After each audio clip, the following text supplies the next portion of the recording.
Good morning. Welcome to ED&A. I'm opening the hearing on Senate Bill 481, and I call Jenny Horgan, who is with Senator Perkins Coker. Thank you, Madam Chair, members of the committee. For the record, my name is Jenny Horgan. I am the Senate Minority Policy Director. Senator Perkins Coker apologizes she couldn't be here with you all today. She is actually directly across the hall introducing another one of her prime bills, and I'm sure you can all relate to how busy today and this session has been, so please excuse her absence. If it's all right with the chairwoman and the members of the committee, the senator did provide me some testimony that I would like to read into the record. Good morning, Madam Chair. It's in the record. For speaking to us, just give us the highlights, please. Okay, so Senator Perkins Coker, June 19th is referred to as Juneteenth. It has a deep and rich history in our nation. It's the day celebrated annually by a vast number of people to commemorate the official end of slavery in the United States. In 2019, New Hampshire took a step forward in acknowledging Juneteenth as a day of observance. This bill will change that into making it a state holiday. The state has already a long-standing precedent, and there seems little rationale for not formally recognizing this day through legislation. In the years following our state's lead, many others have followed suit by enshrining the holiday in their own constitutions, and most notably, it was recently elevated to the federal level, being established officially as a federal holiday in 2021. Senate Bill 481 acknowledges the history of our country's past, and it's time for Juneteenth to be recognized with the same legal status as Martin Luther King Jr. Day, Washington's birthday, Labor Day, and many other holidays. So Senator Perkins Coker is grateful Representative Porcelli did reach out to her to provide an amendment that I believe the representative is bringing forward. Senator Perkins Coker certainly appreciates that and understands the intent of the representative, which I'm sure she'll speak to that herself. She supports the Senate's position. This came out of the committee and the Senate with full bipartisan support. And not to get in too much I don't want to take away from the representative's introduction of her amendment, but the senator does believe that local control is very important, and that would be her opinion would be to remain with the Senate position on the bill. So I'm happy to take any questions down back to the senator, and I think that concludes my testimony. Thank you. Are there any questions? Do you expect this to result in a cost to local municipalities if it becomes a holiday? So I know that the question in committee came up often. It was something that the committee discussed at great length, whether or not this would affect the union and whether or not taking the holidays off for that. Our understanding is that there are two separate sections in the statutes, one on the collective bargaining agreement and one on this issue.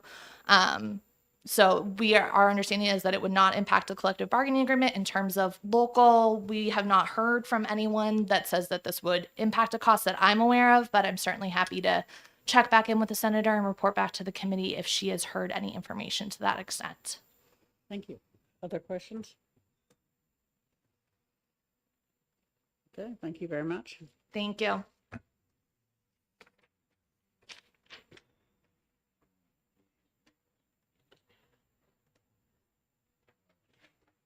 Representative Porcelli, you have a card for us? Yes.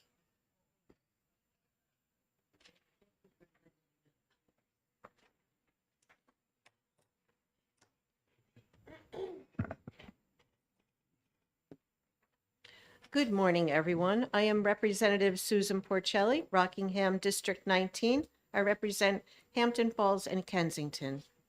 I offer this amendment today to SB 481 to honor our holidays. Holidays reflect our history. Why do we commemorate or celebrate holidays? These special days are designed to remember our shared experiences. These days have a significant place in history, and schools and municipalities may be closed to reflect this importance. This amendment simply states that schools and municipalities use the official name for our state holidays on official communications like calendars, for example, so that we can continue this shared experience. For example, we don't want Juneteenth to be renamed Black Lives Matter Day by certain towns or schools. So let's remember to honor our holidays by unifying and sharing this holiday tradition, respecting our holiday names. This amendment has bipartisan support, and Representative Steve Shurtleff, that wanted to be here today but unfortunately had another appointment, fully supports this amendment. So I would like to ask that you pass the amendment to this bill to honor our holidays and our holiday names. Thank you. Thank you. Representative Dolan? Thank you, Madam Chair, and Representative, thank you for taking my question. Do you know, is it the sponsor's intent and your intent that this day would be the closing of all public schools for that day, or is that not addressed? Oh, this amendment just really says whatever the holiday designation is on our official statute, that's what schools and municipalities and need to use on their official communication. So it's a little tangential to the June 13th bill. Thank you. I have a question, Representative Porcelli. Would this require towns to refer to the second Monday in October as Columbus Day? That's our official name in the statute, so yes, it would. The same thing that Christmas Day is in the statute, so we would refer to Christmas Day as Christmas Day. Thank you. Any other questions? Thank you. Oh, excuse me, Representative Smith, you have a question? I don't know if it's a question or a statement, Madam Chair, but schools start to close about June 13th, and you give them a day off at a time when there's exams going on. It's a bad time of the year. I guess I'm not for the holiday to interfere with the school year. And I think, Representative Smith, that's a valid point, but unless there's a question, that's probably something for our executive session. Okay, thank you. Is there a question? No? Okay. Seeing none, thank you very much. Oh, Representative Fitzpatrick. Thank you, Madam Chair. I'll follow up on Representative Dolan's. I have the same question, but when you answered it, you talked about the amendment. Correct. Let's I'm here talk to about the represent- main. I'm the- sorry, I'm not here to just, I could, but I'm Oh, you're not? primarily representing the amendment. Oh, okay. Thank you, Okay. Madam Chair. Anyone else? Representative Gould? So I want to make sure I'm understanding the amendment fully. Does this amendment in any way promote the closing of schools on June 19th or any other day? No, the amendment simply adds another section to the bill to say, use the official title of our holidays in statute on official communications like calendars. Okay, thank you. Anyone else? Representative Brown? Thank you, Madam Chair. Thanks for taking my question. So is it accurate to say that that is happening around the nation and maybe in New Hampshire, that different institutions are renaming holidays to benefit maybe their own agenda? That was the reason for the amendment, to just remind our schools and municipalities that this is part of our shared experience. And if everyone names holidays something different, that really diminishes the whole purpose of having a holiday. Right. Thank you. Thank you. Other questions? All right, thank you very much. Thank you. Is there anyone else who wishes to testify on Senate Bill 481? Seeing none, I'll close the public hearing. All right, and we will go into executive session. Does someone have a motion? Madam Chair, I'll move ITL on Senate Bill 481. I'll second. Okay, do you wish to speak to your motion? Sure. I think that when this committee made Juneteenth something that would be celebrated in New Hampshire, it was a big step in the normal practice of this committee not supporting the naming of days. And I don't support the amendment, first of all, that was presented, but I certainly, and the bill itself is not something that I'm willing to, if, for example, someone wants to close on Juneteenth, that's their prerogative. If somebody wants to not open their shop on that day, that's their prerogative. But I don't believe that we should make it a mandatory holiday for the state of New Hampshire until it comes a time when that's something that is supported on a larger extent. That makes sense to everyone. Representative, I'd like, I'd like to agree with everything Representative Rhoda said, and also mention that the history of Juneteenth is much more intense in other places than New Hampshire. It didn't have a lot of effect on our state at the time, but it Representative Gould? Thank you, Madam Chair. I really appreciate Representative Grota's remarks too, that that this committee worked very hard to make it a thing that New Hampshire celebrates. And with all due respect, Madam Chair, I read a lot of New Hampshire history. I'm very absorbed in it, and I think there was more freedom happening in New Hampshire than is generally perceived. However, I'm very respectful of this committee's position and consistent record on not continuing to proliferate mandated holidays. And again, going back to both Madam Chair and Representative Grota's comments that anybody's free to choose a holiday if they want. And as I understand it, even at like the school level or state level, there's some kind of floating holidays that and that certainly happens from time to time. I've been aware of when I was on the school board, there were floating holidays. So I think that there can be some flexibility already as it exists in practice and in rules. Representative Manchaputi?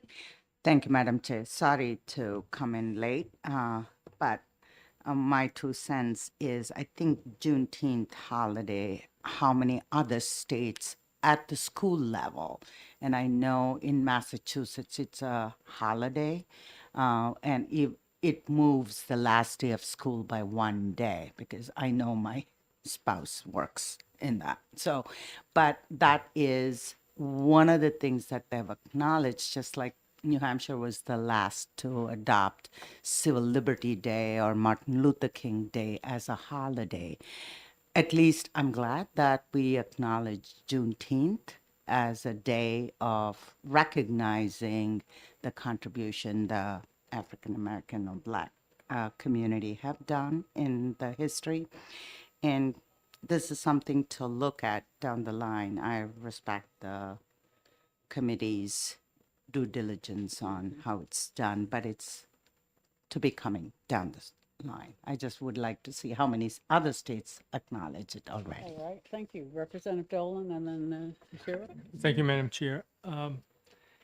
I am becoming increasingly concerned about the quality of our education in terms of our, as represented by our test scores. We seem to be dropping in this state lower and lower with comparison to other countries in the world.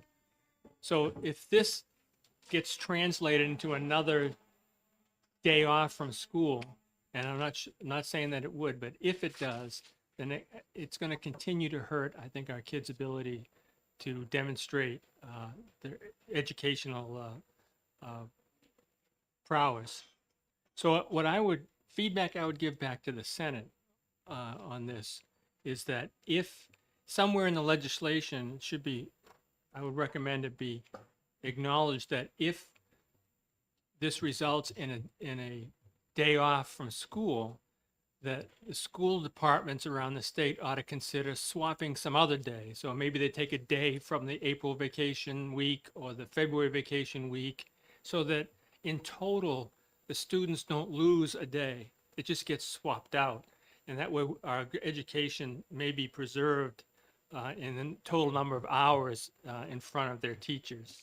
So I would offer that this pool of days that potentially are off is not endless.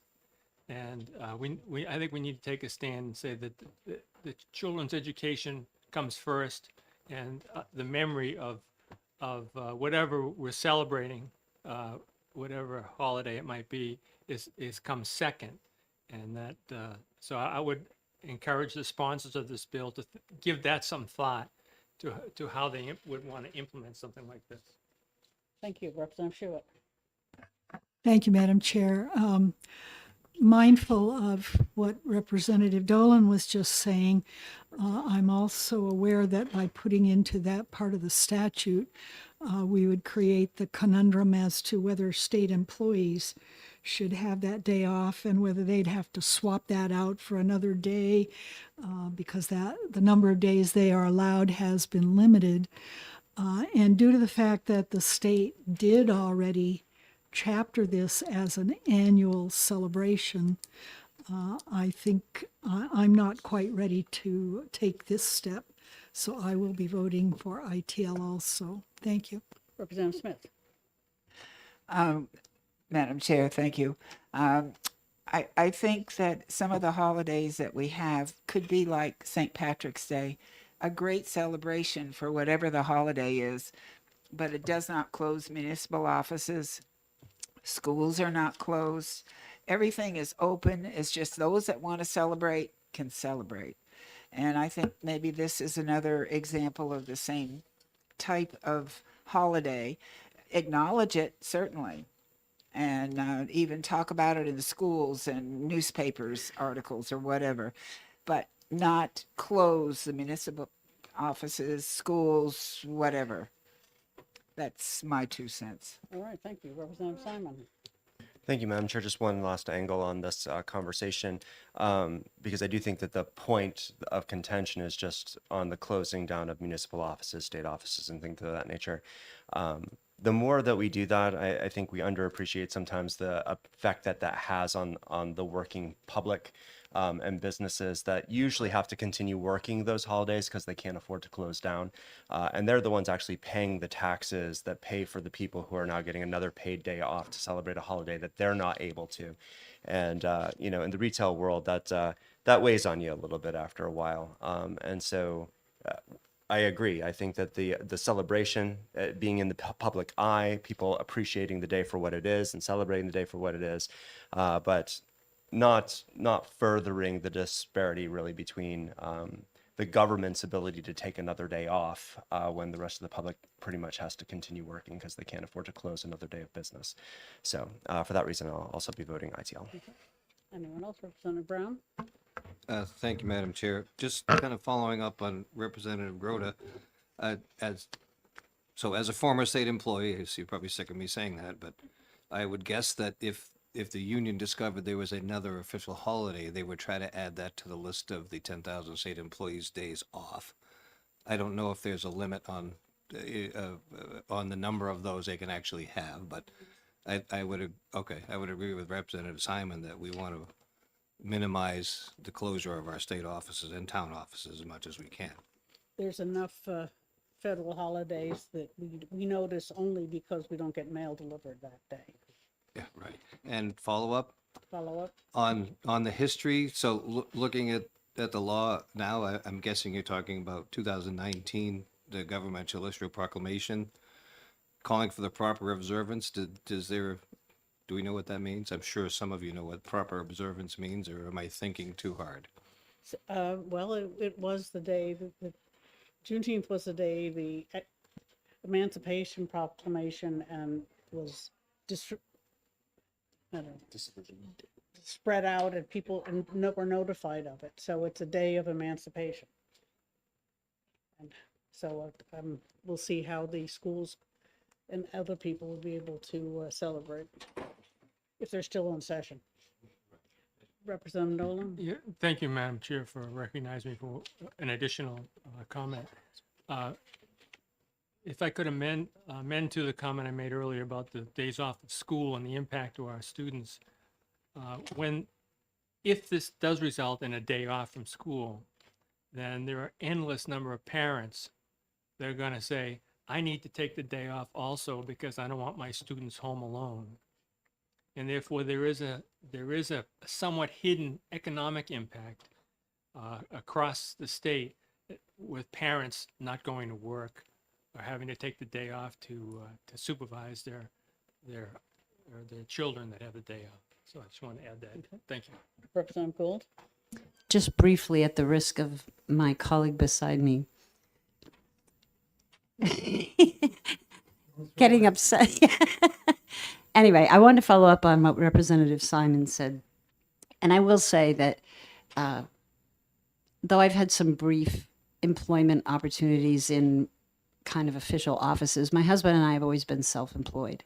And so when you're a farmer, when you're a country person, when you're a logger, when you're just out, not a part of the whole holidays, Monday through Friday workday, you have a day, you have business you have to do. You think, oh, I need to get to the post office, or I need to get to the bank, or I need to get here. It really is disruptive to have offices closed, and you don't know what the schedule is and what these things are. Although we have neighbors who we love dearly that have come here from India, and they do fireworks for the holidays in India, and it's been just delightful to learn what the holidays in India are. So maybe if we get something where in the United States we all do fireworks for every holiday, people like us who aren't tuned in will have a way to find out. I thought I'd end with a little humor. Well, there are people in my district that apparently use fireworks to celebrate Friday night. Much to the amusement of their neighbors. Anyone else? Comments? All right. The motion is expedient to legislate by Representative Groda, and the clerk can call the roll. Representative Simon. Yes. Representative Lakis. Yes. Representative Bailey. Yes. Representative Dolan. Clerk votes yes. Representative Boyd. Yes. Representative Brown. Yes. Representative Groda. Yes. Representative Schmidt. Yes. Representative Schuett. Yes. Representative Davis. Yes. Representative Fitzpatrick. Yes. Representative Gould. Yes. Representative Smith.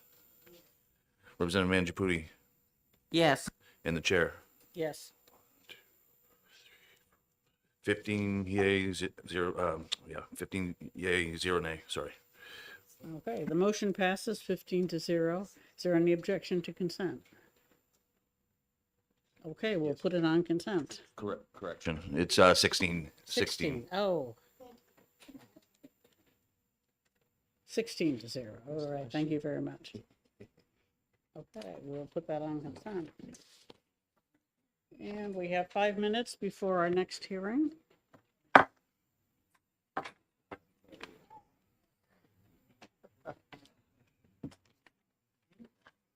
Doesn't look like the next one's too contentious. Well, The 5. we'll see. The, This one contentious at all? probably. Yes, it is. Is this Yes, one here it contentious is. one? Yes, it is. Wasn't sure if everyone's in agreement or not. No. There's people on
I'm opening the hearing on Senate Bill 373, and I call Representative Villekas.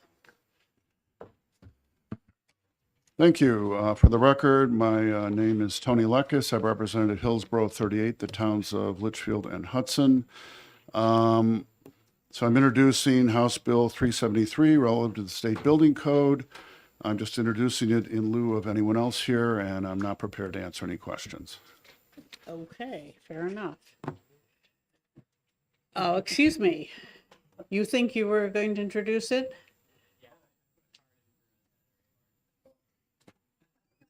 I don't have it. It's down table. Pardon us. Daley Burnett for Senator Avard. These things, they happen. Okay. Good morning, Madam Chair and members of the committee. My name is Daley Burnett, and I'm the Senate Majority Caucus Director. Senator Avard was unable to be here to introduce his bill, so he asked me to do it on his behalf. Senate Bill 373, as amended, proposes a modification to the state building code, specifically adjusting the maximum air exchange rate in new homes from the current threshold of 3 air exchanges per hour to no more than 5 air exchanges per hour. It wasn't that long ago that the air exchange rate was set to 7 per hour and was adjusted to 3 as an experiment on home efficiency. The experiment has been a failure and has caused a lot of unintended consequences, in particular when it comes to health.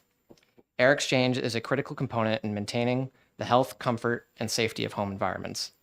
Homes accumulate various pollutants, including dust, pet dander, pollen, and a multitude of organic and chemical compounds coming from cleaning products, furnishings, paints, and other household items.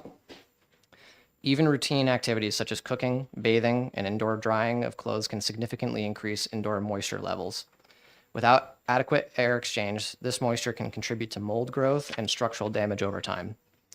Numerous health organizations such as the CDC, the EPA, and the American Lung Association have indicated that an air exchange rate of 3 times per hour is very restrictive and limits a home's ability to breathe adequately. Also, the current threshold of 3 air exchanges per hour presents considerable challenges for home builders.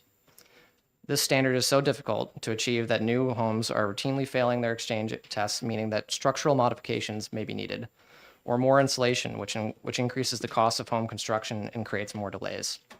SB 373 will help make homes safer and healthier, as well as more affordable to our constituents.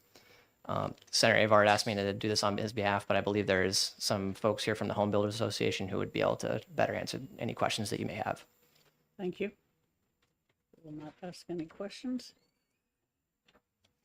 Thank you very much. William McKinney.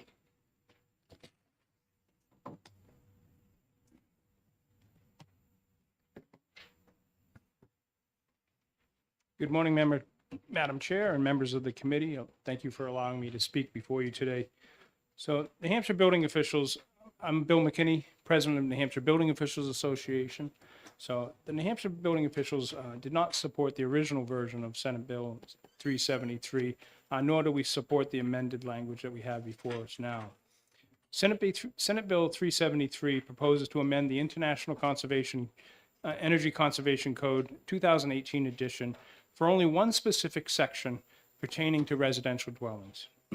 This bill is an attempt to amend the state building code and also circumventing the New Hampshire Building Code Review Board that is established by the state legislature and charged with providing a single package of codes with mutually agreed upon amendments to be ratified. The requirement for 3 air changes per hour has been in effect in the state of New Hampshire since March 15th of 2022, under the 2015 editions of the codes. Training of code officials and contractors to this requirement began at least 6 months prior to the effective date and continues to be part of our regular training programs. Why go backwards now and create more confusion? An amendment can be proposed to the Building Code Review Board next session. They can do it annually now. We have the processes in place to do that, and follow the appropriate process through the New Hampshire Building Code Review Board.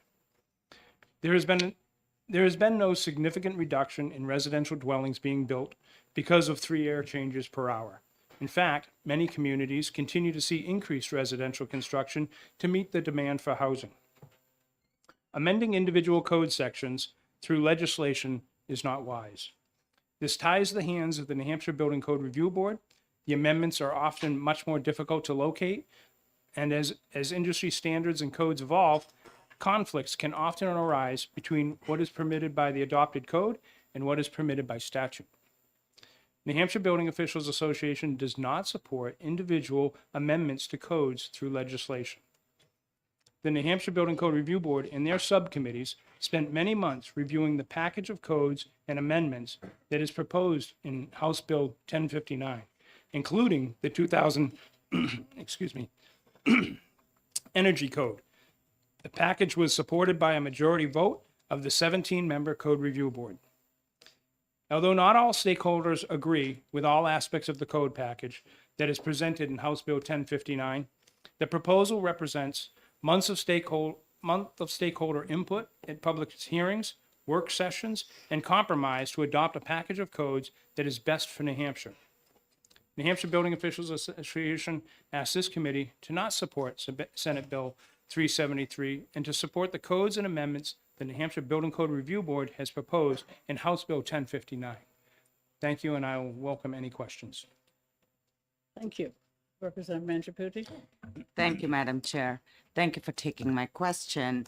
How does this compare to the time when we had pandemic and the air exchange became a very critical part of keeping the communities healthy?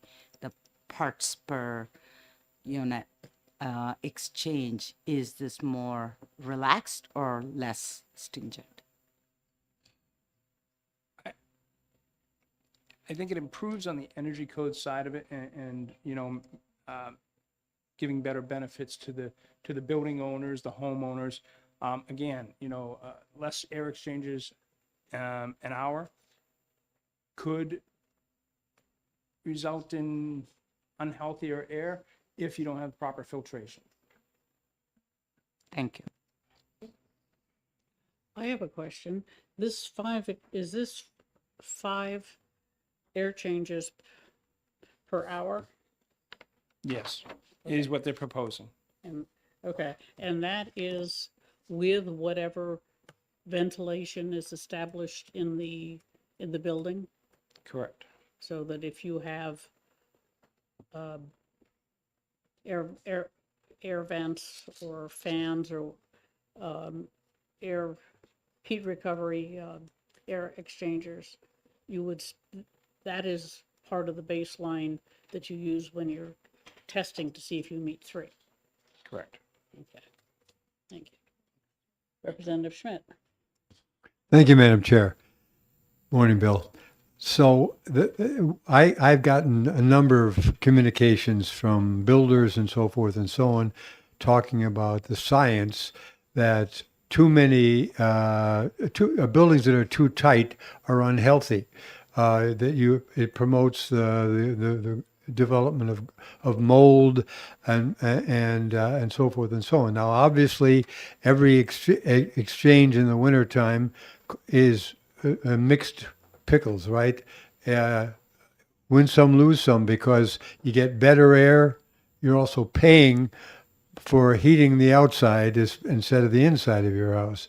So the question I have is, where's the science on this? Because obviously in the summertime, you can open all your windows and you've got permanent, regular, constant air exchange, right? Mm-hmm. And then you want to have your windows closed potentially because it's too damned hot outside, right? So it's a battle against, two different factors constantly. So where's the science on this in terms of what would be optimal without being too expensive either in the summer or the winter for that matter? Very, very good question. And I first would like to say that New Hampshire Building Officials Association is not opposed to the 5 air changes per hour. What we're opposed to is the process that's being taken right now to circumvent the Building Code Review Board. To answer your question, Representative Schmidt, the science is, again, I guess it depends on which side of the argument you're on. You can do healthy homes with the air exchange hour at 3. But again, comes down to a balance of humidity in the home. If you allow too much humidity in your home, you use your humidifier too much, you bring that level up, we're going to start to have mildew and mold in the home because at 3 air exchanges per hour. If you're keeping your humidity at the correct levels so that your air exchange and humidity levels are balancing out, then you have less risk of that. Okay. Thank you. Representative Brown? Thank you, Madam Chair. Thanks for taking my question. So, you noted early on that this change to 3 air exchanges was due to the change in the conservation code. Do you remember the history of what was supposed to be the benefit to conservation by going to 3 times air exchange versus 5? It would be mostly on the energy conservation. Okay. So if you recall in the prior codes, prior to 2015, it was 7 air changes per hour. In the 2015 codes, it called for 3 air changes per hour, which was a drastic jump. And at the time, we did a phased-in process with a sunset date of March 15th of 2022 to kind of phase in that drop. As I understand it, the 2021 energy codes now reverts that air exchange back to 5. But as you see, we are not adopting the 2021 energy code. We're staying with the 2018. So again, because this comes in kind of late in the process, it didn't go through the building code review board the way it should have, or if it did, I believe it was not approved. They had a majority vote not to approve the amendment through the building code review board and leave it as written in the 2018 codes. Thank you. Representative Simon? Thank you, Madam Chair. Thank you for taking my question. So your testimony is that your major concern is the process that it's going through, not necessarily the outcome of the process. Am I understanding you correctly? That is correct. Follow up? Follow up? So my question, and maybe you can clarify this for me.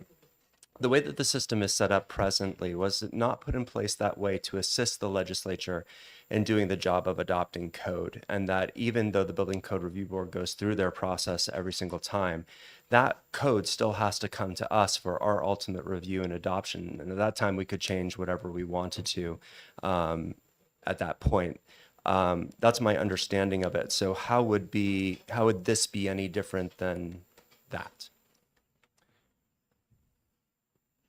That's a very good question too. But you're correct. The process, in my view, from the building officials, the process should always begin with the Building Code Review Board. And are amendments proposed as the process goes through the legislature? Absolutely. But that is the process that we all have to work with. And again, I just believe that when we start putting language such as 5 air changes per hour specifically in legislation, rather than in an amendment through the Building Code Review Board, it's much more difficult to amend later on. Whereas an amendment can go right back through the Building Code Review Board at any time and be proposed to you. Representative Mangiaputi? Thank you, Madam Chair. Just another quick follow-up. So 1056 passed the building code through House, HB 1056. Would it be possible to amend that and add this amendment to that, adopting the new building code, 2018 building code or 2021, whichever one we are going to adopt? Is that a possible solution? Yes, if the building codes that are proposed are adopted in this session, it's absolutely possible for an amendment to be proposed for next session and follow the process through the Building Code Review Board as it should. Mr. McKinley, do you know if this specific amendment was brought to the Building Code Review Board? Was this issue rejected by the Building Code Review Board or simply overlooked? As I recall, this was discussed with the Building Code Review Board, and the vote for the Building Code Review Board was 12 against, 1 for. So that the Building Code Review Board looked at this amendment and voted 1 to 12 against. Correct. I just Okay. don't believe there was, if I may, I just don't believe there was a strong enough argument made between all parties to convince the Building Code Review Board the need for the change. Okay, thank you very much. Any other questions? Representative Schmidt. Thank you, Madam Chair. Well, I'm fully in favor of the Building Code Review Board having a major role to play because you guys are the most expert group that we have to get at the nitty gritty and make good decisions for us to then ratify. I am troubled by the idea that possibly we have a good result but a bad process in this instance. So but the thing is, I also agree with you that locking some things into statute is not a good idea because it's, as you stated, more difficult to undo a bad decision if it's in statute. And you have to do it because the statute says you can't do it any other way or whatever. So you're coming before us and saying that you want this rejected based on science and process as well. I would, yes, we would like this not supported by the committee, primarily because of process. You know, and New Hampshire Building Officials Association is absolutely willing to work with the sponsor to help them and work with them through the process with the Building Code Review Board and actually get our support for this in the next session. Okay, Thank thank you. you. Representative Simon. Question of the chair, just to give Mr. McKinney a break. He said some hard questions. Ultimately, all code goes into statute because that's what we do when we adopt the code. So it all ends up in statute. This would also end up in statute. So my question would be the next time that Mr. Sherman or somebody else brings us the updated code and we vote on that code, would that make this law obsolete or would it be outside of the code? What we do adoption. in statute is to say we adopt the amendments approved by the Building Code Review Board up through a point in time. So if that code addressed this issue, it would override this piece of legislation and implement that? That's a very good question. Because if it did, then it would be the same exact process that we're doing right now. Right. Okay. Okay, anyone else? Thank you. Thank you, Mr. McKinley. Matt Mayberry? Thank you very much.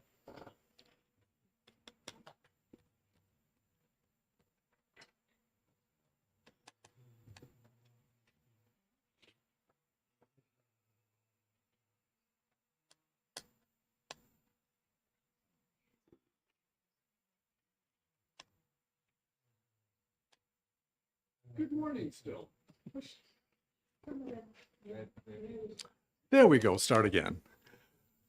Good morning. My name is Matt Mayberry. I'm the Executive Vice President of the New Hampshire Home Builders Association, and we're very much in favor of increasing the air exchanges from 3 to 5, and we'll talk a little bit about that. I represent our 500 members, which in turn reflects the 36,000 men and women in New Hampshire who work in the residential building trades. You've heard from some of them, but here to fill in the blanks. Representative Simon, I'm going to start right off the bat by saying, I agree with you. Outside committees can make recommendations, they can review, but you folks are the policy deciders. You set the policy. No outside board does that. You folks do. And we're in disagreement with the Building Code Review Board because I won't let you see all the sausage being made, but the air exchanges was part of a little political football that tied back to the energy codes. And they were mad at us. So that's a little insider game for you. But what an air exchange is and what they do is they'll go into a home, close up the home, open up a door, and put a large kind of almost like a tarp over the door with a fan that will pull all of the air out of the house. Then a calculation is done. How many times per hour is that air replaced in the home that has been removed? Currently, it's 3. It's extremely hard to do that. And I have 2 stories for you regarding that. My builders are telling me that when this first started out a few years ago, it was 7 air exchanges per hour. The legislature and the state and the Building Code Review Board said, let's try 3. Let's see if this will work. Let's see if it helps with energy efficiency. Let's see if it works for what we want. The answer is no, it's not working. There's a question about some of the science behind this. The CDC, the EPA, the American Lung Association, Harvard Public Health, and the World Health Organization, along with your friendly neighborhood home builder association, say it's not working at all. I approached, as a matter of fact, the American Society of Heating, Refrigerating, and Air Conditioning Engineers that was founded in 1959. In their findings, they found that only 8% of U.S. homes are able to achieve 3 air exchanges per hour. That number goes up to 23% when you do 5. Let's not forget that the 5 that we're requesting is still lower than what it was originally at 7. It still produces a tight home, an energy efficient home, but also an affordable home. My builders can do that. I approached my builders about coming and testifying before you today, so you didn't hear from me. 2 of them, I've renamed them Patrick and Brett. They didn't want to come before you folks because they would talk about how the sausage was really made out in the field. One of the builders built his own home. It has an asthmatic son. Here's a doctor's note. He worked with the building official in their town when he built his home, and he said, if I make this 3 air exchanges per hour, my son is going to have a hard time breathing. All the reports are showing increase of respiratory issues, mold, mildew, moisture in the home. Homes need to breathe a little bit. He worked with the building official and said, what can I do about this? The building official told him, you have a choice. We can work together, just kind of shake hands, go forward, build your house, or create 3 exchanges in your home, whatever it takes to get that. When you get your certificate of occupancy, his quote, not mine, go put a hole in the side of the building and put a vent. So you increase those air exchanges. What they're not telling you is that with the 3 air exchanges, you have a hard time and an issue with propane heating, natural gas heating, and wood stoves. Patrick told me the story of that when he built his home to the 3 air exchanges, put in a wood stove, it was releasing carbon monoxide into the home because not enough fresh air was coming in. He had to spend an extra $5,000 to put in a fresh air system so his wood stove could ventilate and operate properly. Again, more added costs coming across. I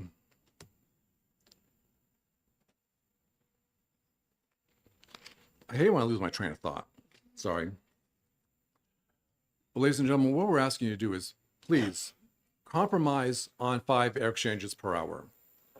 The 2021 energy codes that many in this room are advocating support and bring forward 5 air exchanges.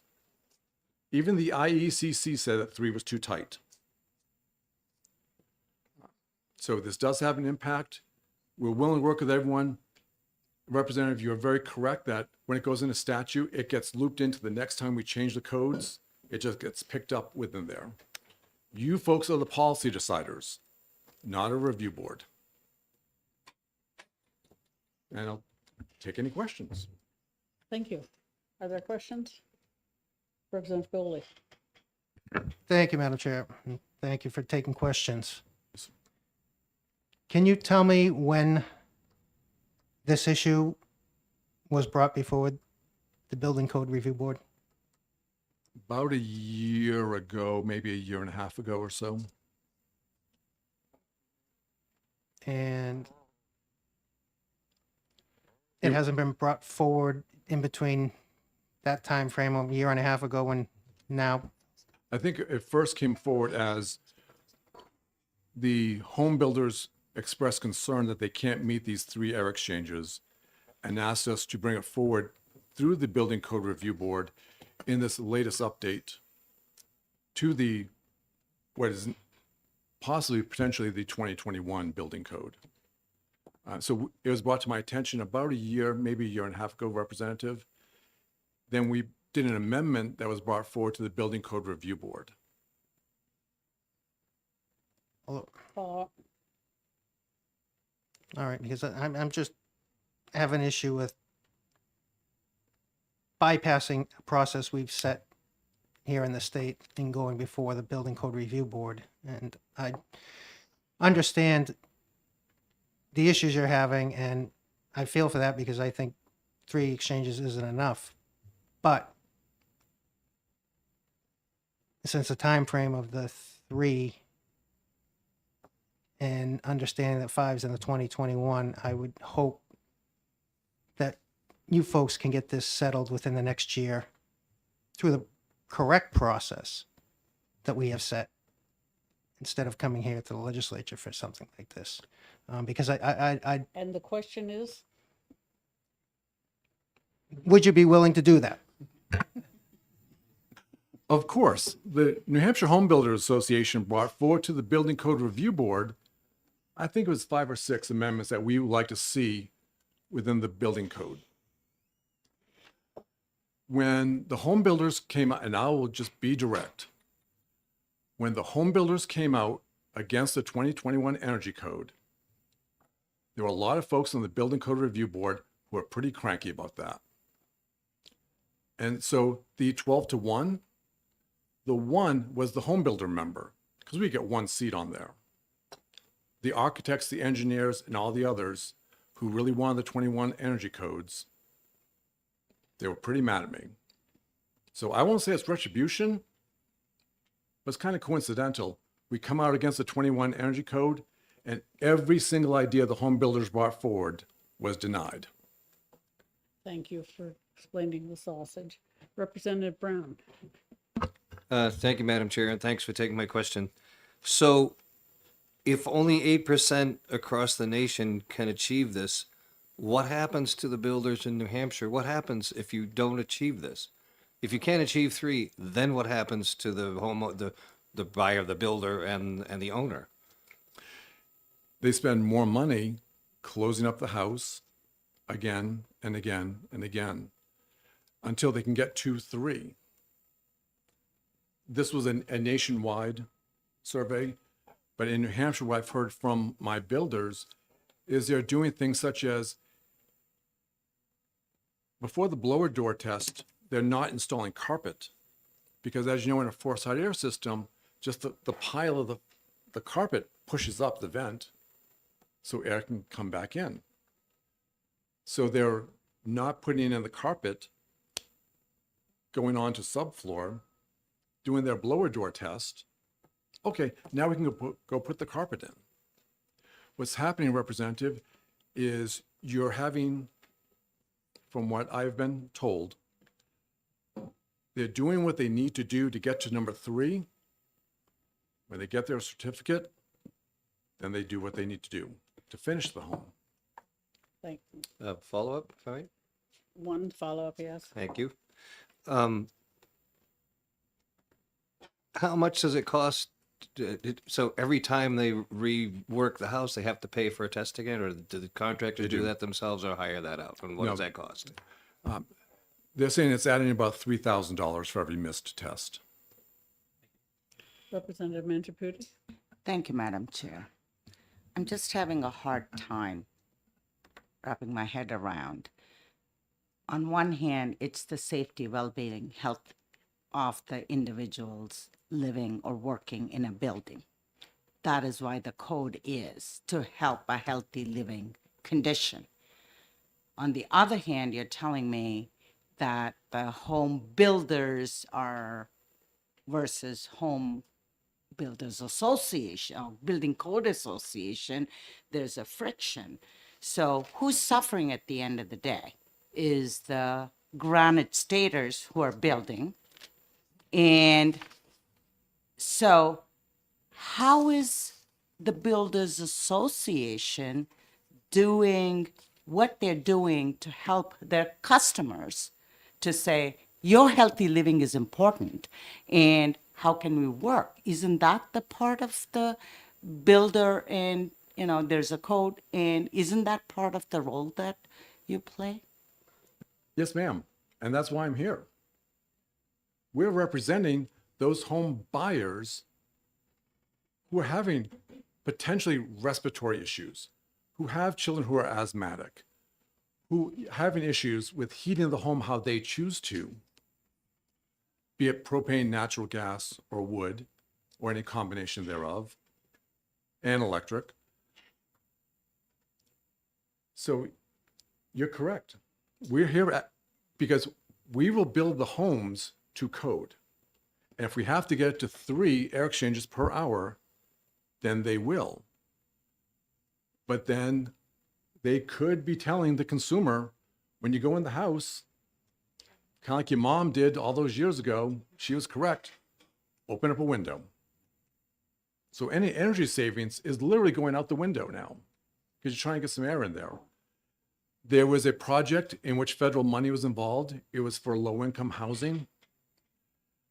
The builder went in, built to 3 air exchanges, got the approvals, then had to go back into each of the units and put in a small, about almost a baseball size vent with a little lever that the tenant could open it up to let some fresh air into their home because it was just too tight.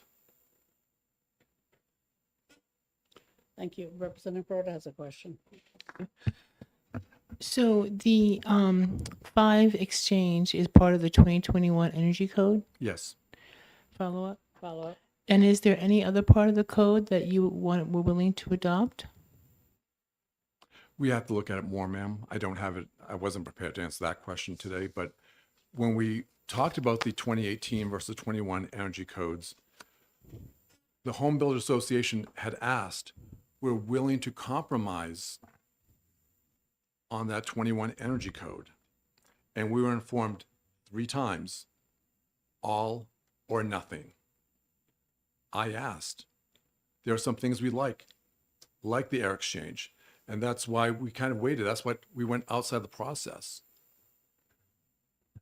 There are things we like in the 21 codes, but when you're given all or nothing, that's what we're instructed. Okay, thank you. Other questions? Representative Bailey? Thank you. Am I to understand that this international code originally said 3 and that the new code will be 5? Why have they decided to move from 3 to 5? CDC, EPA, Harvard Public Health, World Health Organization, they're all saying we have to go to 5. Thank you. Thank you very much, Mr. Thank you. Mayberry. Thank you. You have another question, Representative Mangiapudi? Last one. Thank you, Madam Chair, for your indulgence. Thank you for taking my question.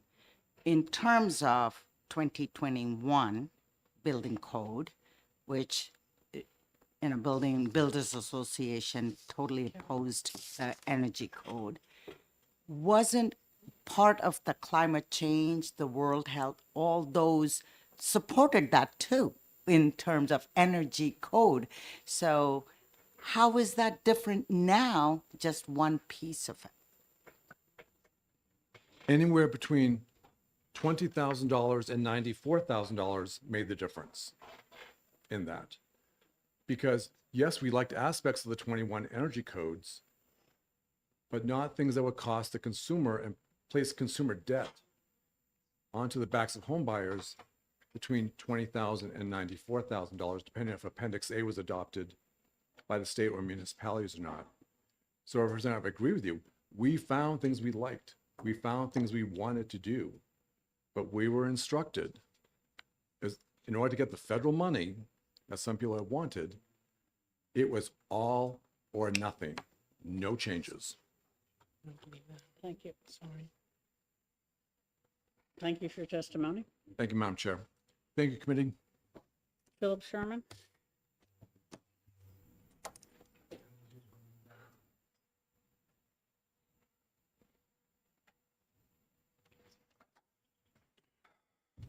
Thank you, Madam Chair, members of the committee. I had hoped to sit on my hands today, but if I can go back through a couple of questions and points that have been raised. I'll start with the last one, that there were no changes. There are, in fact, changes to the 2018 Energy Code, our amendments that are still in effect. So we've already mucked with that code a little bit. We simply propose to stay with the code the way it was. The vote, as Mr. Mayberry indicated, was 12-1. And I think the general sense was that much of the public testimony from the American Institute of Architects, this organization NEEP, which is a national energy group that I forget the name of it, was if you're going to give up on the 2021 code, don't cherry pick the nice stuff that's in there. Stay with the 18 code the way you have it, basically. So I don't think it was the sense of the board as much as the sense of the testimony, which then led to the vote of the board. I want to rewind back to a question that or more a comment that was made. I don't believe of the 17 members on the Building Code Review Board, there's anybody that questions the authority of the General Court. We are fully aware, and we remind each other frequently of the hierarchy that we live within. And I'm speaking for myself, I'm not at all uncomfortable with that.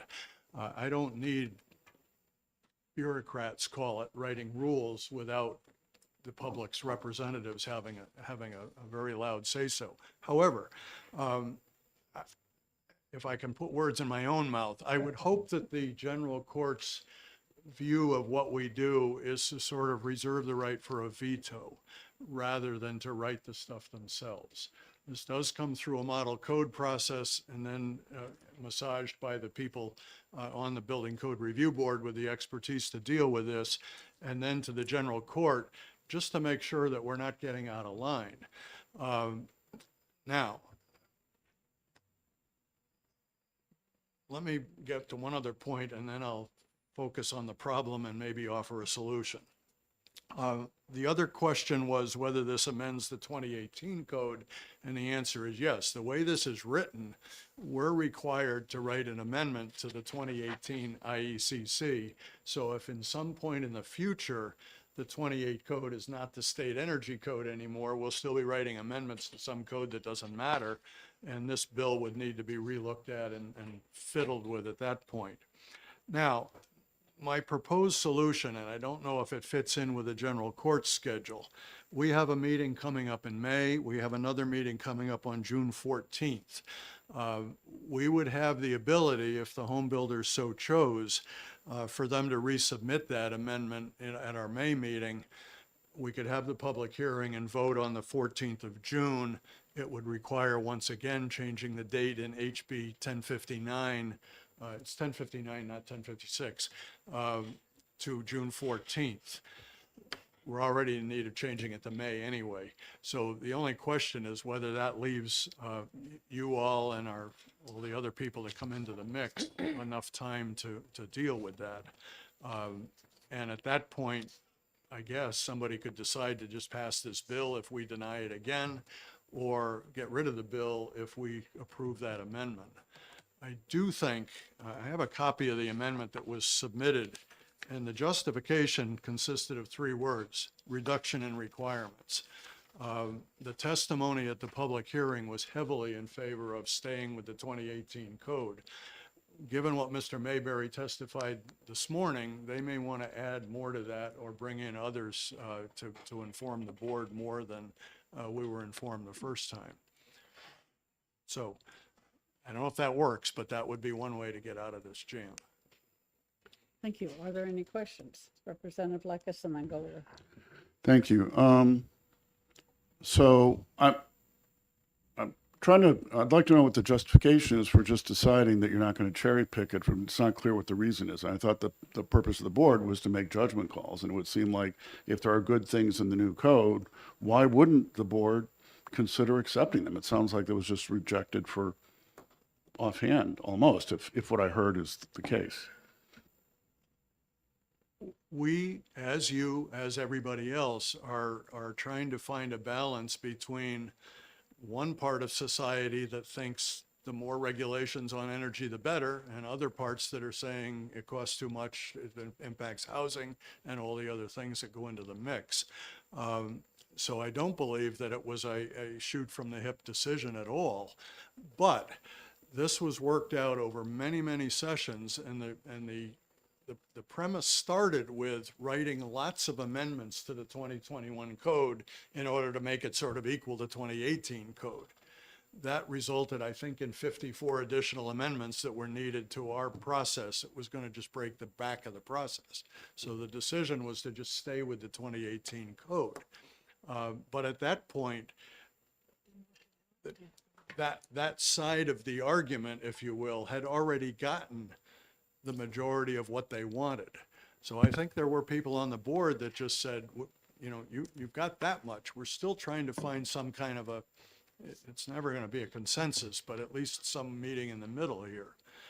There was another amendment, and that is that the 2021 code changes Merrimack County to a less restrictive climate zone because it's getting warmer. And that also was turned down, but it wasn't submitted back as a bill here.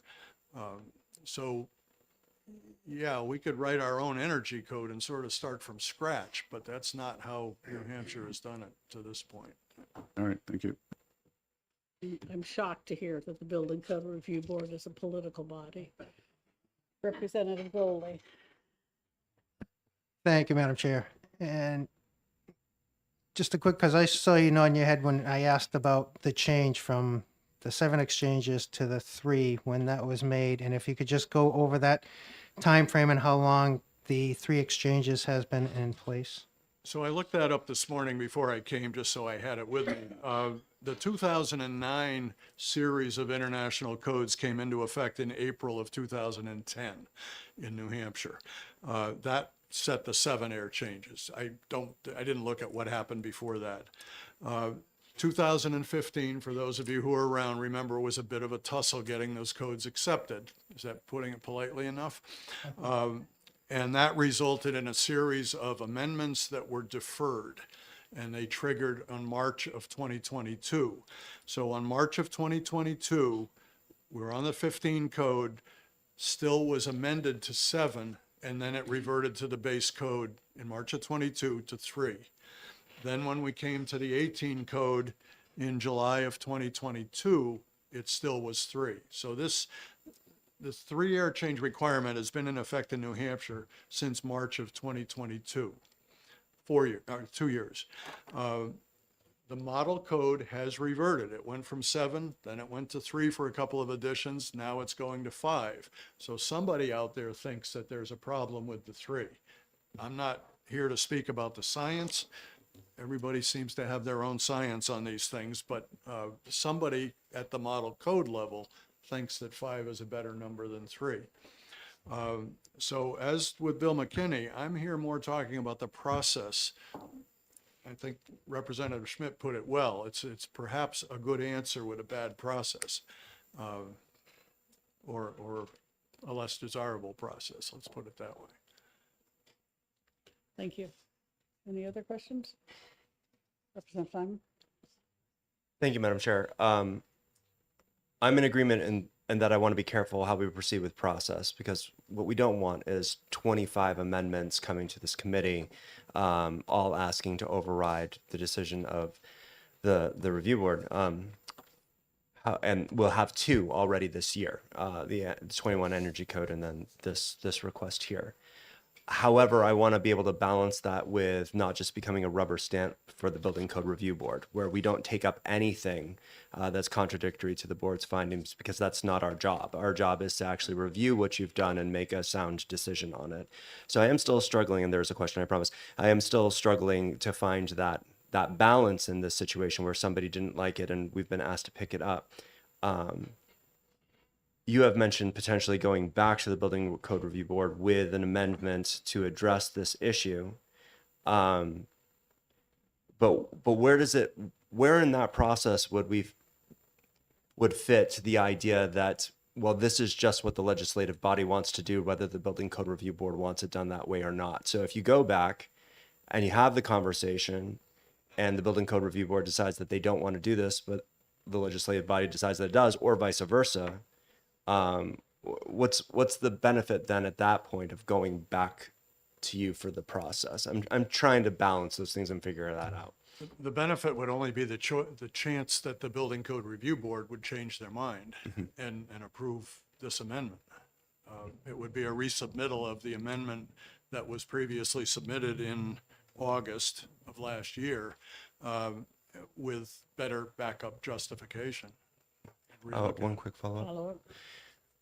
Because as I'm listening to testimony, I feel like what I'm hearing is sometimes we get a little bit polarized in our understanding of issues, and we get locked into our way of thinking, thinking that one way is a solution when it's really not a total solution. So on the one side, we can get locked into the idea that by lowering the code standards and having 7 or 8, that we're actually saving people money, because then you're literally just blowing heat out the door and expenses actually going up over time. So that's not necessarily the case. Or the other direction, just tightening and tightening and tightening is good. So would it be safe to characterize the conversation when it comes to these things as a bell curve? We're looking for the sweet spot in between the tightness of the home and the affordability, and that at some point we're going to fall off the horse on either side. Would that be a way of illustrating it from your perspective? I'm just trying to understand that a little bit. I don't know. Okay. This is a societal discussion that's going on way out here, and we're a little piece of it. We're not going to resolve society's discussion. Thank you. Appreciate that answer. Other questions? Representative Gould. Thank you, Madam Chair, and thank you for taking my question. And please forgive my dyslexic mind trying to grapple with this. I keep flopping back and forth. Can you just keep it simple for the stupid and explain what is the difference between 3, 5, and 7? Like, is this about money? Is this about health? Is this like, why would we go? I'm confused.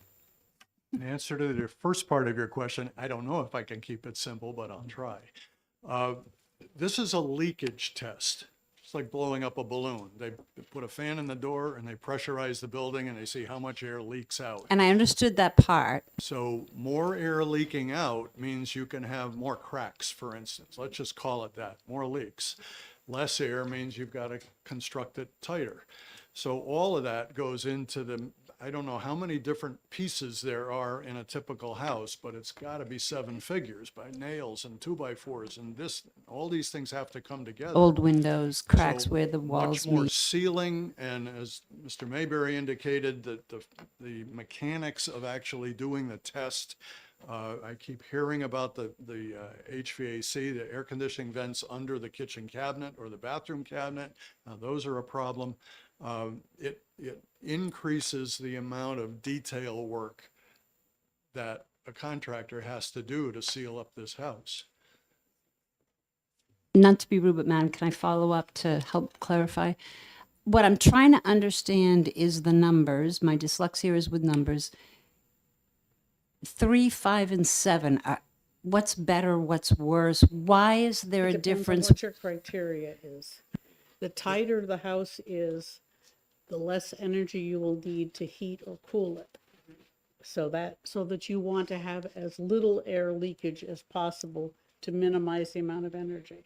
So they went from if you go with more leakage, it also produces more fresh air, and it doesn't seal in the contaminants. So that's what the issue is.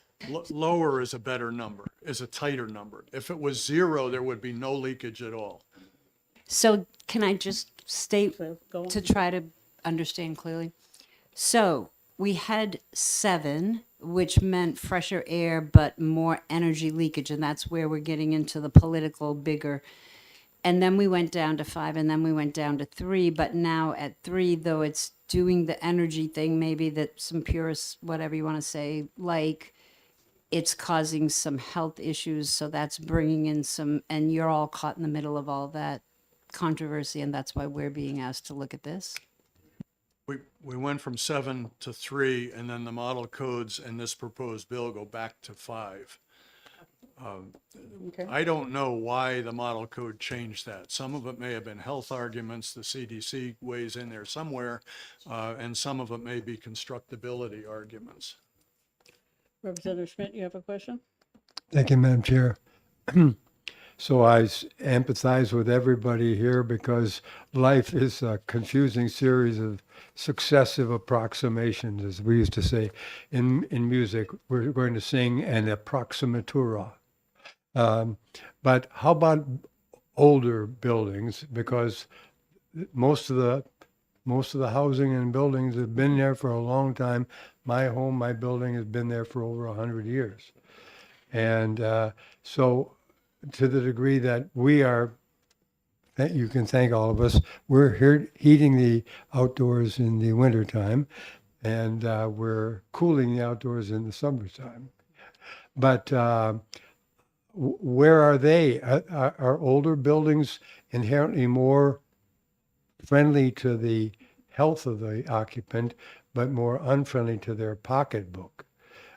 So, because we have to think about them too. I guess I would just ask, some of us are of a certain age, is how many people with asthma did we know when we were children?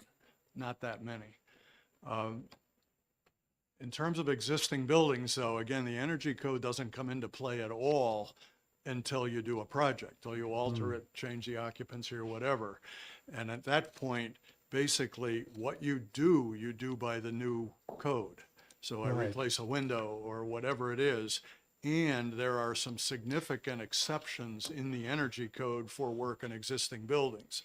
I open up a wall, I only have to put in how much insulation will fit, for instance, and other exceptions to that ilk. And New Hampshire expanded those exceptions, which were designed for alterations, to what we refer to as changes of occupancy. So if somebody wants to change that office building back to a residence, those exceptions would now work. We got that done last year. So there are significant provisions that relax this stuff for existing buildings. Representative Schmidt, follow Just to follow up, so, but you're still coming before us, echoing Mr. McKinney's recommendation to vote no on this bill. Yes. Thank you. That's correct. All right, any other questions? Thank you very much. Thank you. Does anyone else wish to testify on Senate Bill 373? All right, I will close the hearing. And we have another hearing starting at 1:15.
Good afternoon. Welcome to ED&A. Sorry about the ventilation. We've been working on that on the building on our last bill. All right.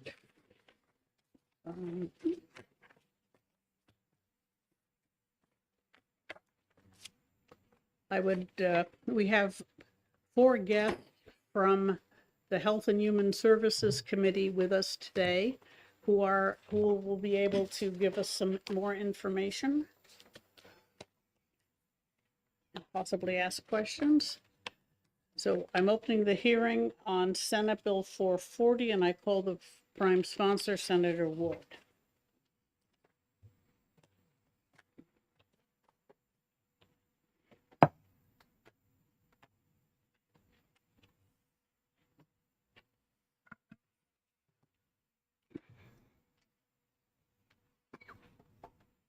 Thank you, Madam Chair, and the members of the committee.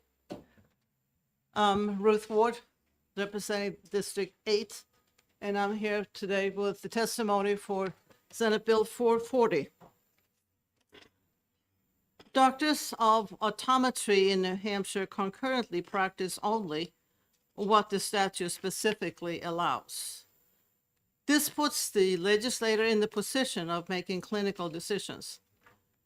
I believe the time has come for doctors of optometry to be treated in the statute like other doctor-level care providers.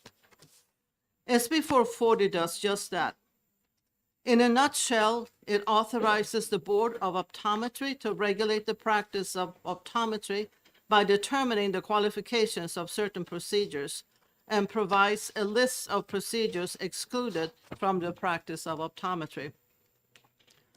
Based upon curricula from schools of optometry these doctors attend, and based upon many years of performing advanced procedures in other states, the Senate believes that experience and evidence clearly demonstrates doctors of optometry are fully capable of performing advanced procedures. The Senate ED&A Committee unanimously recommend passage with an amendment, and the bill passed the full Senate on a voice vote. SB 440 will eliminate the need for new legislation each time there is a change in curriculum. This is important to the citizens of our state, as our aging population and eye health issues are outpacing providers. SB 440 makes other updates to the optometry statute that will be described in subsequent testimony. The map of authorized procedures across the country makes no sense. Doctors of optometry do not lose or gain capability when they cross state lines. It's time the regulatory board of this profession, like other healthcare professions, is allowed to make these decisions based upon education and training, not politics. There are ample people presenting testimony in favor of HB 440 that can speak in more detail and answer questions fully. On a personal note, this issue between ophthalmologists and optometry is really nothing new. That has existed across many professional lines. I think of teachers and paraprofessionals, anesthesiologists, and nurse anesthetists. There are a lot of areas where the professions are sort of overlapping, but not quite. And I think we all work very well together, regardless what we do. We work together for the best for our patients that we are taking care of. Thank you very much. Thank you, Senator.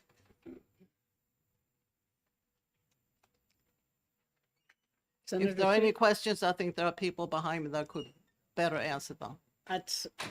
Thank you. That's what you said, and I'll take your word for it. Senator Susie?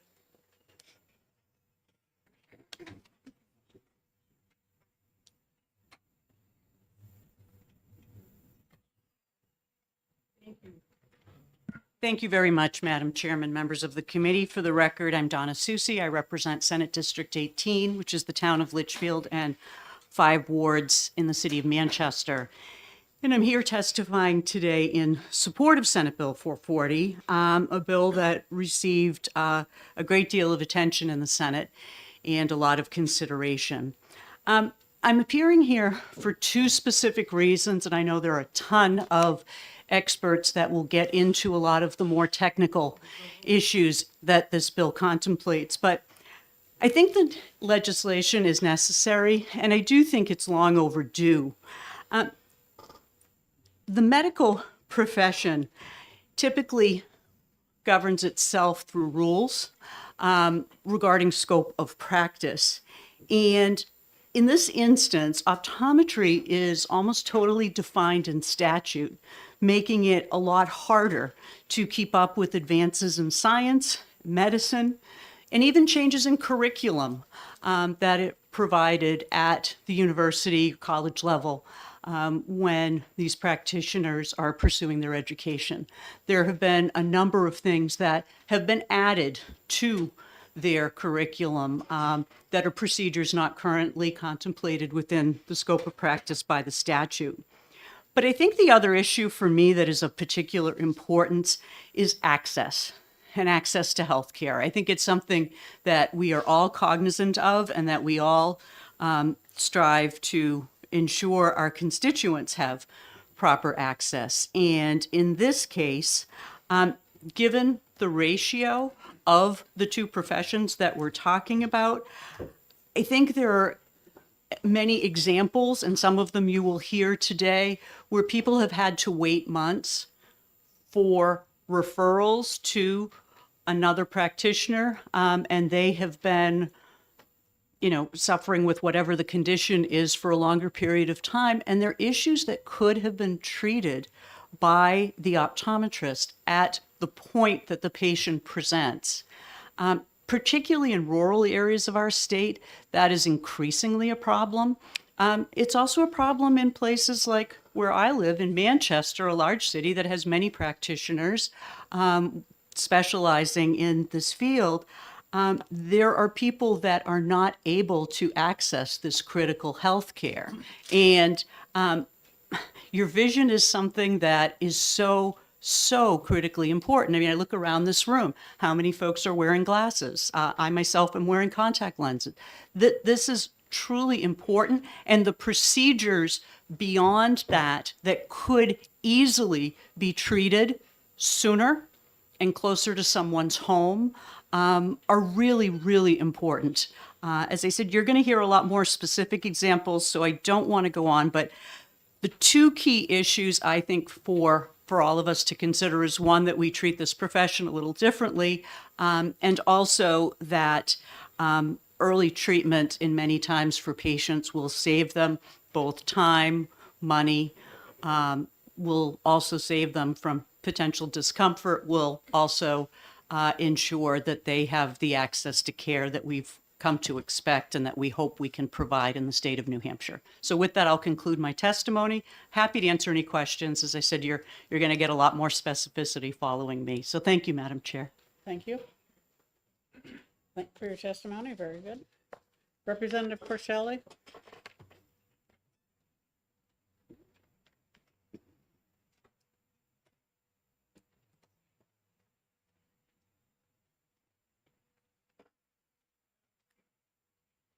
Good afternoon. I am Representative Susan Porcelli, Rockingham District 19, Hampton Falls and Kensington. I support SB 440 as an important step in expanding provider care for patients and reducing wait times for specific eye care procedures. Currently, significant wait times for procedures that are only available with an ophthalmologist impact patient care.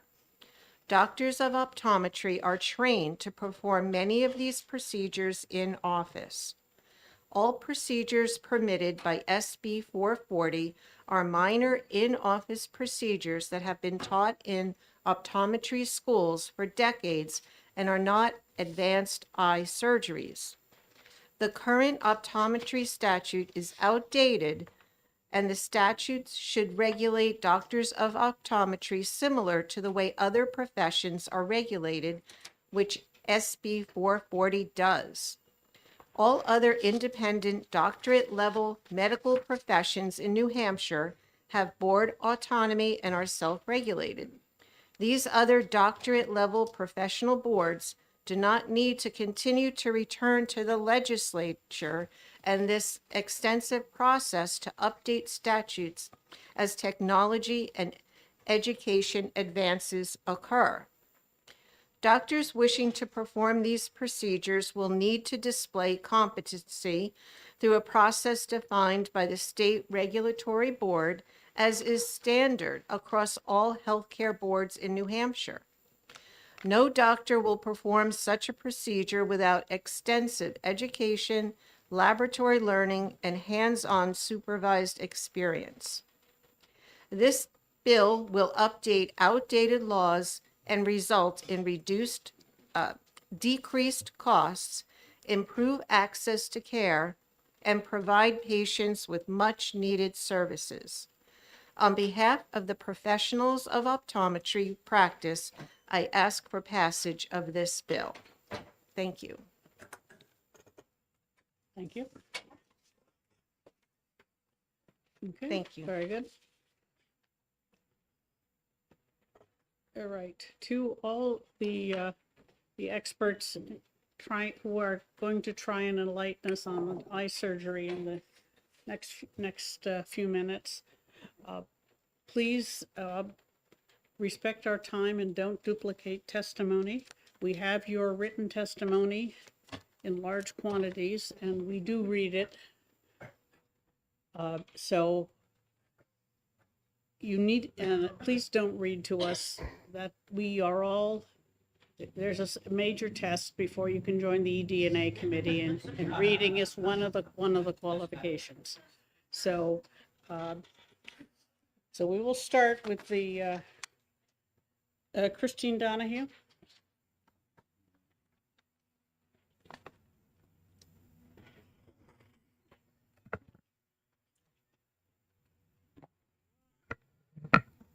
Thank you. Madam Chair, members of the committee, thank you for the opportunity to speak with you today. I'm Dr. Christine Cabin Donahue, a second-generation New Hampshire Doctor of Optometry, born and raised in Bedford. I received my Doctor of Optometry degree from the New England College of Optometry. I'm a member of the New Hampshire Joint Credentialing Committee and the current president of the Board of Optometry. I am here today on behalf of the board to support Senate Bill 440 and help highlight what the bill does authorize and what it does not authorize. There are a few cleanup items in the bill. The first serves to dissolve the Joint Credentialing Committee. This is a 20-year-old committee that's been inactive since about 2020, as it has been unnecessary and unneeded. However, should any functions be needed in the future, the Senate Bill 440 can transfer this role to the Board of Optometry. Next, decades ago, doctors of optometry in New Hampshire were authorized to prescribe hydrocodone. However, because of a federal change in classification systems, our state statute prevents us from prescribing that. The board supports maintaining its current restriction on Schedule II drugs, however, adding an exception for only a 72-hour with no refill supply of hydrocodone. The last cleanup item is the continuing education requirements. Senate Bill 440 maintains the current 20 hours of live classes every year and does assign 10 of those hours specific to ocular disease and pharmacology topics. The change only removes the independent study requirements, including the reading of journals, that are impossible to track and verify. This change is in alignment with other medical professionals, including dentistry and podiatry here in New Hampshire, and consistent with optometry continuing education in other states. Now I'd like to move on to some other aspects of Senate Bill 440, most of what you'll be hearing about today. Although optometry is defined nationally with a standard criteria for education and training, as you've heard, the scope of practice within each state is dictated within each individual state. The current New Hampshire statute does not give the Board of Optometry any autonomy to regulate what constitutes our profession or adapt to advances in it. Because of this, our statute has fallen well behind that of national training. The main goal of Senate Bill 440 is regulatory to correct this discrepancy and ensure that the citizens of New Hampshire have access to up-to-date eye care, both now and in the future. This bill will not allow the board or its licensees to operate outside the national standard of optometry. The autonomy that Senate Bill 440 would allow the Board of Optometry is well established in New Hampshire. As you've heard from the wonderful legislators before me, it's actually now the norm in New Hampshire for doctoral level healthcare professions, including dentistry, podiatry, pharmacy, and physical therapy. All of these similar professions have this authority, and we are asking to be commensurate with them. Our board does have a spotless record in regulation of our profession, demonstrating our commitment to public health and safety for over 113 years. With passage of Senate Bill 440, the Board of Optometry will use this national standard to guide optometry in New Hampshire through the rulemaking process. For example, doctors of optometry who have graduated recently and have completed coursework, lab practice, and clinical training required will be granted certification. Doctors who have practiced in states where they're performing the procedures that you'll hear about today can be granted certification. Other optometrists who seek certification will take the continuing education requirements required by the board, laid out through rulemaking, to demonstrate competency before being granted certification. Continuing education process is used by healthcare professionals. We do not go back to school or complete residency for advancements within our own professions.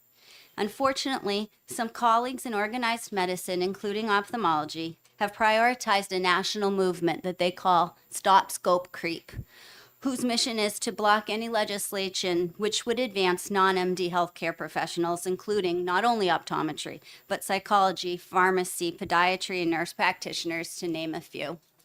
Therefore, our opposition will try to paint the picture that this is not a regulatory bill, but rather a sweeping scope bill.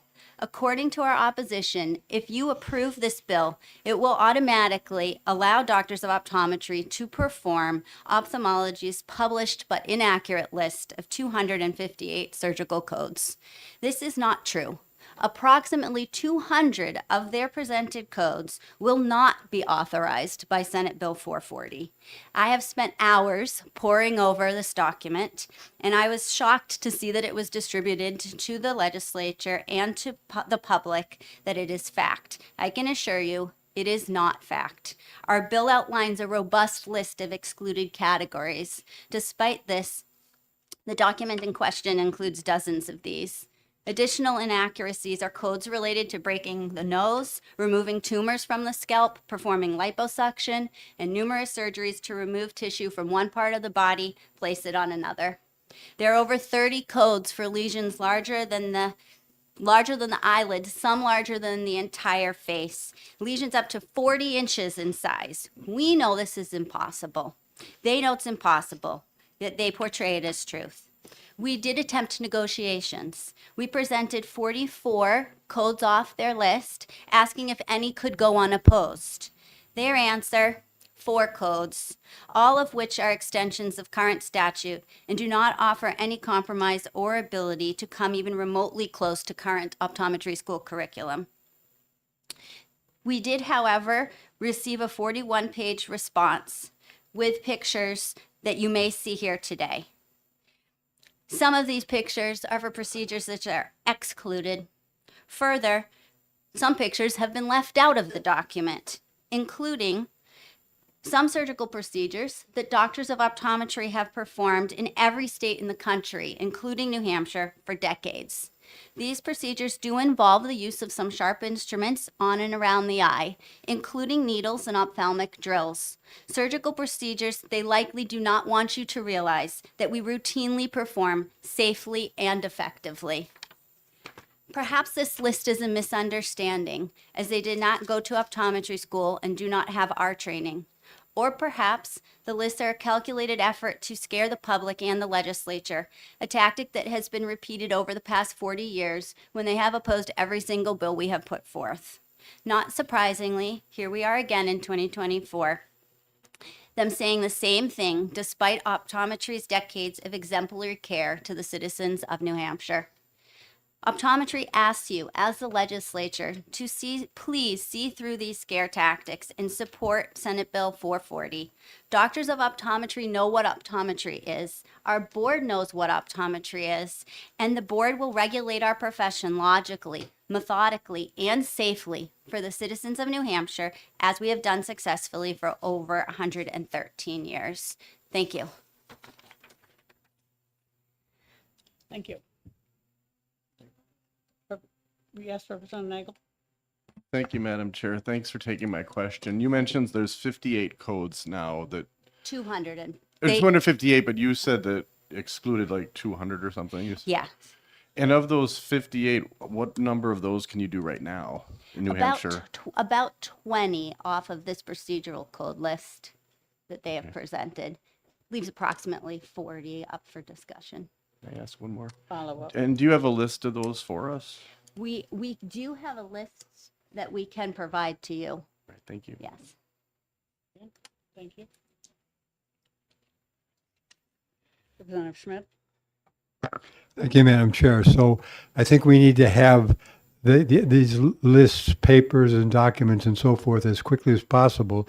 So we who are not practitioners of, at least not to my knowledge, of either one of the arts that are under discussion here, can kind of check off, and because I think we're going to have battling documentation. So we have to have some way of kind of keeping score of things that we've been led to believe are going to happen or not going to happen or whatever, and so we can keep track. That sounds great. We can certainly get that to you if we don't have it in there for you already. Thank you. Thank you. Thank you. I will mention this bill is going to subcommittee to evaluate the details. Representative, Thank you, Madam Chairman. I'll tell you right up front, I have no medical background, and I'm chairman of the Health and Human Services Committee, so I do get involved with these bills. And at one point, we weren't sure if this bill was coming to our committee prior to coming to this committee, and you probably followed that whole drama. I don't know. Yes, I did. But it's been quite a topic of conversation over the last several weeks. So looking at the bill, and I'll fully admit there's a lot I don't understand. Of course, yeah. But one issue that's been raised by some of my constituents and others is there's a certain training, certain residency you need to complete to do some of the procedures that it's my understanding you're requesting to be able to do. And I was wondering if you could address that, because I think that's one of the sticking points in this whole situation. Sure. There are going to be speakers coming on after me that do address in detail the education that's required to become an optometrist and the education that is involved in some of these procedures that the board may be looking at once we gain the authority to do that. But we do have two experts on education from two current optometry programs that can discuss maybe in more detail than you'd like to hear the educational requirements necessary. Thank you. Just a quick technical point, Madam Chair. There are several representatives joining us today. If you're sitting behind a nameplate that is not yours, you need to turn it over so you're not going to be misidentified. thank you. That's fair enough. Representative Goldie? Just a question of the chair. If this is going to subcommittee, I'm assuming Health and Human Services Committee is going to be participating in that subcommittee. I will take all the help we can get, yes. Representative Blackus? And which subcommittee? I was expecting it to go to the licensing committee unless subcommittee unless someone else volunteers. Was that?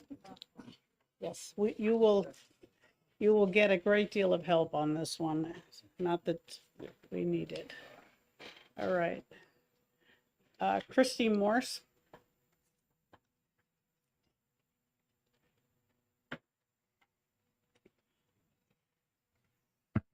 Good afternoon, Madam Chair and members of the committee. My name is Christy Morse. I'm a pediatric ophthalmologist here in Concord, and I'm Vice President of the New Hampshire Society of Eye Physicians and Surgeons. In New Hampshire, ophthalmologists have a long tradition of collaborating closely with our optometric colleagues, who we believe are an integral part of larger private practices for routine eye exams and to help medically manage eye conditions such as glaucoma.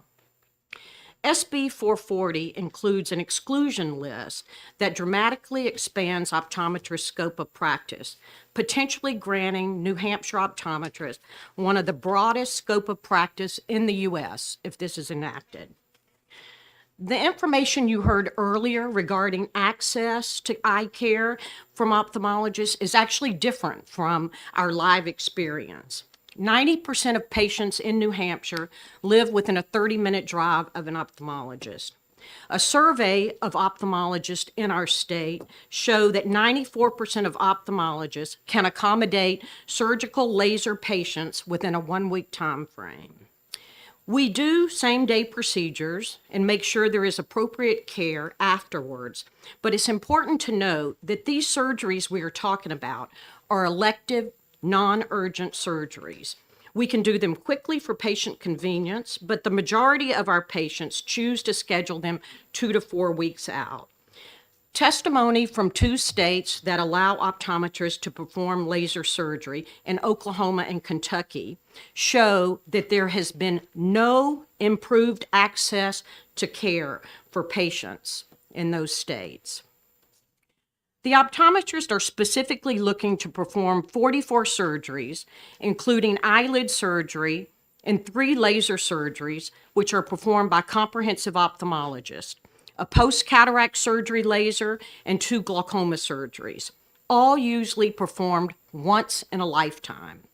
You will hear about these procedures in more depth from my colleagues today. In addition, SB 440 would be one of the largest expansions of optometric scope of practice in the continental United States. 41 states, plus Puerto Rico and the District of Columbia, prohibit optometrists from performing laser eye surgery. Since 2011, over 100 bills have been introduced in 36 states regarding optometric expansion of surgical privileges.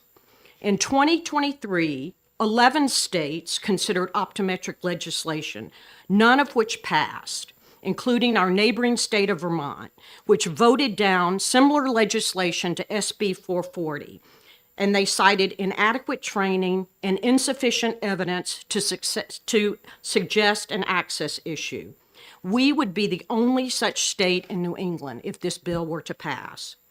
The proposed legislation would also allow for a completely self-regulating optometry board, unprecedented in the state of New Hampshire, and be the only such board to exist in the continental U.S. The medical providers that have independent boards, such as dentistry, podiatry, and physical therapy, operate under auspices of the OPL and require legislative approval before allowing any expansion of practice. By creating an exclusion list to define their scope of practice, the new optometry board created through this legislation would have the sole authority to grant optometrists privileges to perform these surgical procedures and to use any new technologies that will arise and determine the standards, no matter how minimal, to perform highly complex surgery. SB 44 uses exclusionary language. It would authorize the optometry board to have sole authority to grant surgical privileges. It does not specify the criteria the board would use to grant these privileges. States that have passed similar legislation, like Louisiana and Mississippi, require optometrists to show laser surgical coursework in optometry school or have completed a 32-hour weekend course, both of which we find inadequate for complex surgical training. Given that the Board of Optometry would consist of 4 optometrists and only 1 public member governing 333 licensed New Hampshire optometrists, we have concerns about potential bias if a patient complaint arises from a surgery performed by an optometrist. In contrast, the Board of Medicine includes 11 members chosen from 12,640 licensees.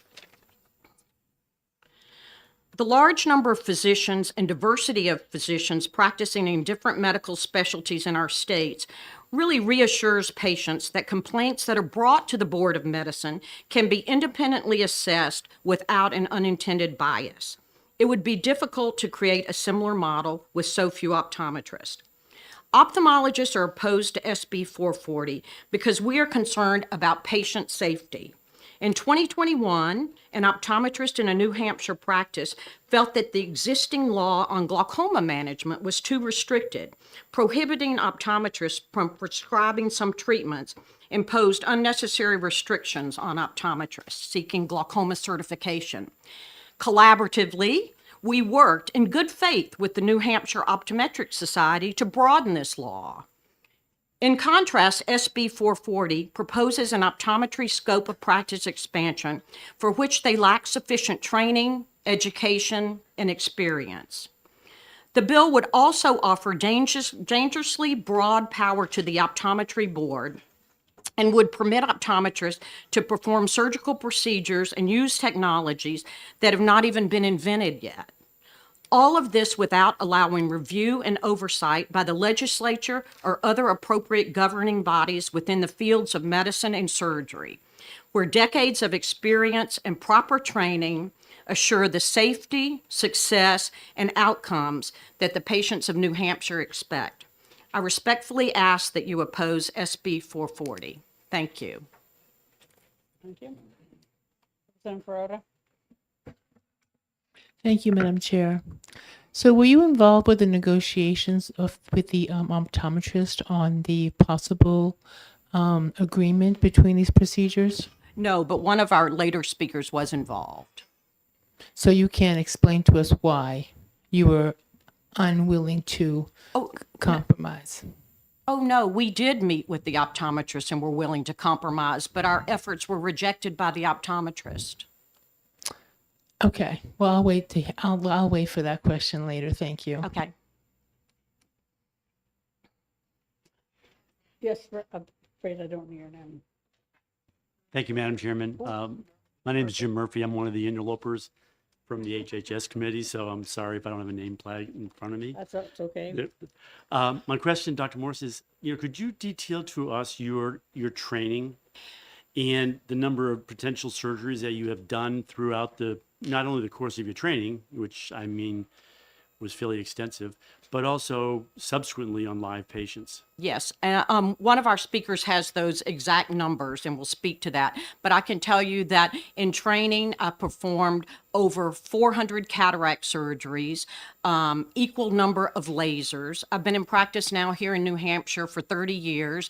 I do at least 6 surgical procedures a week. I do a lot of surgery. And that training, though, learning when I was in residency was really one-on-one mentorship. It was on live patients after working in wet labs. Just follow-up. Quick follow-up.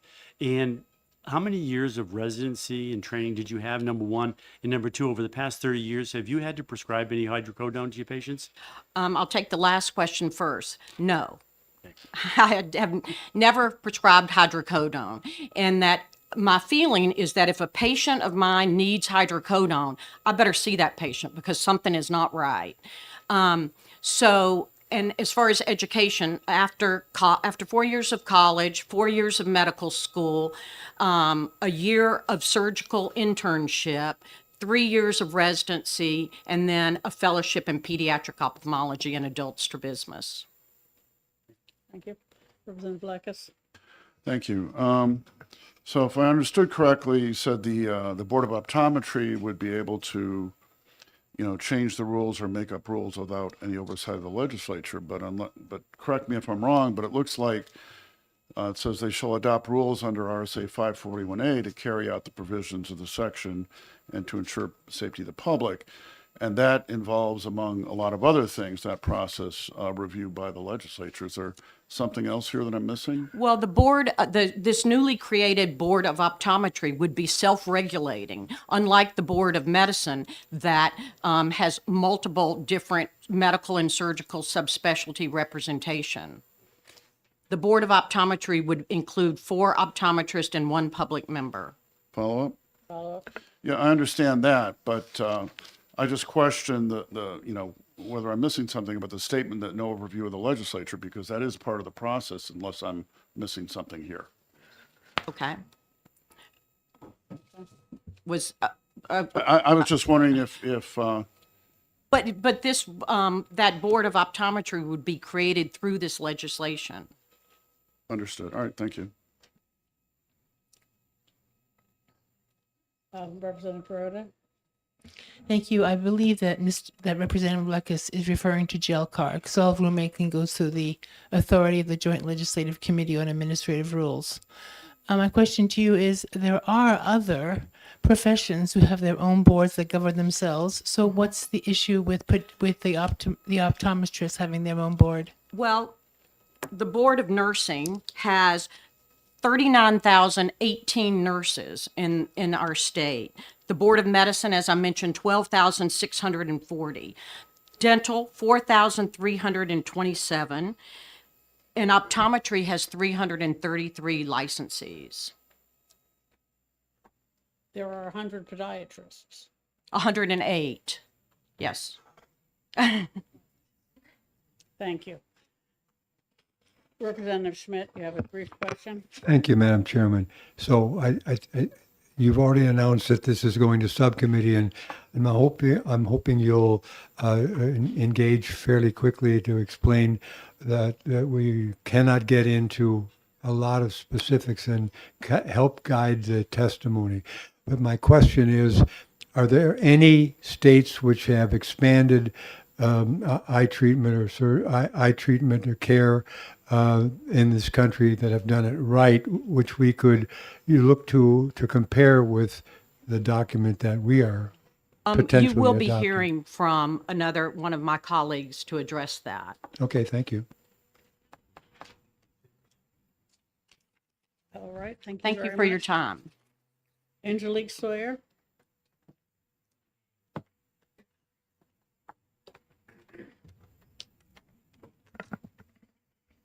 Good afternoon, Madam Chair, representatives of the committee. Thank you for your time.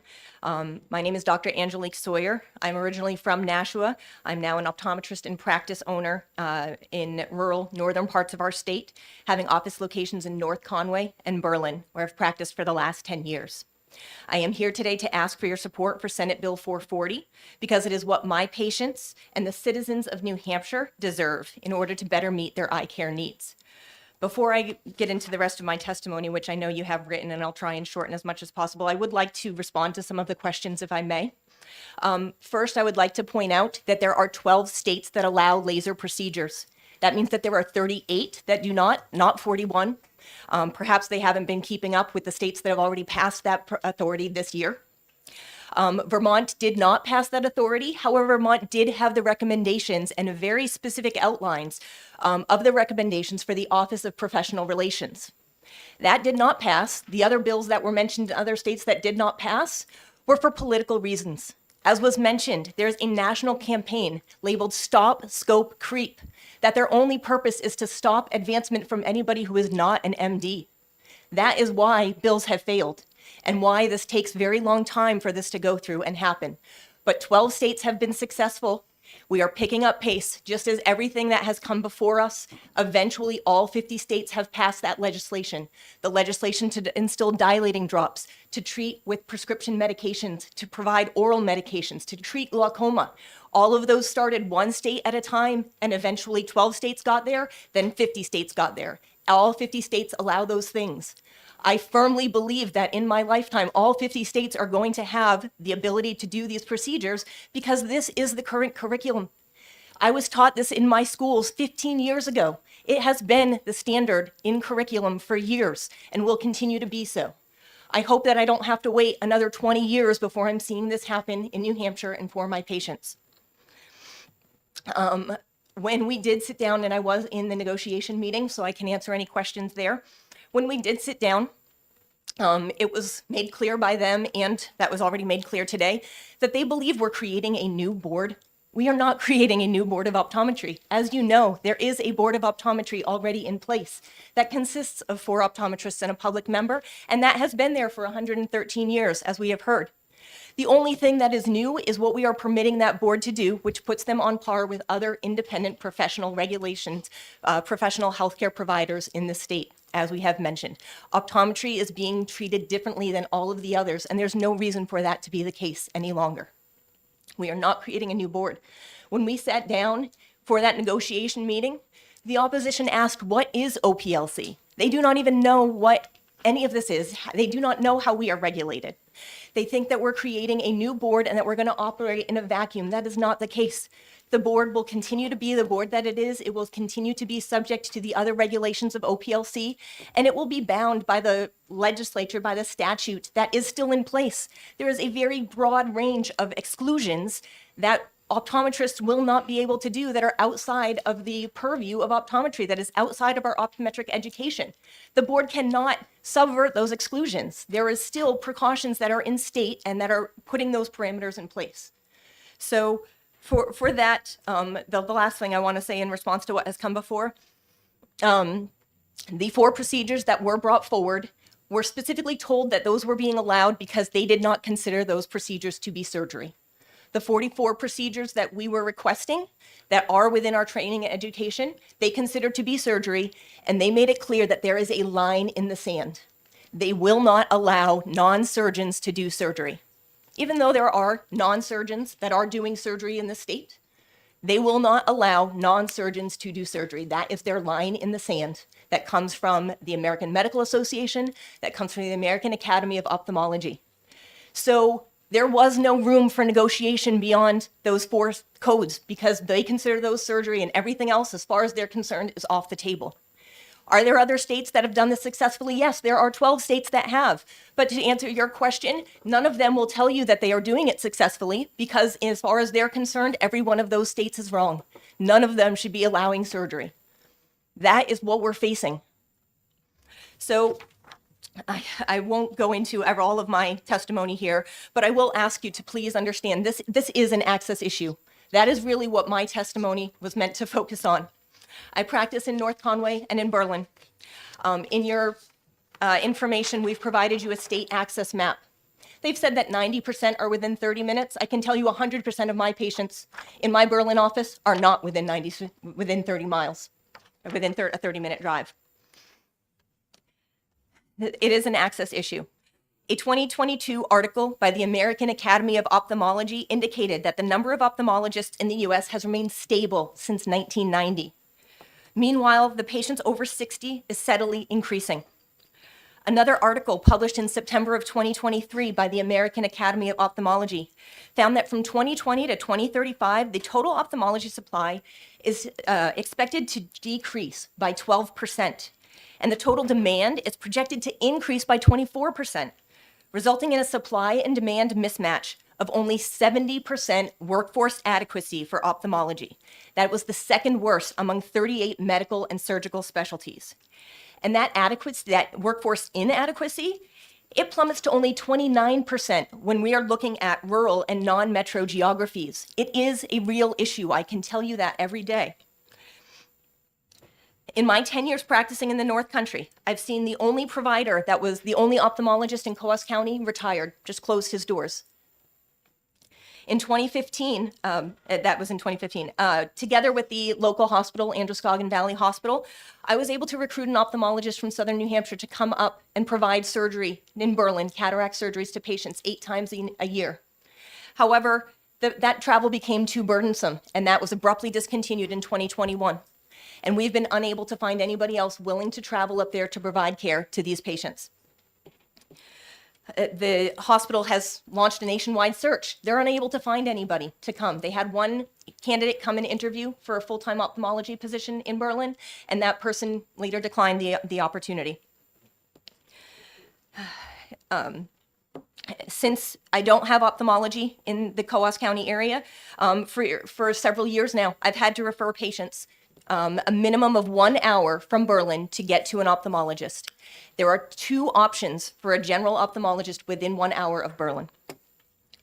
Should those ophthalmologists not be able to provide the specialty care that I need, or should they not be on the insurance panels of my patients? That is a real issue. There is one of our managed care Medicaid plans that has 1 ophthalmologist in the entire state available for us to refer to. There are other ophthalmologists that do not take the other Medicaid plans, sorry.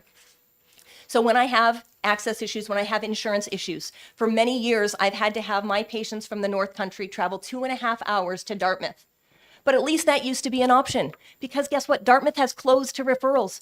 I cannot refer a patient to Dartmouth and have not been able to for months.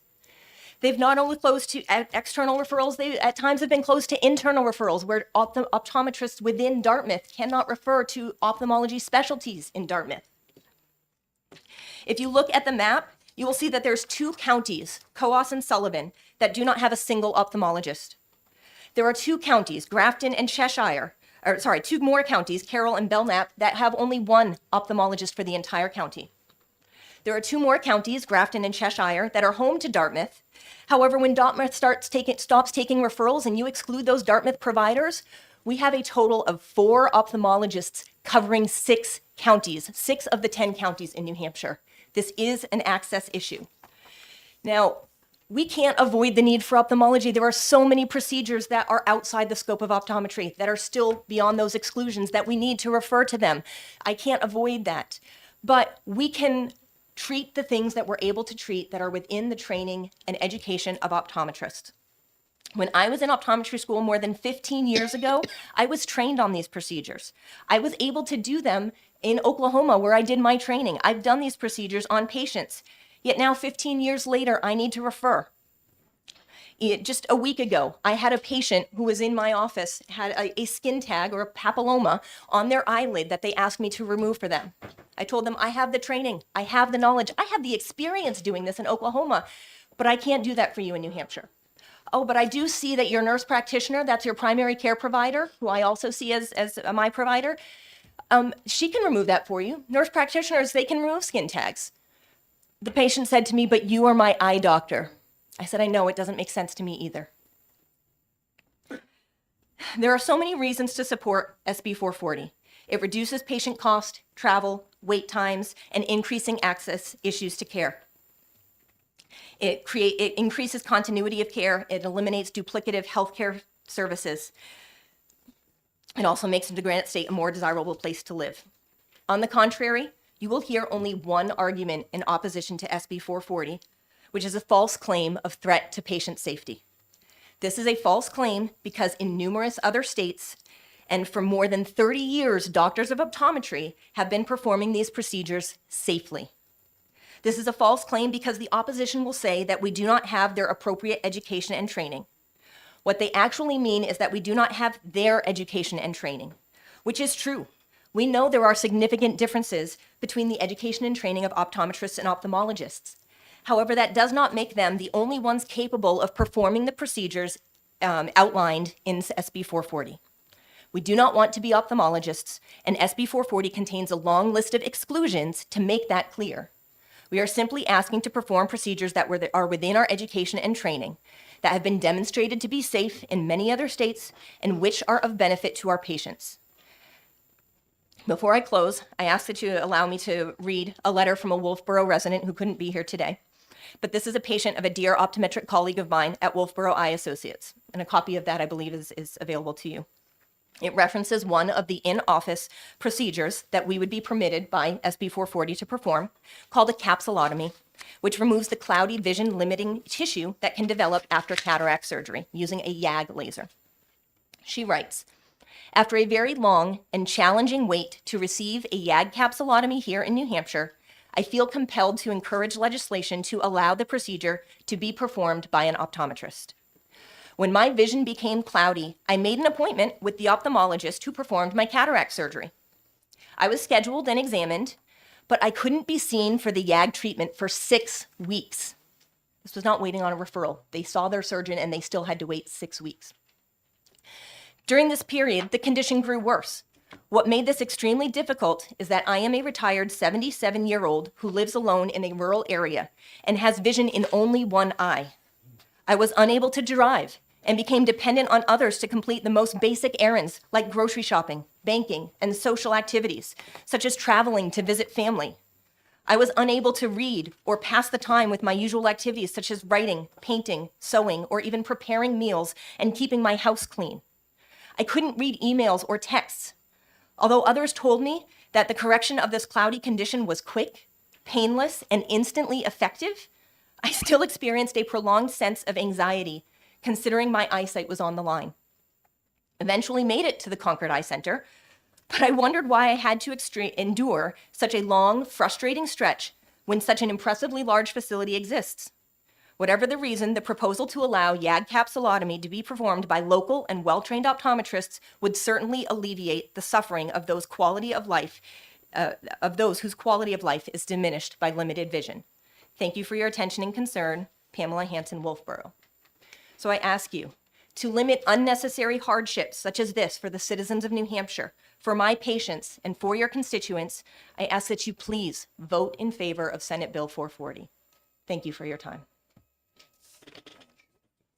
Thank you. Representative Sherwood? Thank you, Madam Chair. Thank you for taking my question. You alluded to the number of ophthalmologists likely to decrease going into the future. Do you have information on the proposed or possible numbers of optometrists going forward? I don't have that number in front of me, but it is increasing. There are more optometry schools that are opening.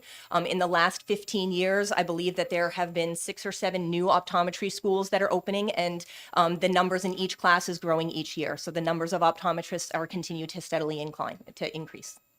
Representative Golding? Thank you, Madam. Thank you, Madam Chair. Thank you for taking my question.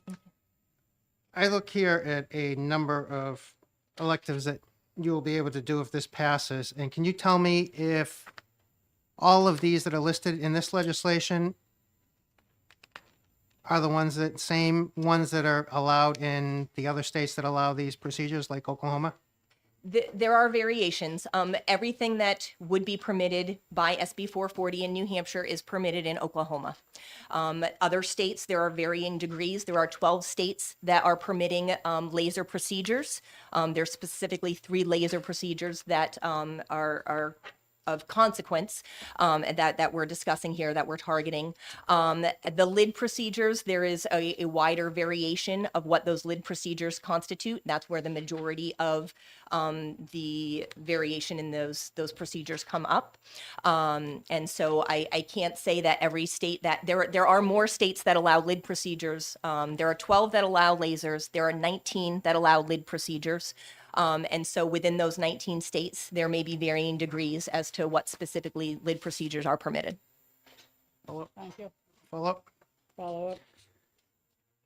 So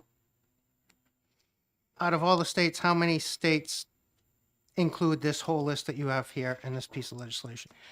The only that I can know for sure as of right now is Oklahoma, but I can get more specific information for that for you. Thank you. Representative Ferota? Yes, thank you, Madam Chair. Could you please tell me, are there any optometrist schools of optometry in the United States, in New Hampshire? There are none in New Hampshire. There are 2 in Massachusetts. We have several students that are here today because this is so important to them. They want to practice in New Hampshire. They want to know that they can come to New Hampshire and use the education that they're learning. Thank you. I beg your pardon, Representative Schmidt? I always have interesting questions, Madam Chair. So you've already been informed that it's going into subcommittee, so we're going to have people who are available to come to subcommittee, and you have come a long way today. I can't imagine you can easily come down on a regular basis, but please, all of you, can you tell us when you testify whether you will be available to work with a subcommittee? I will absolutely make myself available. It is that critical to my patients. My patients know how passionate I am about this. They know that I'm doing this for their benefit, and they are happy to reschedule their exams. I fortunately also have another associate that can help hold down the fort and is doing so today. So I will absolutely be available. And we have a strong team that are also willing to be available whenever you need us. I noticed your passion, so thank you for being Thank you. available. Okay. Representative Smith, thank you. Thank you, Madam Chair. Because New Hampshire is thin, we're close to both Maine and Vermont. Are there ophthalmologists available to New Hampshire residents in either one of those 2 states? Thank you for asking that. In fact, I'm right on practicing on the border of Maine.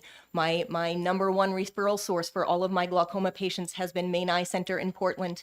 For years, I've sent them for the glaucoma lasers that I need treatment for. My patients have about an hour and 15 minutes to get to Portland from North Conway. When I referred last month, I was told January is when my patient would be seen. So they are also experiencing access issues as well. And like Newport or Island, Follow-up? pardon me, Follow-up? follow-up. Newport or Island Pond, Vermont, do they have any resources that you could So tap into? on the Vermont border, there is the one provider that we do have up in the Littleton region that's up close to Berlin. That's one of the two options that I have. He practices on both sides of the state. So he is the Vermont option that I have available. I have the Portland, Maine option available. Okay, thank you. Thank you. Representative McDonald? Thank you, Madam Chairman. Wayne McDonald, Chairman of Health and Human Services. I think I was in that meeting you referred to earlier. And again, as I told the previous individual, I have no medical background, and it's a lot about this bill I don't pretend to understand. One thing that's been brought to my attention, and that's what the benefit of these hearings are, so you can hear both sides and get a better understanding. I won't be voting on this bill in this committee, but as a member of the House, I will be voting for it, obviously, when it gets to the floor. Boards are something that the Executive Departments and Administration Committee handles, and we deal with public health issues. There is a public health issue tangentially related to this board, however, the Board of Optometry that, and the revisions you'll be making here. It's my understanding, you said it's not going to change really. There is a board now, but it's my understanding that this board will expand in terms of authority, and only Alaska will have a comparable board in the entire country. Is that true? The Board of New Hampshire would expand authority, and they will be put on par with the other independent practicing doctorate level professions in the state of New Hampshire that are regulated in the same way. Follow up, Madam Chair? Follow-up. So, but in terms of other states, are other states comparable, or only is Alaska comparable? Alaska has a statute where their board is able to regulate to a greater extent. I do not know of others at this point. I don't also cannot speak to other states and their podiatry or their pharmacology or their physical therapy statutes, but I do know what those statutes are in New Hampshire. Okay, thank you. Thank you. Thank you very much. Thank you. Representative Mangiapudi? Thank you, Madam Chair. Thank you for taking my question. As a podiatrist board, you also regulate disciplinary actions. And in the past 113 years that you've said, what is your average disciplinary questions or referrals per year? I can have the board follow up with that. I can tell you that there have been no disciplinary actions.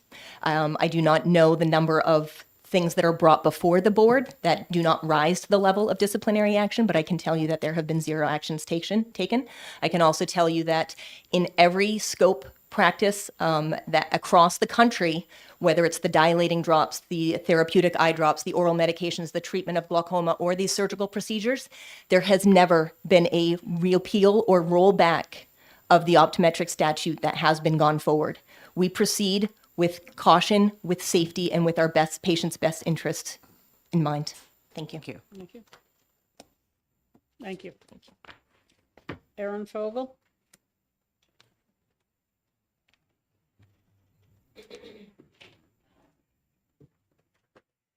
Madam Chair, would it be okay if I invite Dr. Ben Harvey to join me to expedite Sure. the hearing? Thank you. Expedition is good. And don't overestimate our attention spans. Madam Chair and representatives of the committee, thank you for hearing me. I'm from Oklahoma. I am a board-certified ophthalmologist. I did my residency in ophthalmology and fellowship training in glaucoma, and I've been practicing for about 12 years in adult and pediatric glaucoma in Oklahoma City. I've been tasked to talk about complications we see from optometrists performing laser surgeries since the passage of that scope expansion in Oklahoma many decades ago. These affect my patients personally, my practice, and my colleagues. We all deal with these complications that we see from referral sources due to these complications. I have a patient with what we call neovascular glaucoma. It's glaucoma related to diabetes, who had sudden increase in eye pressure, pain, decreased vision. An optometrist called me asking me to do a laser. He said he was going to do it, but he didn't have it at this satellite location. I agreed to see the patient, bring the patient in, and the patient was misdiagnosed. He did not have what the optometrist said he had. The optometrist thought he had acute angle closure when in fact he did have the diabetes-related glaucoma. This glaucoma, if that laser was performed for acute angle closure, would have worsened the disease and led to a bad outcome. So that's just a prequel for me speaking about the essential necessity for patient safety. We are dealing with complications from these procedures. You'll hear from a patient of mine later on today. Not only are these lasers potentially dangerous, and we do see complications of them in Oklahoma, but we also see improper diagnoses of diseases and utilization of wrong lasers for wrong diseases, frequently in Oklahoma. There's a patient of mine I recently diagnosed with glaucoma. She had been going to the optometry school in North Oklahoma. They had not diagnosed, nor had they treated her glaucoma, but they had been doing multiple lasers in her eyes to treat her floaters. These lasers' side effects include pressure spikes in her eyes. Pressure spikes in a patient with glaucoma leads to nerve death. Nerve death is irreversible, leads to blindness. We have a patient who was seen for months for a painful red eye by 2 different optometrists who were surgically trained. The patient was eventually sent to the emergency room. The emergency room doctor, not the optometrist, diagnosed the patient with acute angle closure and sent the patient to an ophthalmologist for laser surgery. Unfortunately, due to delay in diagnosis and treatment, the patient could not have this laser surgery, had to go to the operating room. A lawsuit ensued. It did not materialize because the patient passed away before it could go through the proper channels. We have patients in the community who are veterans, but treated by community ophthalmologists and optometrists. This particular patient went to an optometrist and had laser in both eyes for what we call narrow angles, treating an angle closure glaucoma. The lasers were not successful, were not completed, because in one eye, the eye started bleeding, filled up with blood. The optometrist proceeded to do the laser in the other eye. Unable to complete, the eye filled up with blood, the pressures elevated markedly. This was treated conservatively by the ophthalmologist who finally got the patient, and when they did evaluate the patient, once the blood was gone and they could see all the structures, in fact, this patient did not need that laser. This patient had open angles, not closed angles, that were the reasoning behind this laser done by the optometrist. We've had patient go to one of our cornea specialists seeking LASIK. Wanted to do LASIK on both eyes to improve their vision and perhaps get independence from spectacles. The cornea specialist, an ophthalmologist who does another year of training to deal specifically with the cornea, stated that this patient is not a candidate for LASIK surgery. It would be detrimental to the patient to do this surgery. The patient was really motivated, so got a second opinion from an optometrist who said, you know, currently we can't do the procedure, but I'll see if we can do it in the future. 2 weeks later, patient's contacted by the optometrist, LASIK is performed, patient had worse vision in the outcome compared to before the surgery. Went back to the cornea specialist, he couldn't fix it. There's no way to fix that. You'll be hearing a lot about lasers after cataract surgery. We'll call them YAG capsulotomies, or we can call them YAG lasers so we don't get too technical. We see patients who have this laser done by optometrists when it was actually uncorrected astigmatism causing the visual distortion. A simple glasses refraction would have fixed this rather than a laser. We've had this laser performed when it was macular degeneration causing the vision decrease rather than a problem after cataract surgery requiring this laser done by optometrists. We've had this surgery done in patients who've already had the laser done by optometrists. All these would have been avoided if proper slit lamp examination and patient physical history were perfected in this scenario to do surgery. Okay. Again, this is about patient safety.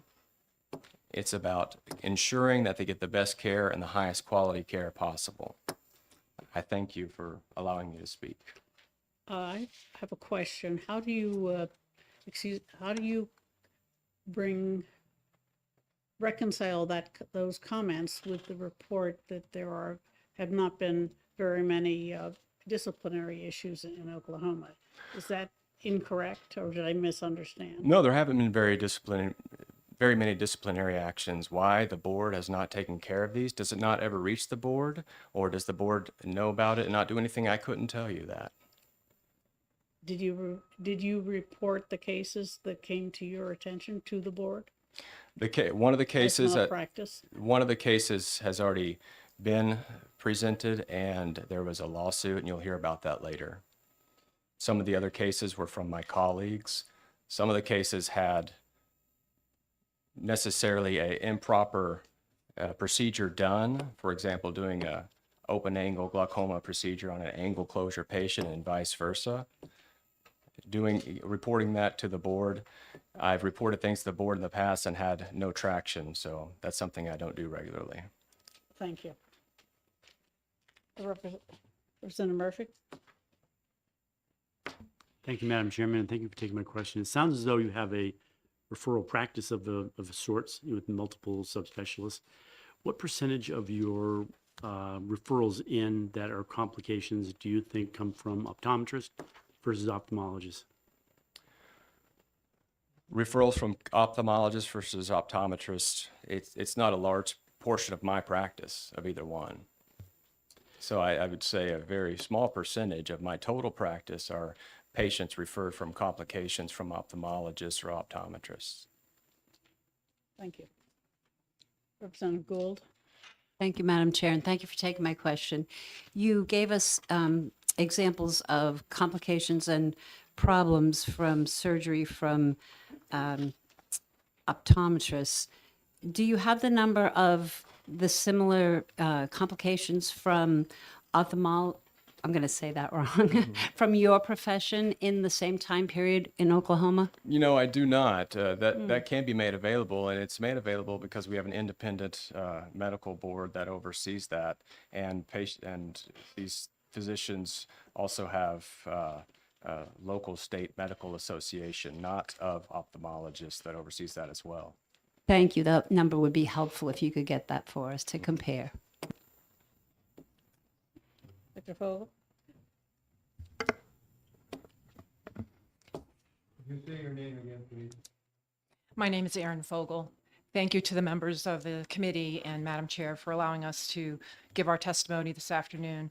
Before I do that, I would like to address Representative Likas and Representative McDonald's question about board authority. If you have a copy of the SB 440 in front of you, I would ask you to look at page 7, line 2.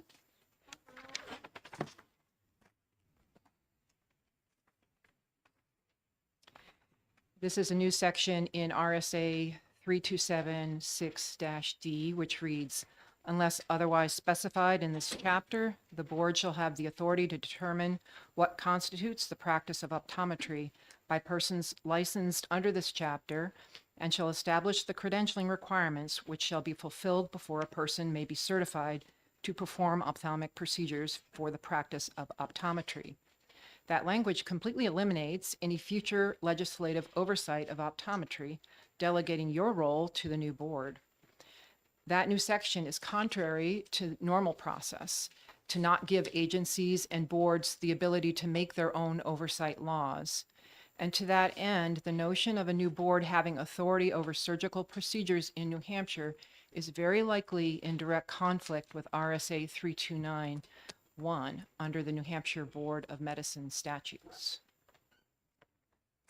I do also want to address some other things after my testimony, but I would like to start by introducing myself a little more thoroughly. My name is Erin Fogel. I'm an ophthalmologist specializing in cornea and cataract surgery, and I'm president of Concord Eye Center. I've practiced in Concord for 30 years.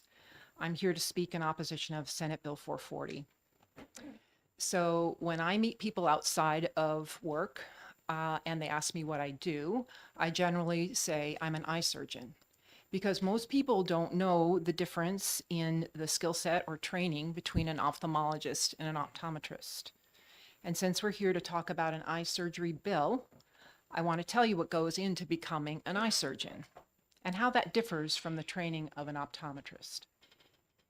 Following college, an ophthalmologist spends 4 years in medical school learning anatomy and physiology and the diseases that plague us. In our 3rd and 4th year, we start doing procedures on patients, like learning how to suture skin, putting in IVs, chest tubes, NG tubes, and central lines. And it's not because we need these specific skills to become an eye surgeon. It's that for the first time, we touch real, live patients. They in turn bleed and vomit, move, shake, and faint. We learn that's what people do. Surgical training, part 1. After graduating as real doctors, we spend a year as interns in a teaching hospital with critically ill patients that we are charged with keeping alive.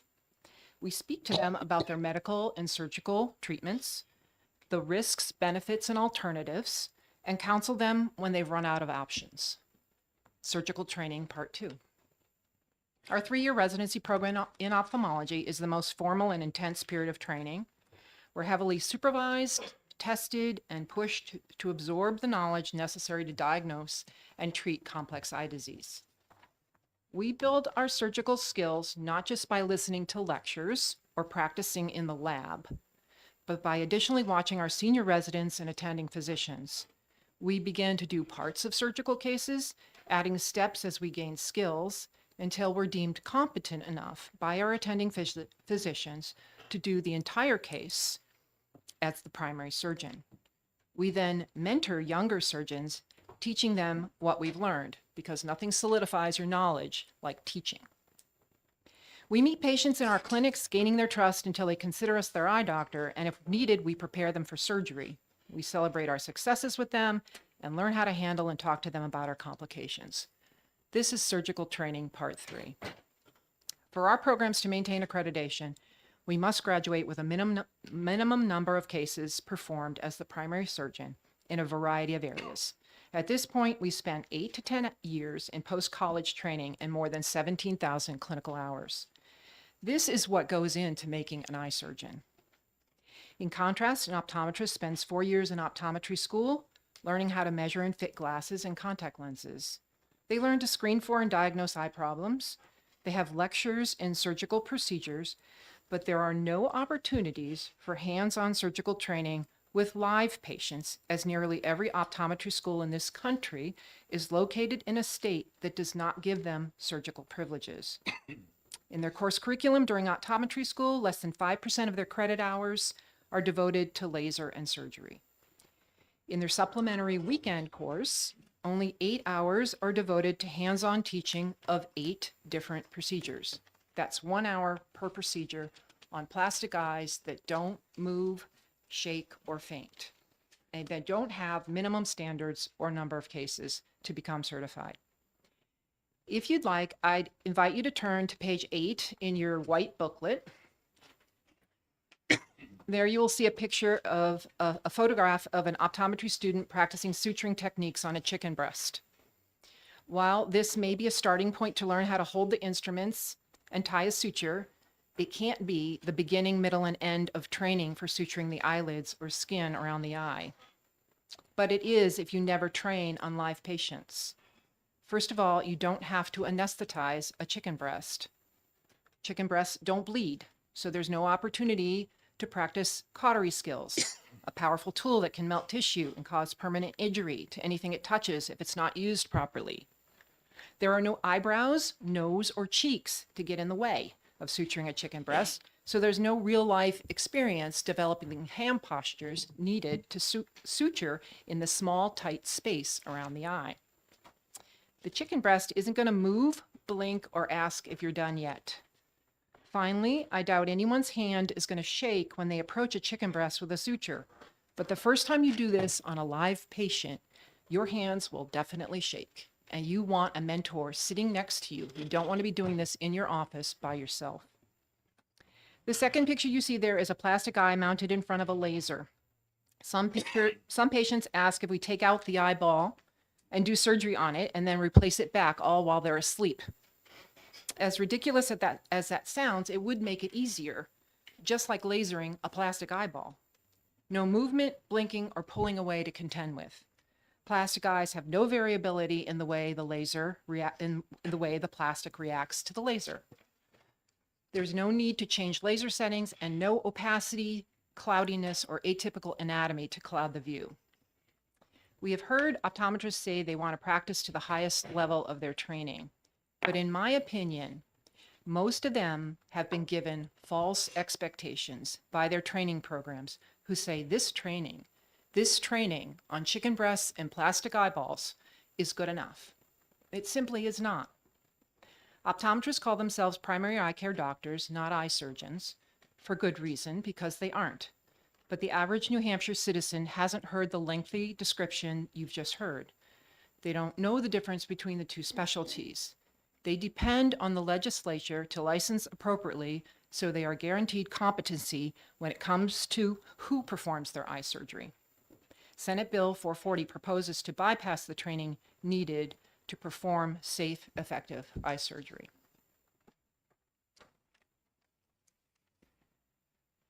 If you'd like, I would like to address a term that's been brought up in response to our attempt to compromise. I was in the hearing with 3 of my optometric colleagues and the Speaker of the House, and we were able to listen to their requests. And we stand ready to compromise on several items I think Dr. Morse included in her presentation, including allowing the ODs to prescribe hydrocodone, reducing, as they requested, the CME requirement to 20 hours per year, maintaining a self-regulating board, and 4 procedures on their list that would expand their current scope by 36%. But the term line in the sand has gained momentum in our discussions. We would like to continue working with our optometric colleagues to deliver high quality of care to our patients. We're not trying to be obstructionists. We care about patient safety, but we define these privileges that they are requesting as surgery, and we believe only doctors with surgical training should do surgery. Thank you. Representative Goley? Thank you, Madam Chair. Thank you for taking the question.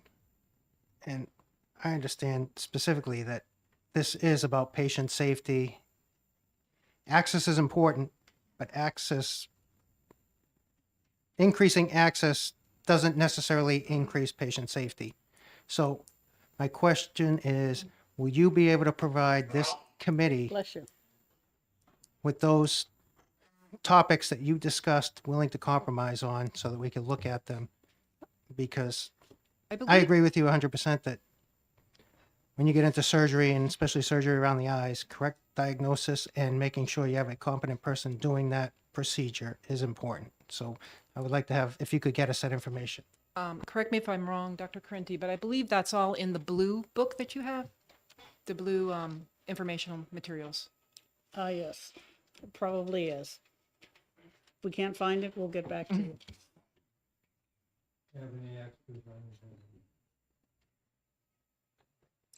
Yes, if whoever was giving out these handouts could make sure Representative Schmidt has a set, we would appreciate it.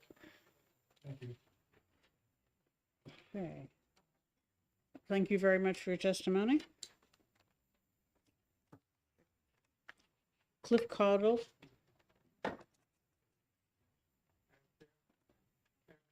Yes. Oh, okay, well then, good, we'll save them for somebody else who needs them. Thank you, though. Thanks for finding them. Thank you, Madam Chair, and the members of the committee for allowing me to participate in this hearing. And greetings from the Commonwealth of Kentucky. I apologize if my accent is a problem with the proceedings today. Perhaps the translator would have been in order. My name is Cliff Caudle. I'm a practicing optometrist in the state of Kentucky. I graduated in 1995. I did a residency in primary care optometry at Oklahoma several years after they received privileges to do these procedures and have been performing them on my fellow Kentuckians on and off for roughly that time. Since 2015, I joined the Kentucky College of Optometry, which is a new college of optometry located in rural eastern Kentucky. And one of the reasons why I joined there was because our scope of practice included these procedures for our fellow Kentuckians. And I wanted to be a part of the training team that was responsible for making sure that my future colleagues would be competent in these procedures.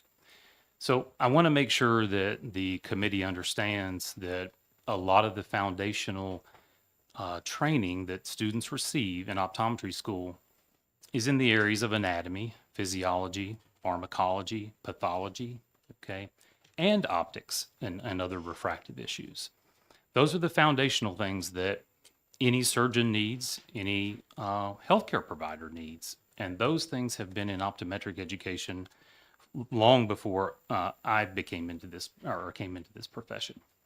In the last probably 20 years or so, the schools have started to add some of the curriculum necessary to be specific to ophthalmic procedures that we're discussing today. These laser procedures especially are procedures that utilize what's known as a slit lamp, which is attached or added to the laser components are. And these students start using a slit lamp in their first year. So they are learning how to examine, how to focus, how to concentrate the energy, the light, the whatever on the specific part of the eye that they need to early in their career. A little bit later in their career, then we inform them and guide them on the specifics necessary to be able to do that for laser procedures.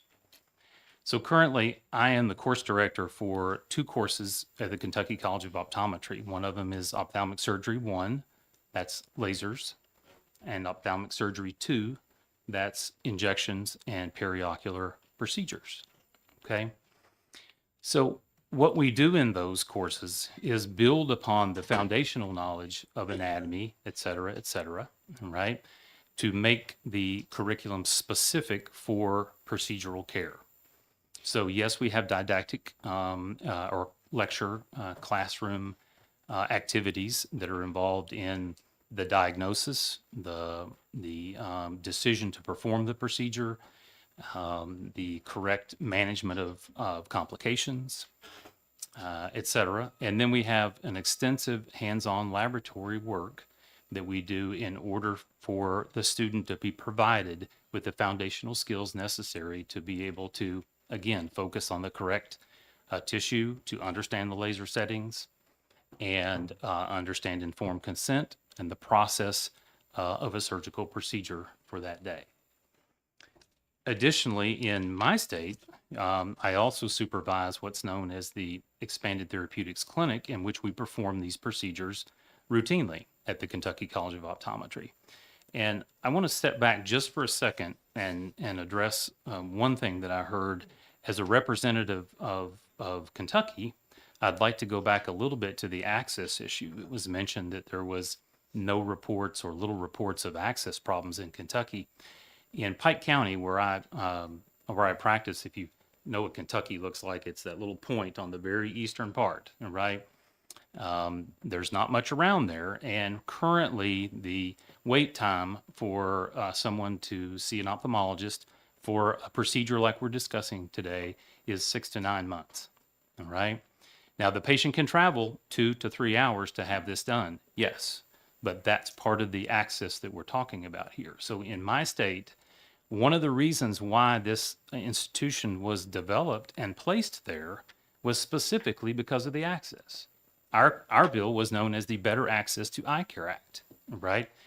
In Kentucky, we passed that in 2011, and the school was graduated its first class in 2020, entered its first class in 2016. Again, specifically in response to the access issue. So we dropped the school right in the middle of where the access was a problem, right? And just like our osteopathic colleagues at our college, we were making a big difference in serving the underserved in Eastern Kentucky. So I'd like to provide testimony about the access in our state. There was also another question about board autonomy or board self-regulation. Kentucky is exactly that. There was a question, I apologize, from this side over here about was there another state where a board had a similar authority? And Kentucky has that authority.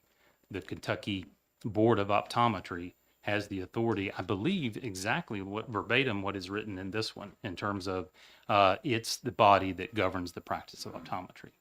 I can't speak to all of them in the country, but I can tell you that there is Kentucky, right? And that's been since 2011. So in addition to the didactic work that we do these procedures in clinic at least weekly at the clinic that I supervise, and they also do it at a regional hospital, which is virtually across the street, where the single practicing ophthalmologist in Pike County is employed. So the procedures are performed at the hospital as well as in our on-campus clinic, right? And the process that we go through is the old mantra of see one, do one, teach one, right? So our students often come into my clinic and they watch me do one of these procedures, okay?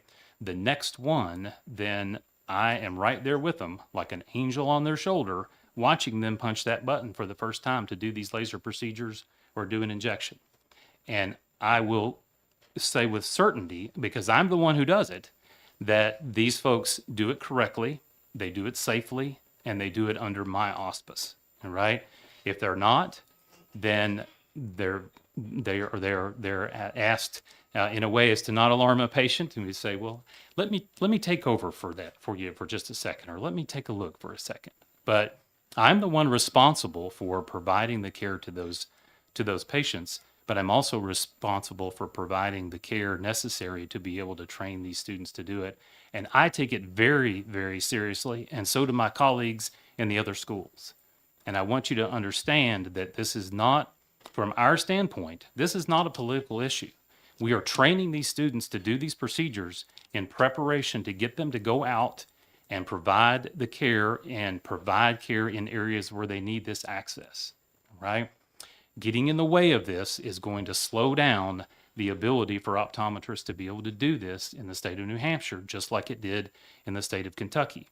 I don't think there's any coincidence to the fact that there are more schools that have opened, right, in the last few years, and they include this type of curriculum, right, because this is becoming the norm for optometry in other states. And New Hampshire, in my opinion, should get on board in terms of understanding that other states have been doing this oftentimes for years and years and years and years with an excellent safety track record. You have documentation in there, some of the specifics about the curriculum in the schools. You have my testimony about some of the curriculum in the schools. You have documents in there about the number of procedures that have been performed in several states. In Kentucky, the estimate is about 60,000, right? Which with no adverse events reported to the board, right? Surgery results in adverse events and complications irrespective of who performs it, right? But adverse events and complications are not an admonishment of incompetency, right? And I think that's important to understand. So are my students trained to be able to handle the complications as well as the intraoperative or the procedural things? Yes, they are. And I think that's one reason why I wanted to visit Concord. Did I say it right? Okay, all right. Out of here, it's Concord. Sorry. So Concord, and bring this information to you. I'll wrap up because again, you've got my written testimony in here, but there are a couple of different standards that are now starting to be adopted nationally by the Association of Schools and Colleges of Optometry, which is obviously the association that governs schools and colleges of optometry and makes recommendations about curricula. And in a recent outline, a detailed outline of the three pillars of core competency in surgery, that was professional value and ethics, knowledge, and skill. And that first one is the one that I would really like to focus on, that professional values and ethics. Our colleagues, our optometric colleagues, are not going to perform these procedures if they have not received enough training for them to be comfortable to perform these.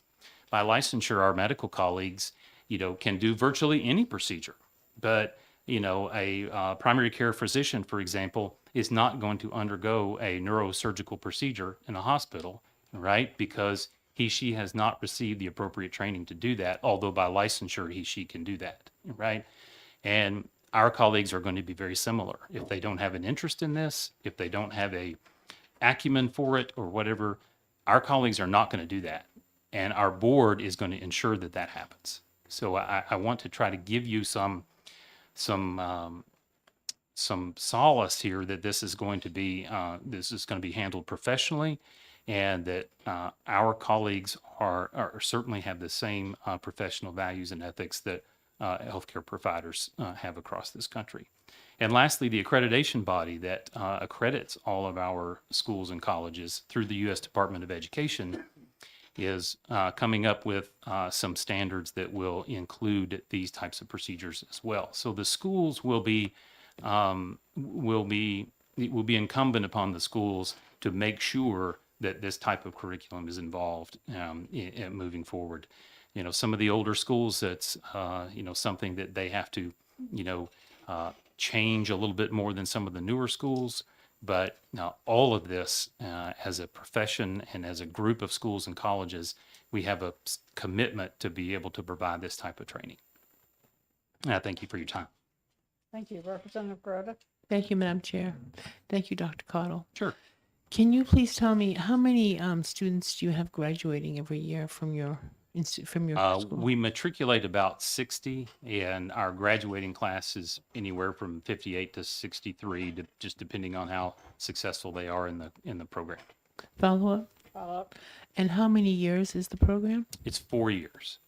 Last question. Follow up. Of these procedures that are in House Senate Bill 440, how many of those procedures are taught in your school? How many of the procedures are taught? All of them. All of them. Okay. All three of the laser procedures and the lid procedures. Thank you. Representative Schmidt and then Gould. Thank you, Madam Chair. So ordinarily, I would save this question for the subcommittee, but you may not be back because I've actually been to Kentucky, if you can believe it. I believe it. I know Louisville quite well. All right. So the thing that was brought to our attention about suture training. Sure. Is this it as far as suture training is concerned, or is this perhaps stage one or whatever? That is definitely stage one. And how many other stages are for that? Well, in our institution, we don't use chicken. All right. That's just not what we use in our institution. Okay. We tend to use some animal models, but we use synthetic models to be able to do it, right? And they are more shaped like an eyelid or an eyebrow or something like that to give students some of that dexterity that they need to be able to do that.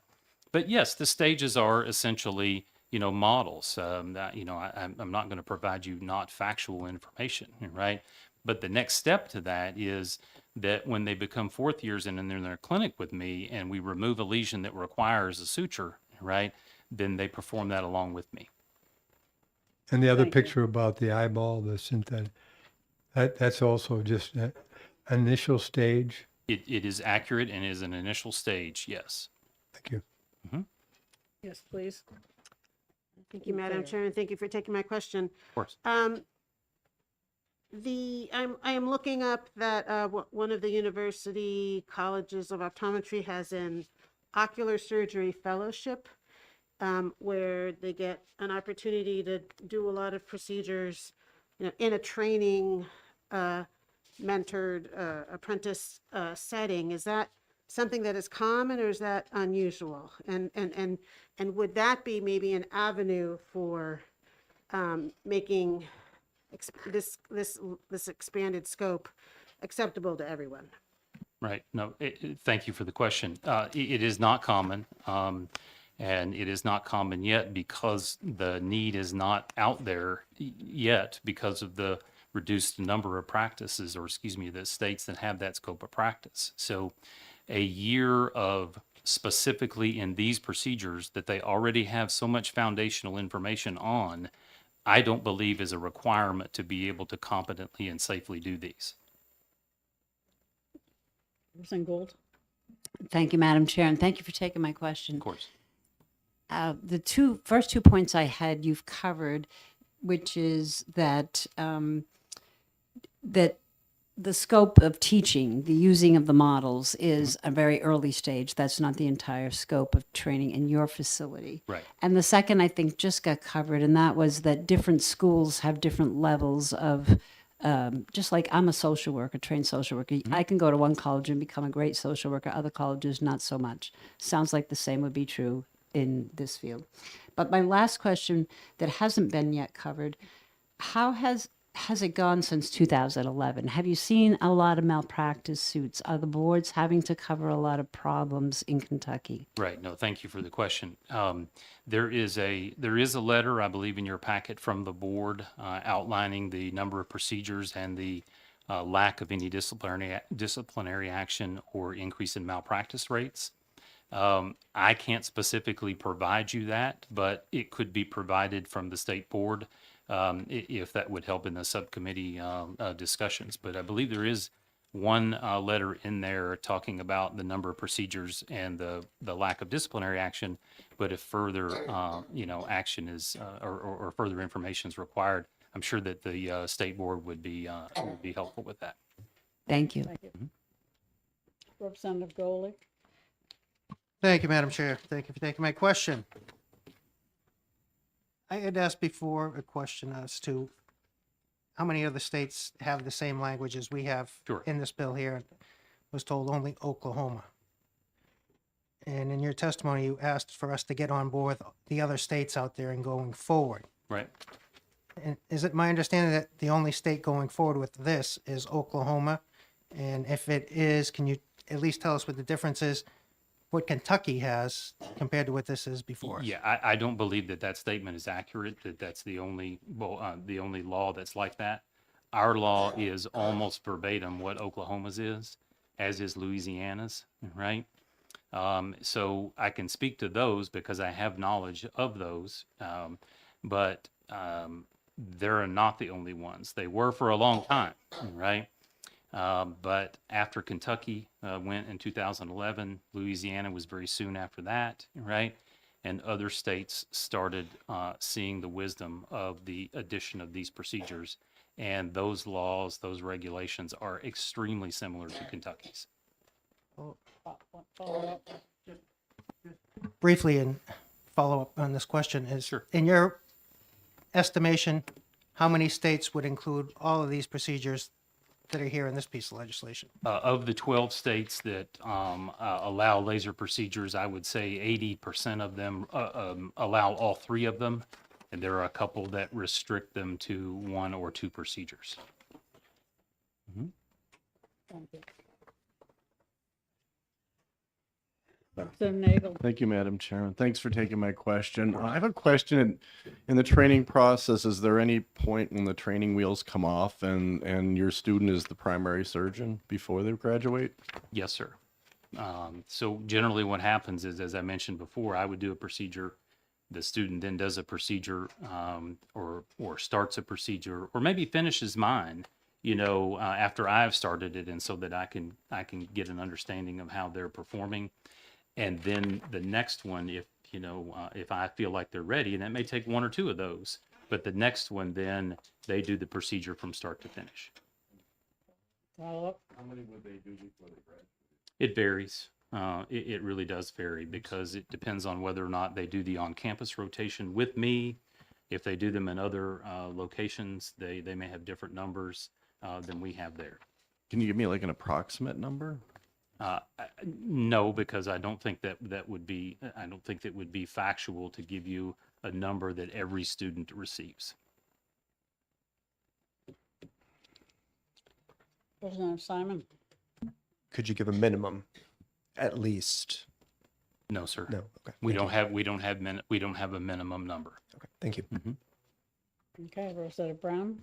Thank you, Madam Chair. Real quickly, as everyone comes up, if you do happen to have something in one of these documents, could you reference that before you start speaking so we could hunt it down? Thank you. All right, thank you very much for your testimony. Thank you. Andrew Kim?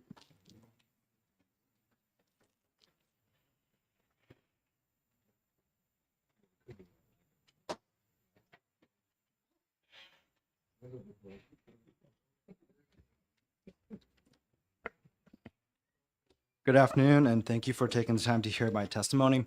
My name is Dr. Andrew Kim, and I'm a board-certified dermatologist with Dartmouth Hitchcock.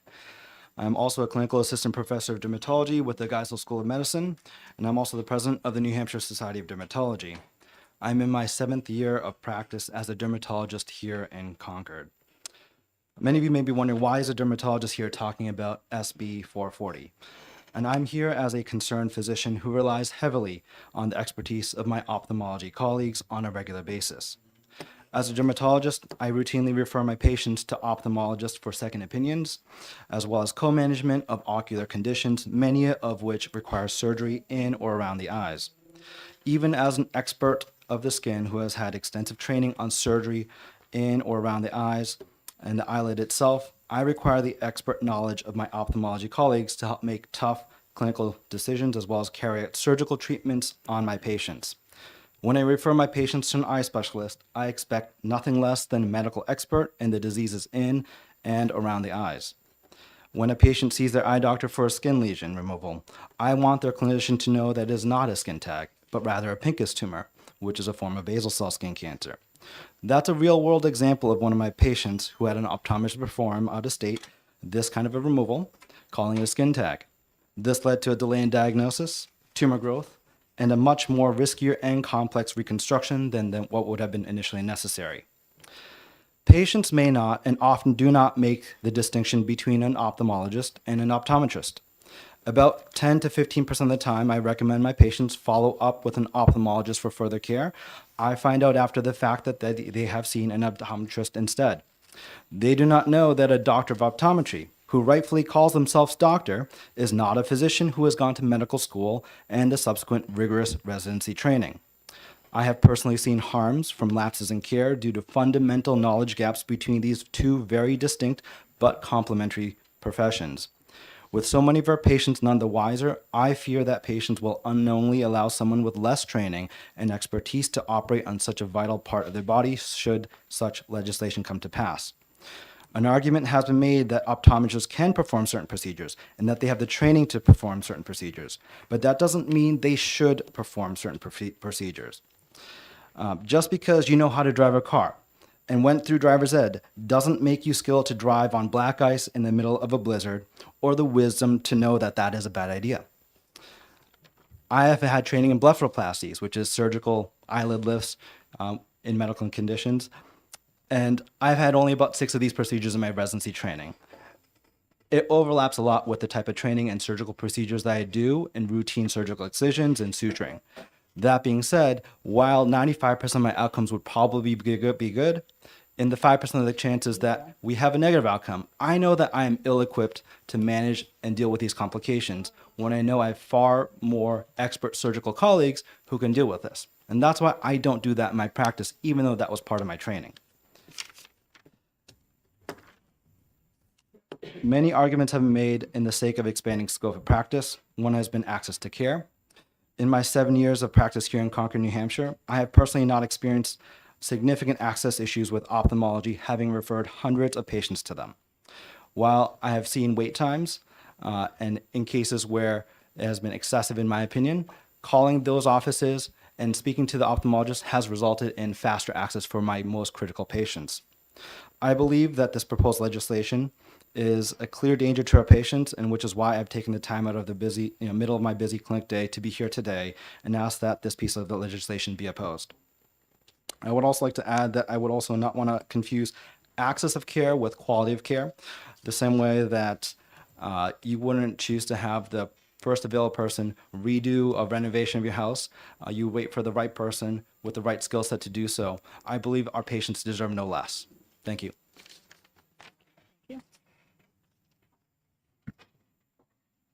Sorry, any questions? That's okay. I think you covered it pretty clearly. Allison Loranger.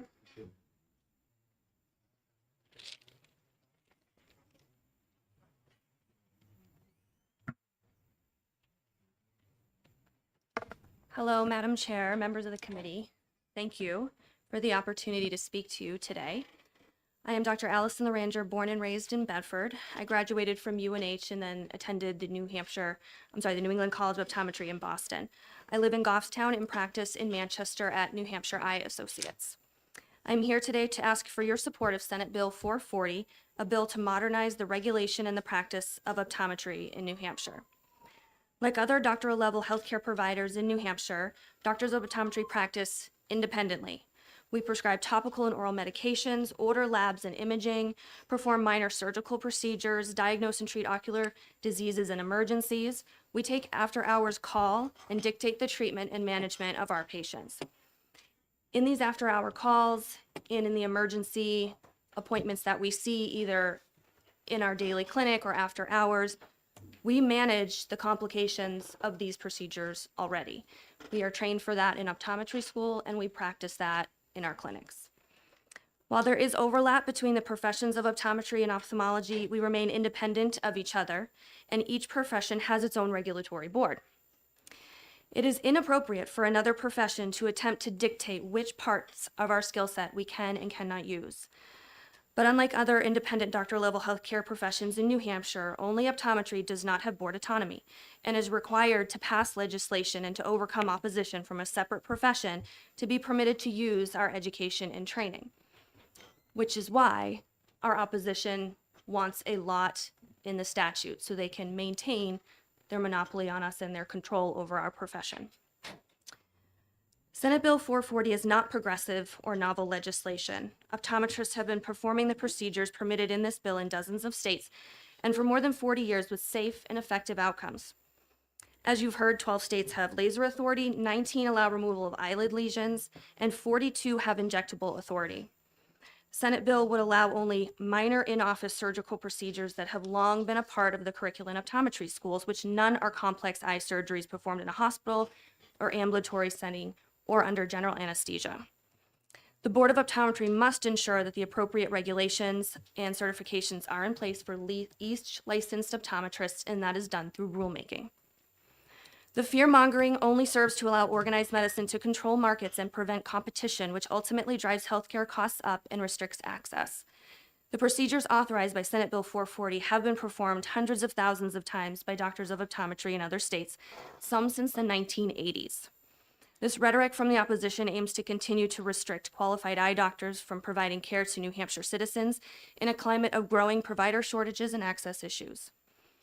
Organized medicine continues to undercut, belittle, and disparage our education and that of other non-MD health professionals. Medical school is not the sole institution where in-office surgical procedures are taught or where individuals can receive a legitimate healthcare education. In-office surgical procedures are within the scope of practice of many non-MD professions, including dentistry, podiatry, and optometry. In fact, healthcare providers without a doctorate degree and a minimal ophthalmic education are authorized to perform some of the ophthalmic procedures allowed in Senate Bill 440, yet doctors of optometry in New Hampshire cannot. Eye care access issues in this state are undeniable. We live with them every day as eye doctors and as patients. And how does it make sense for a doctor of optometry who performed the procedures authorized by Senate Bill 440 in another state, who then moved to New Hampshire, should be prohibited from performing these same procedures here? I recently saw a 104-year-old patient whose vision was decreased from the haze that commonly develops after cataract surgery. If I were still practicing in Colorado, where I was for 8 years, I could have treated her that day within minutes. However, simply because I crossed a state border and returned home to New Hampshire, I somehow became less educated and less qualified. This patient and their family had to be inconvenienced, had to schedule an additional appointment, and had to see another provider that was in the very same practice. The result was the increased cost to the patient, the caretaker, and ultimately increased cost to the healthcare system. All eye care providers have a common purpose of providing safe eye care to the citizens of New Hampshire and for the right reasons with outcomes and access in mind. Safe quality eye care, including in-office procedures, is not exclusive to ophthalmology. It is time to work together and allow the optimal use of all healthcare providers to address the needs of our patients. And I'd like to say a couple more things about the scary pictures you'll see and the scare tactics, because we all see complications from every provider that a patient sees. No one is impervious to complications. It happens. We're not robots, and we're not perfect. Nobody is. And we also see complications and poor outcomes from ophthalmologists, but we don't come here and air it out to you. But every practitioner experiences these things. We wish we were robots. That would be great. But it's not our reality. I personally have seen many cases from ophthalmology with misdiagnoses and harm caused to patients. So no one's impervious, and that's what the board is for. And that's what the board currently does and will continue to do to regulate our profession. Speaking of the board, the medical board, podiatry board, dentistry board, they all have board autonomy. And as you know, are under the umbrella of the OPLC, and there are attorneys and people that watch the boards and make sure that they behave. So, and do things that they should be doing.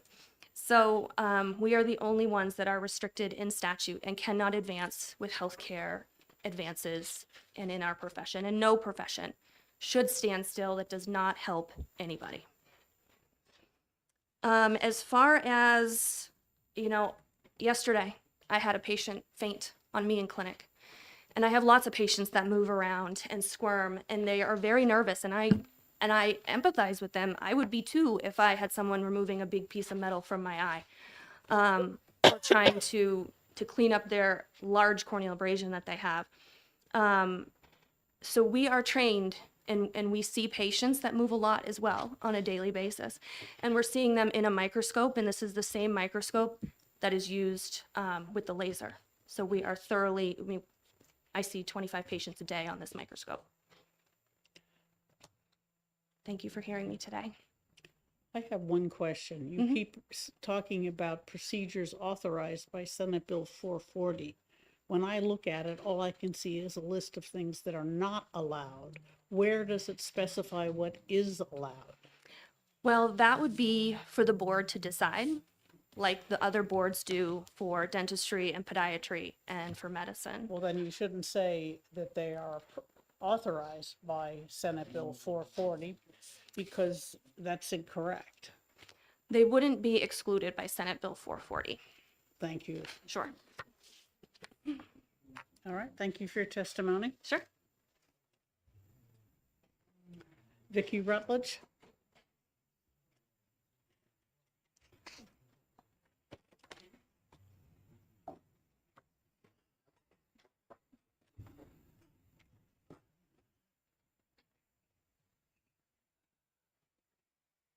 Madam Chair, Committee, thank you for allowing me to share my story. My name is Vicki Rutledge. I am a Choctaw Tribal member from southeastern Oklahoma. In 2018, I saw my private optometrist who performed routine health care such as contacts, glasses, annual visits. 2 years previously, he had referred me to RPG in Sherman, Texas, because I had a cataract on my right eye. And at that time, I knew I had one forming on my left, but we decided to wait until it was necessary. So when I went back in April of 2018, he said, yes, it's time to get your lens done in your left eye. But in the meantime, you've lost some clarity in your right eye, so let's do a YAG. Quick, painless, I can do it right here in the office. I said, well, someone said that the tribe, Choctaw Nation, is doing that through IHS. And because I had so much out-of-pocket expenses with the first cataract, let me check with them, and if they're doing it, I would save myself a ton of money. And I said, if they can't, we'll make arrangements. So I called the clinic, and they're like, yes, we can do cataract surgery. We have a surgeon coming in from Ada, but we can do the YAG in office. Our optometrist can do it. So they made an appointment, same day appointment for the surgeon and the optometrist, the surgeon to measure for the lens and the optometrist to do the YAG. Couldn't do the lens because the optometrist had forgotten to tell me to take my contact lens out. So there was like an additional 7 days before he could do that. And he said, but she can go ahead and do your YAG. So I had been told quick and painless. That's the third person, quick and painless. I was so comfortable sitting there in that chair while she sat up. I remember her polish was gray. I commented on it. And she said, oh, they're Lee press-on nails from Walmart. And then she starts making noises like, And then she said, this is not working right. And my internal dialogue, I'm a pretty smart cookie. My internal dialogue started with, well, why doesn't she stop? And then it was completely overridden with, well, she's a doctor. If it's not working, she'll know to stop. That went on, and then we stopped. She put a patch over it, and she said, okay, you can wear it till tonight, and you can take it off tomorrow. May the 9th, 2019, that was my grandson's birthday. He turned 9 that day. I could still see to drive with my left eye. I lived an hour from where I was. Drove home. We had birthday, had the patch on my eye. Took it off later that night, and you know, the Disney mirrors, the old oval Disney mirrors with scratches out, that's what it looked like. And I thought, well, by morning it'll be better. I got up and it was not better, so I called the clinic and I'm like, I can't see. Is this normal? Does it take time to heal? And they said, no, you need to come on in. So I drive an hour back to Durant, and I saw a different optometrist, and they did an OTC scan. And she's like, oh, so she called Dean McGee, a surgeon from Dean McGee Eye Institute, sent him the scans. She thought it was an active bleed. He told her it was not an active bleed, and he would see me in 7 days. That's all I knew. So go home, and I'm thinking, it's going to get better, it's going to get better, it's going to get better. So he comes to Durant. I travel back to see him. Weeks roll on before he says, this is permanent. This is not going to get any better. She has burned through your central vision. What you're seeing is all you're going to see. So he gives me his cell phone number. I don't know whose feelings were hurt more that day, his or mine. He gives me his cell phone number, and he says, if you have a problem, you call me. Go in about 2 weeks later, I think, to get in September, to get the cataract done in the left. February, I had a retinal detachment. I called Dr. Franson. I was at a basketball game. I called Dr. Franson. He said, get to OU, ER. So I went there. Couldn't do surgery until Monday. Surgery was done the 17th of February for the retinal detachment. Cleared, I could see again. And by November, scar tissue had formed over my eye. Still can't see out of this one because it's permanent, right? Scar tissue had formed over my eye. So we had to do another surgery to remove the scar tissue, which set off an inflammation storm. So we started with steroids, prednisolone. Did that for a year, could not get rid of the inflammation, so a uveiologist got involved. And then a glaucoma specialist got involved. I am considered legally blind. You can look at me and see I now have ptosis because this eye droops. I've had 2 surgeries to try to reduce the glaucoma effects. This eyelid droops due to ptosis. This eyebrow raises. It's permanent from trying to keep my eyelid up to see. This eye, other than not being able to see, completely healthy. I don't have to see anybody. This was my dominant eye. This is the eye I saw distance with. I wore a contact in this eye to read before this storm. I see colors. I see patches. This eye is, on a good day, I can read my phone. On a bad day, I can't do anything. She was talking about a patient earlier who couldn't read her phone, who was 78. I went from managing multi-million-dollar compacts for the tribe and state to drawing disability. I'm 62. I played softball. I played baseball with my grandson. This is tragic, but it's a byproduct of surgery. We all know there are risks involved with surgery, right? I signed the paper. I was aware of every step. This, quick and easy, just a laser. Get you in, get you out, restore all of your clarity. This is gone. I have no central vision.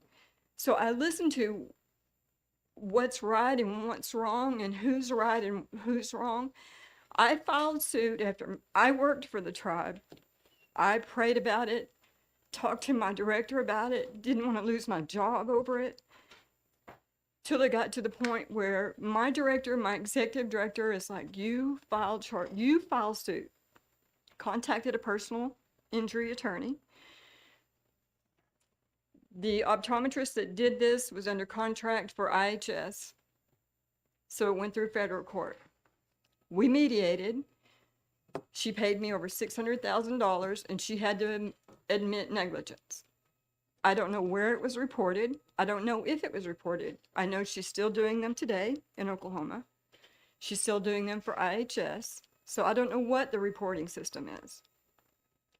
If one person is helped by learning all of the information, it's not quick, it's not easy, it's a zero risk, that's not true. Just like that, I went from she's wearing gray fingernail polish to I can't see. I don't have anything else to add except for I hope that when you make your decision and you vote knowing there are risks and there are people behind this. Do you have any questions? I don't see any. Thank you for sharing your story, and I'm so sorry for what happened to you. Thank you. I appreciate your time.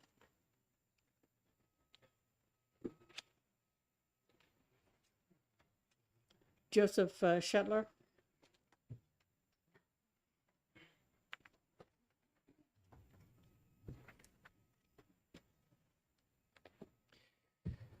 Greetings. I am from Oklahoma, but I don't consider myself an Oklahoman. The reason for that is my private practice was in Nebraska and South Dakota, where I practiced for about 25, 27 years before I took a position with Northeastern State College of Optometry in Oklahoma in Tahlequah, where I have been the last 7 or 8 years. I teach didactic education to our students. I teach our students in clinical education. I also am involved in specialty care, which is where we do lid procedures, minor lid procedures. We do some of the laser procedures that have been talked about. I'm also actively involved in providing post-secondary or continuing education in a variety of topics, including these procedures, throughout the United States and in parts of Canada.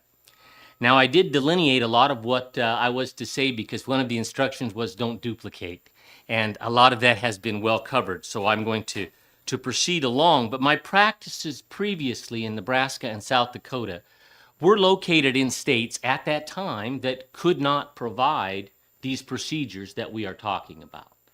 So I was into the fourth quarter of my career before I began to do these procedures. Now, not only do I do them, but I have the opportunity to teach students, and I also have the opportunity to teach people in my similar situation who have been practicing for many years as some of these legislations continue to happen. I am very honored to say, even though I no longer have a South Dakota license simply because I changed the state where I needed it, I am honored to say that South Dakota became the 12th state to provide some of these laser experiences and better our patients within the last few months. And so I'm excited for my partners, or ex-partners, I guess, who still practice there. So in every state where we began to think about, can doctors of optometry provide these procedures? A primary concern, which has been emphasized over and over on both sides today, is we all want to take good care of our patients. We want to provide competent health care. And for more than 30 years, NSU OCO, which is Northeastern State University, Oklahoma College of Optometry, has been providing secondary education, including continuing education across the country, to doctors of optometry, not only to become competent, but safe and effective in performing these procedures. Our opponents have taken and termed this continuing education the 32-hour course. Their claim is it's not possible to learn these procedures in 32 hours on a weekend course. I wholeheartedly agree with them. It's not. It wouldn't be possible for me to learn how to drive an 18-wheeler in 32 hours. I can't hardly back up my boat to get it into the dock in Oklahoma. And so what you have to remember is this course, whichever course your board determines is most appropriate, this course is not taken in isolation. It is a multi-day rigorous course with hands-on training, but what it's doing is building on the 4 years of bachelor's degree and 4 years of doctorate degree that these candidates come in with. And also, as in my case, and many of the doctors that have spoken to you already, years of clinical experience.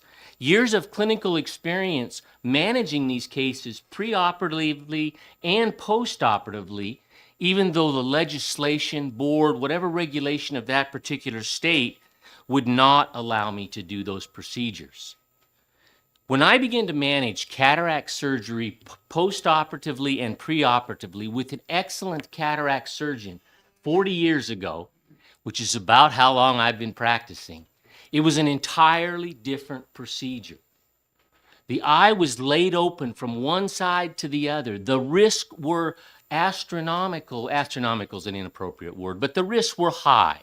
Much higher than they are today. The patients were hospitalized routinely for postoperative care. Cataract surgery today, in the hands of a skilled surgeon, a very short period of time to do the procedure. Low risk of complication. Today we can use a lens that will give you good distance and good near vision, sometimes without the use of glasses. Some of you can maybe remember those huge, thick glasses we had to use after cataract surgery decades ago. That's no longer done. How did our colleagues learn to do that if they had been out 20 to 30 years? They didn't go back and redo their residency. They didn't take another semester of medical education. They took the skill set that they already possessed and moved that forward. Well, that's what we're proposing to do here as optometrists. Not learn a brand new set of skills in 32 hours, but to take a skill set that's already possessed, an anatomy that's already well known, and just mature that into the procedures that Senate Bill 440 is requesting. We're simply expanding the skill sets previously acquired from didactic education during optometric training and years of experience. MDs do not have a monopoly on professional integrity and good clinical judgment. In every state where optometrists are permitted by doctors, where optometrists are permitted by legislation or board regulations to do many of these similar procedures, there are optometrists still remaining who opt not to do them. They recognize that's not their career path. They may specialize in fitting specialty contact lenses. They may specialize in visual therapy, a variety of things. But there certainly are many that would move forward in doing these procedures. Doctors of optometry will apply their professional integrity and good clinical judgment when performing these procedures. There are procedures in Oklahoma that I am authorized to do according to my licensure. But there are times when I make the decision that I need to make a referral for this case, or I need to bring in one of my optometric colleagues to do this procedure. And so we have to remember that just when legislation and board regulations moves forward, it doesn't set aside professional judgment. It doesn't set aside professional integrity and clinical judgment. And I won't belabor this point because it's been said many, many times, but I am old enough and have practiced long enough to remember when we were told in state house after state house that optometrists should not use dilating agents. We should not look at the retinas. We should not have the dilating agents necessary to test for glaucoma. That's legal now in all 50 states. It's also an important part of what we now simply consider primary care optometry.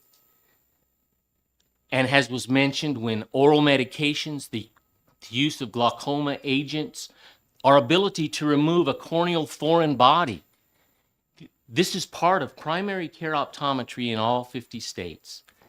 And not one of them has there been such an outcry that there's been a repeal or a change as those bills move forward.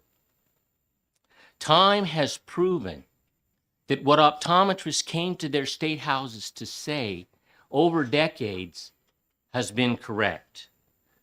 Bills similar to SB 440, granting doctors of optometry the authority to perform these additional procedures, has been passed in numerous states. And by numerous, I mean 12 at this stage. And as you were, others may be involved, simply injections. But it's quickly becoming the norm. It's quickly becoming primary care optometry. So I would just encourage you to grant my fellow colleagues who practice here in New Hampshire the ability to care for their patients in a competent, safe, effective, and timely fashion. I certainly appreciate your time. I have been practicing Concord. I hope I said that right because when I started out, they corrected me several times as to my pronunciation. It is a pleasure to see you. You have a beautiful community. And if I can answer any questions, I would be happy to do so. Thank you so much for your testimony. Perhaps we should have taken the Concord pronunciation bill a little bit more seriously than we did. Representative Grote, you have a question. Thank you, Mr. Chair. Thank you, Dr. Settler. Can you please tell me how long has the laser been used in surgery on the eye? By optometrists, it was allowed in 1988. And by ophthalmologists? I don't know the 1976. Thank you. 1976 and 1988 was when Oklahoma was authorized as optometrists to perform the right. procedure. And yes, it's still not authorized here. Is that what you're saying? that is correct. Okay, thank you. Any further questions? Seeing none, thank you very much for your testimony. Timothy Blake. Oh, I'm so sorry. We did have a question. I totally missed it. Representative? Thank you, Mr. Chair, and thank you for taking my question. I'd like to raise again a question I alluded to earlier as I'm looking at information about ocular surgery fellowship, which appears to prepare optometrists to perform certain procedures and, for example, do at least 50 SLT procedures, at least 50 YAGs, at least 7 chalazions, right? So, like, is there a sense of what is a minimum adequate number of procedures that people should have done to be able to prove competency? Because, well, we're all very familiar with see one, do one, teach one. There's a big difference between learning to put in an IV and doing surgery on the eye. So my question is about competency and numbers. I can only speak to Oklahoma, where I practice with regards to our system. Our students that have a desire, again, there are some that may be going to a state where they don't want to perform this procedure, or they are specializing in contact lenses or a variety of things. But those who have an interest, we like to use the term enough. I hesitate to give you an exact number because one could then hold that one accountable to that, and maybe most of them would probably be well over that number. Residencies are also an important aspect that we have in Oklahoma. We currently have 4 to 5 ocular disease residencies. Those are postgraduate optometrists those who have graduated from optometry school, been accepted into our program in ocular disease residency. That gives them simply the opportunity, again, to take the foundational knowledge that they have gained in their optometry schools and the didactic and the labs that they have had, gives them the opportunity then to enhance that with regards to seeing and doing more surgical procedures. Follow up. So I want to use as an example obstetrics and family medicine residency programs. There's a generally accepted number, or it used to be 40. I don't know if it's still 40 or 60. Vaginal birth is pretty low risk and complication compared to eye surgery, and people can tell you what that number is. And so it's not just that you will or won't be graduated, it's also that a hospital won't accredit you to provide that procedure in their facility. So is there any kind of number or standard or anything, because nobody has been able to provide a number for what might be reasonable for competency? I think that varies again from state to state with regards to how the regulatory board that you are anticipating with this bill setting forth, because there is variance in situations. There certainly are, if you desired to do so, there are certainly some board regulations, optometry board regulations, where you can identify a number that they would have to have in order to move forward, and their board sets that. Being from Oklahoma, it's not professional for me to suggest to other states where their board should set that level. In Oklahoma, when I acquired my licensure, remember, I came from a state where I had practiced for many years but did not have access to this, to being able to provide these procedures. So what the state of Oklahoma required was that I, as with anybody else coming from another state with no access to the ability to do these procedures as far as formally for their licensure, they required me to attend didactic course. They required me to do laboratory work. They then tested me both written and tested me in a lab situation as well before I was granted licensure. So in Oklahoma, that would be the requirement, having, to my knowledge, not changed since it was originally set up in 1988. Okay. Representative Nagel? Now that you got me going, I have another question. I mean, when we practice in a hospital, we have clear guidelines in terms of what we can and we can't do. You're talking about outpatient procedures. What's the oversight? What are the guidelines? Who establishes those? The guidelines would be established by the Board of Optometry in the states that I'm familiar with, which include, I have had licenses in Oklahoma, Nebraska, South Dakota, and Alaska. And so the Board of Optometry, within the legislative limit, just like in Oklahoma, there are certainly some aspects that are excluded from our law that we are not permitted to do and that the Board of Examiners could not grant us the right to do without returning to a legislative body to change that. I think you answered my question. If not, I will leave you a card and I'd be happy to address it. All right, Timothy Blake.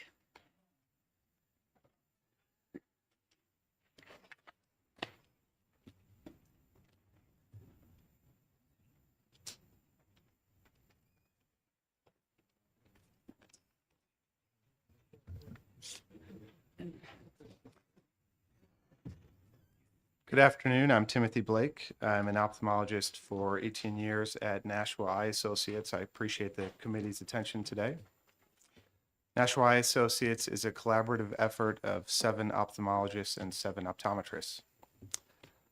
I have been tasked with speaking about access. I think a lot of the access points have been belabored so far in the testimony today. And I was just going to follow up on a couple of the points made by the last couple speakers. To start with, the question was how many patients to achieve clinical proficiency to do a procedure, a surgery like an SLT glaucoma or a YAG capsulotomy. Well, it is a little bit of a moot question because the optometrists in 22 of 24 schools can do zero. They cannot do surgery on live patients. So the model, the synthetic suturing, and the Model I is what 95% of optometrists receive in optometry school. We've heard this afternoon from representatives from Kentucky and from Oklahoma, and these are the states where the optometry schools have the scope to allow to teach on live patients. Those are the exceptions. The other 22 optometry schools, 95% of optometry students do not have an opportunity to train on live patients before they enter practice.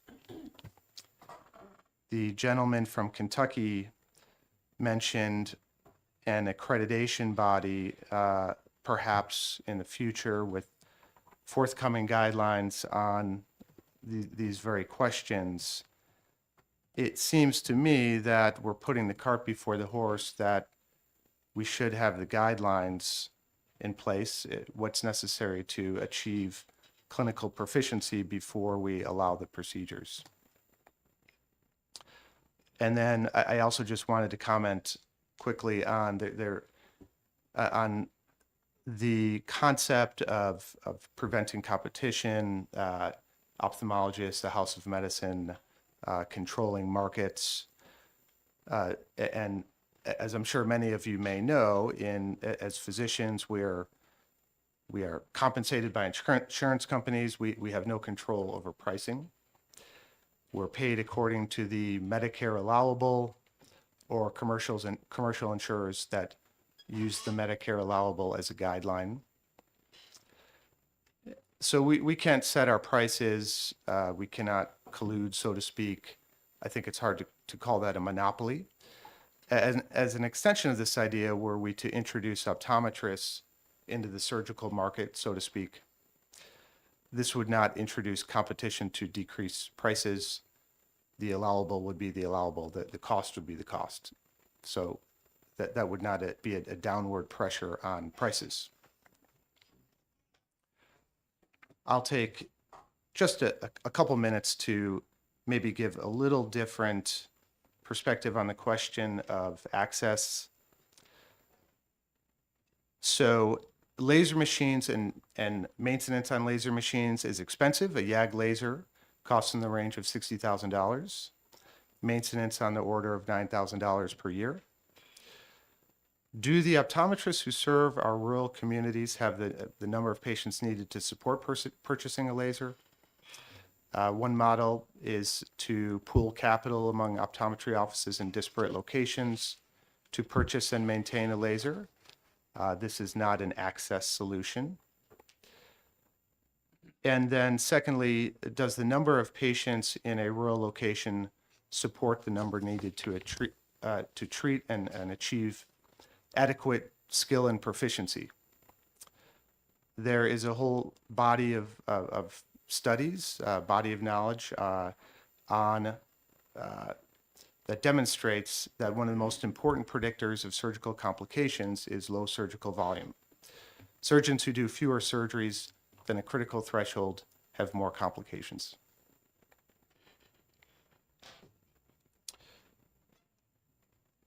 That's all I have for you this afternoon. Any questions? Representative Broda and then Murphy. Yes, thank you. So the Board of Medicine, do they require ophthalmologists to perform their surgeries and training on live patients? Does the Board of Medicine? Yes. There are a few guidelines that the Board of Medicine And then residencies have specific accrediting bodies. In the case of ophthalmology, that's the ACGME. And we have required amounts of each surgery in order to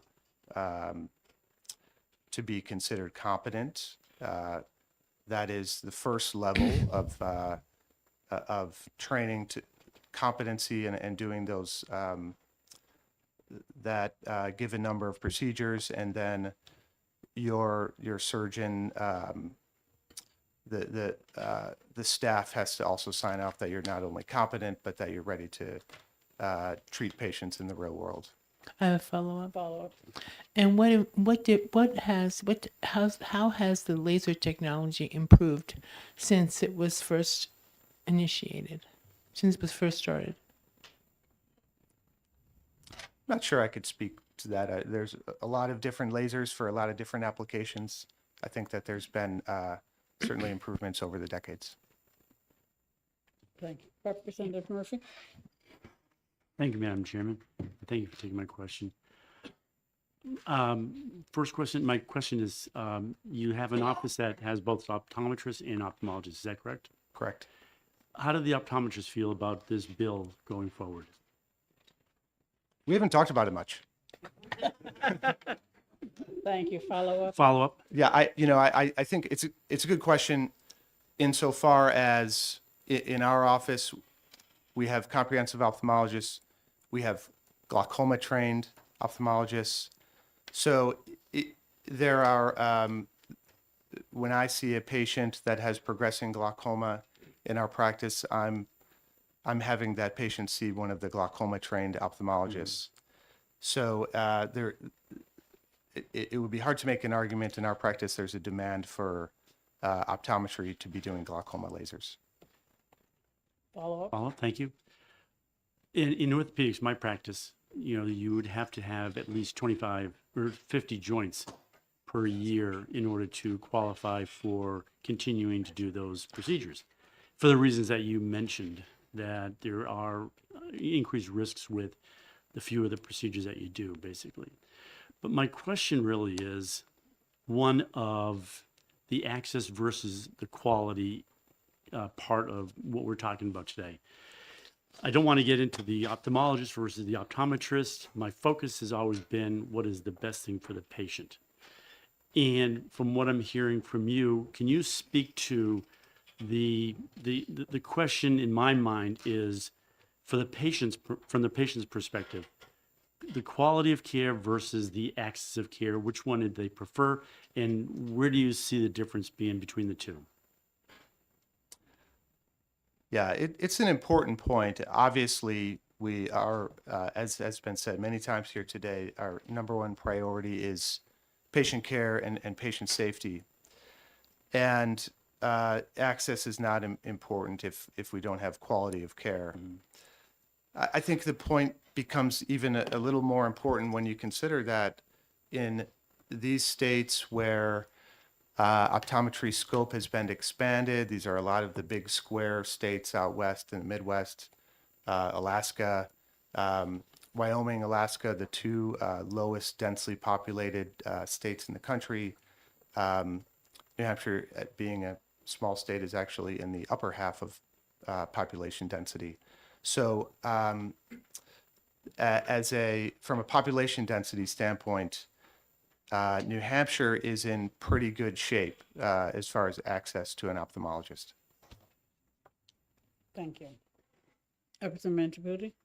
Thank you, Madam Chair. Thank you for taking my question. And I know Nashua Eye Associates very well. I'm part of one of the patients there. Are all ophthalmologists eye surgeons? Are all eye surgeons? I know all eye surgeons have to be ophthalmologists, but are all ophthalmologists eye surgeons?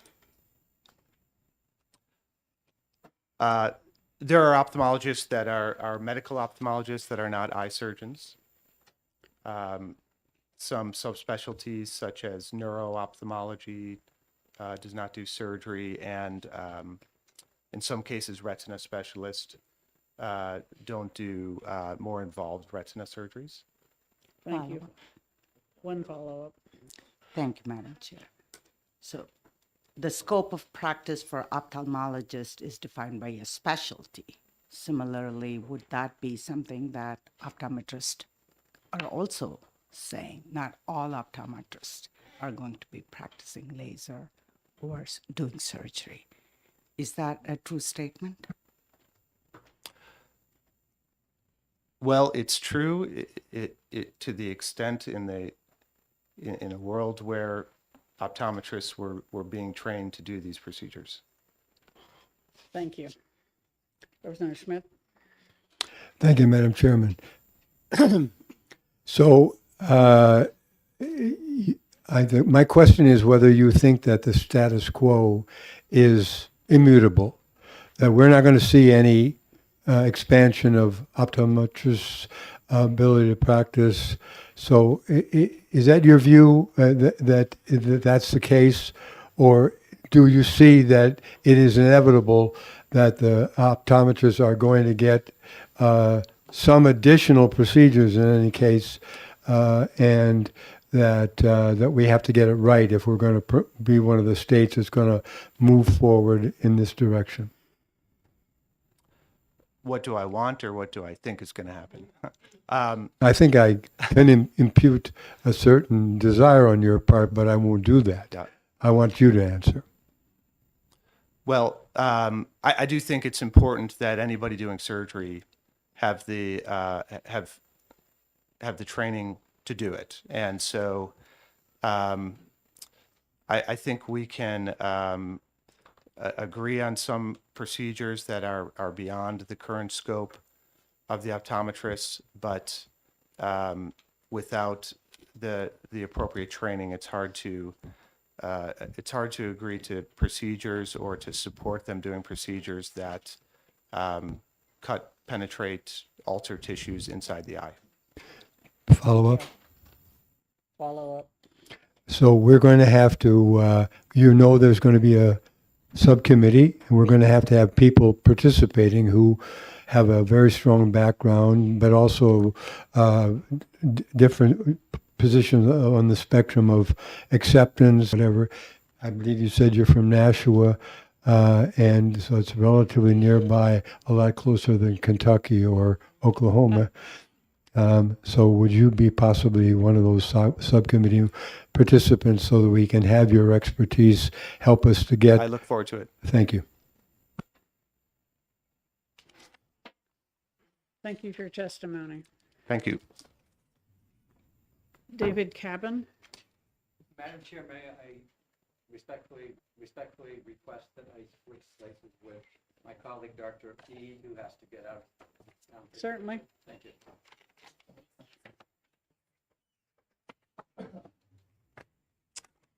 Hi there.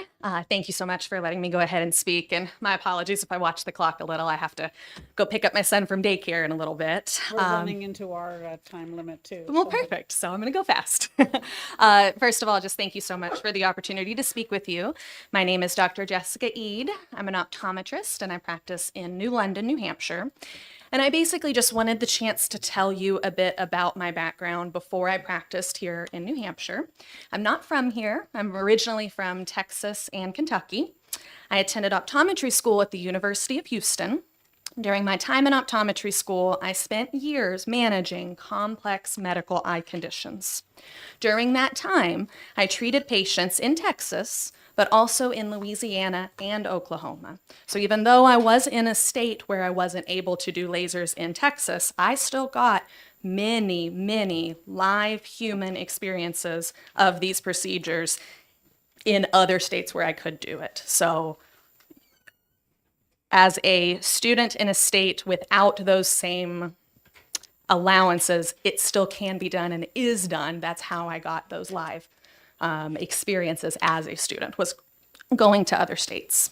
So after that, I then completed a residency in Tulsa, Oklahoma. Following my residency, I then began practicing in Kentucky because that was a state where I could continue to practice to the full extent of my education. Now, my husband and I moved here to New Hampshire for his job as a general surgery resident. But if it were not for his job here, New Hampshire would never have been on my radar, as it is not a state where I can practice to the full extent of my training. While I have grown to love New Hampshire with all of my heart, and I hope to live here for good, staying here is not the best decision for my career, as I am limited in how I can care for my patients. I cannot tell you how many times I have seen a patient that needed one of these procedures in order to preserve their vision, and I've had to tell them, I have done this procedure on live humans countless times. I could do it for you here today. However, the state of New Hampshire will not allow it. So instead of being able to help them, I have to refer them to an ophthalmologist, which in the best of cases results in delay of care, which can threaten vision. In the worst of cases, a patient does not have the transportation means to get to an ophthalmologist, especially given the rural nature of our state and where I practice.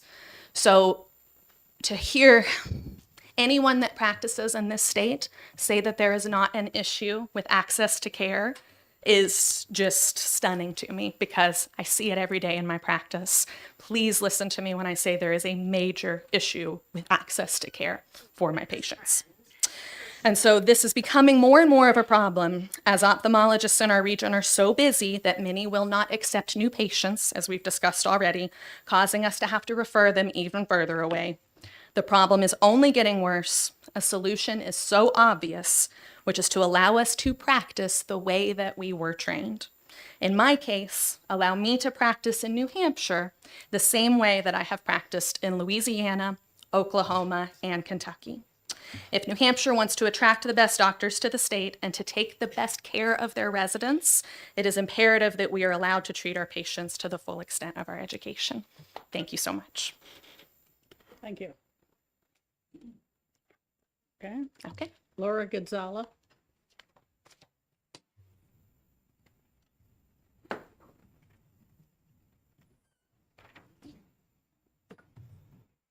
Hello. Afternoon, Madam Chair, members of the board. Thank you so much for having me here and for your patience with all of our testimony this afternoon.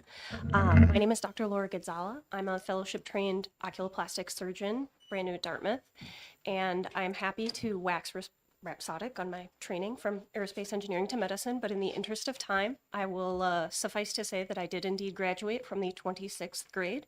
It's my dad's favorite joke, and I am here mostly to talk about access at Dartmouth.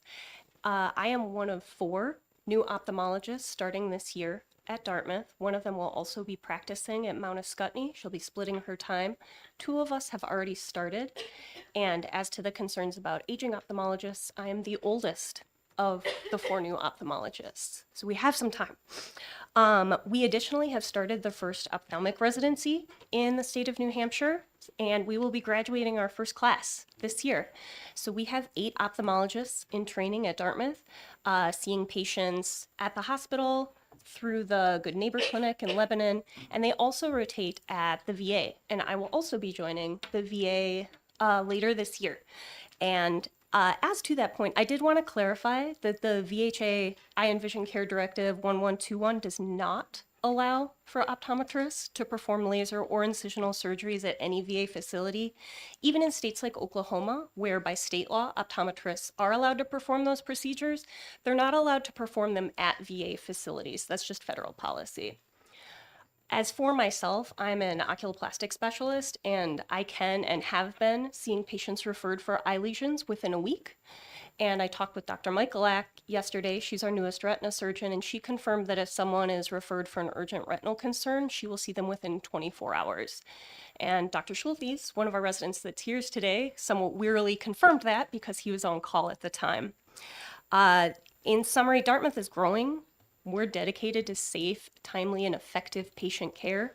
I do want to have one gentle rejoinder that 50,000 cases with no reported complications is perhaps not something to celebrate, given our colleagues' notes that everybody has complications, and not reporting them potentially suggests a fairly cavalier attitude towards patient safety. Thank you so much for your time. Thank you. Yes, Representative Murphy. Thank you, Madam Chair, and thank you for taking my question. For an elective procedure of many sorts, of any sort, whether it's a total joint or whatever, it could be, 2 months before you can get in to see somebody. I understand that. And that's an issue that is a potential access issue. But my question specifically to you is that at Dartmouth, have you ever, or do you know of any time an acute emergency or urgent patient was needed to be seen that could not be seen at Dartmouth? No, I do not. Thank you. Thank you. Representative Nagel. Thank you, Madam Chairman. Thanks for taking my question. This is a would you believe question because this access issue keeps coming over and over again. But would you believe that access is hardly just a problem in this state for ophthalmology? And would you believe that patients will drive from the North Country 2 hours to see a provider for virtually any type of care in this state? And would you believe, is that your experience? I would absolutely believe that. I'm coming here from Portland, Oregon, which is one city in a very large square state that's responsible for approximately 75% of the population of that state. So I routinely had patients drive 6 hours to see me. I did my fellowship in West Virginia, another rural state with access issues. And again, I had patients coming from as far afield as Kentucky, Ohio, Western Virginia.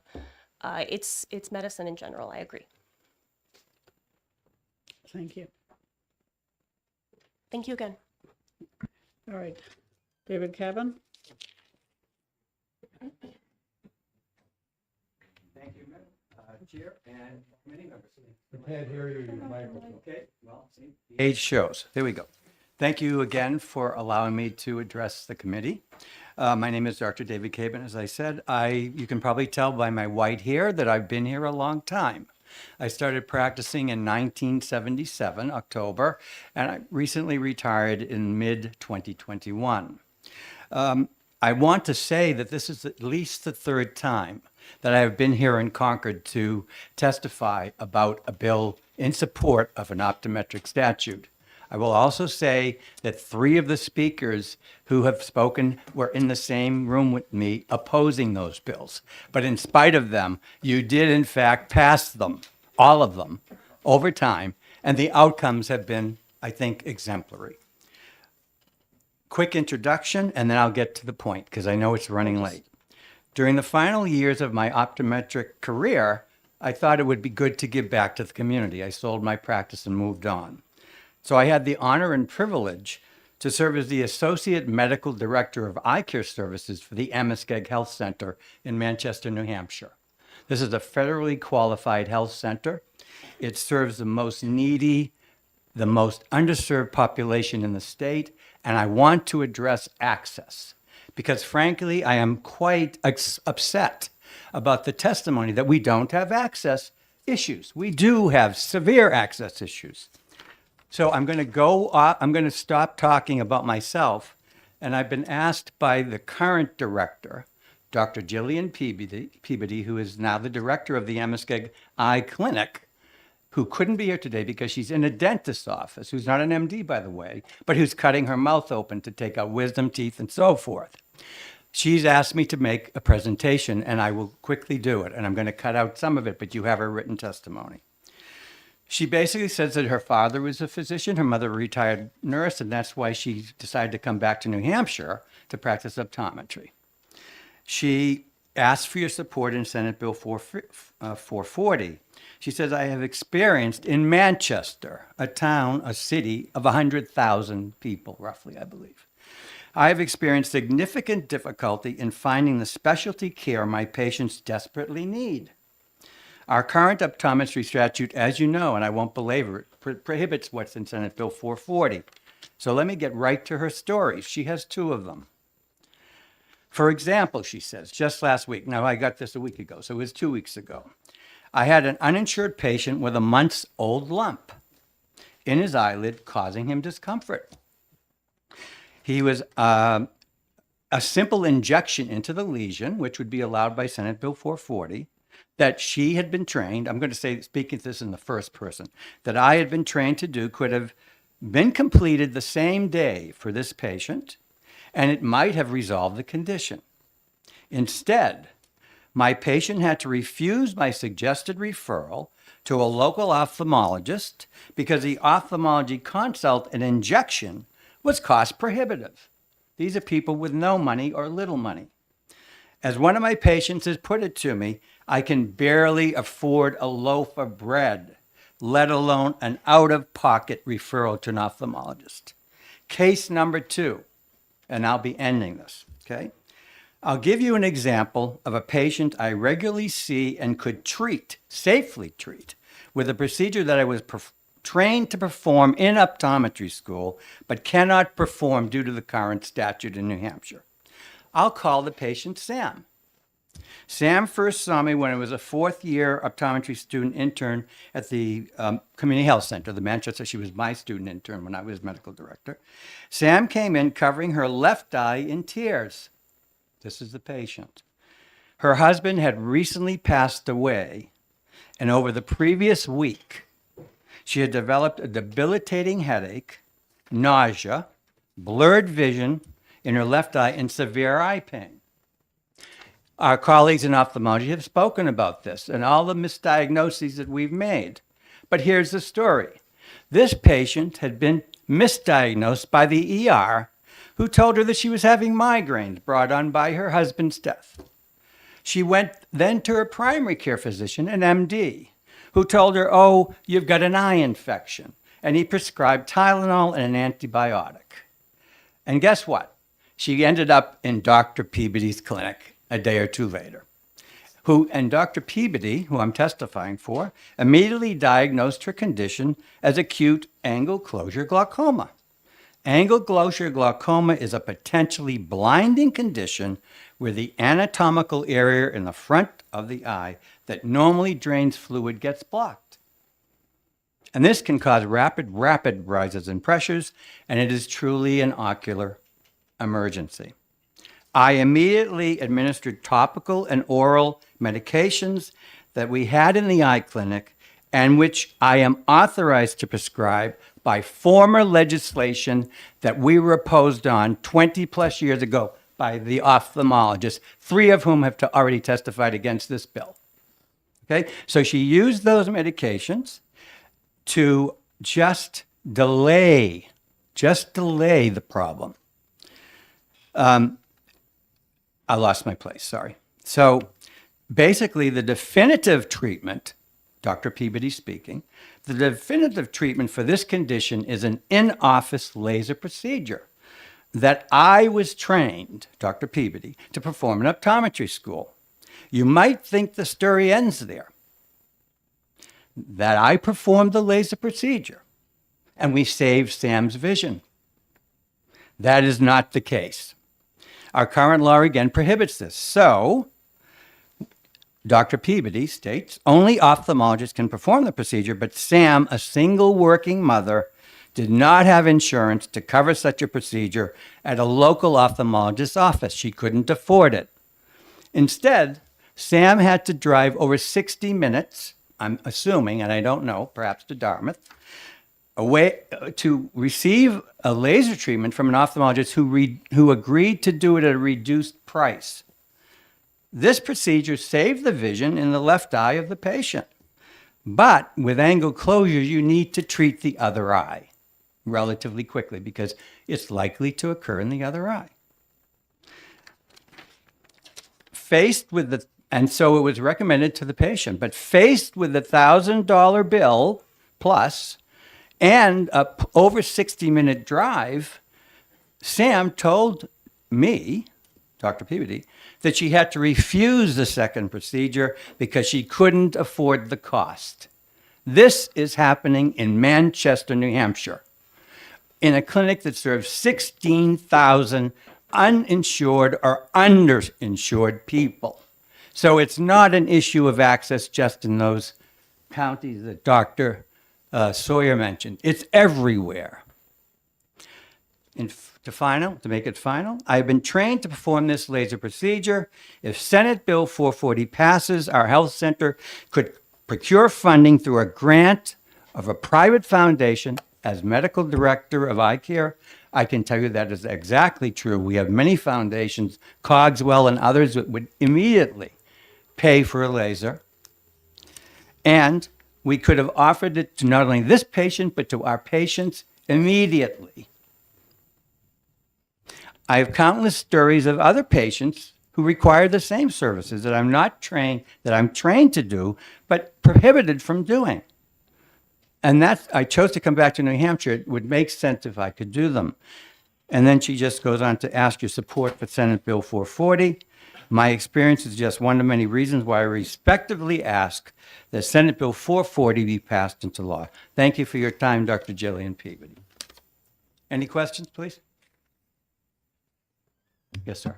Thank you, Madam Chairman. I just want to say in medical school, I absolutely hated eyes. Every one of you guys walks on water, both sides.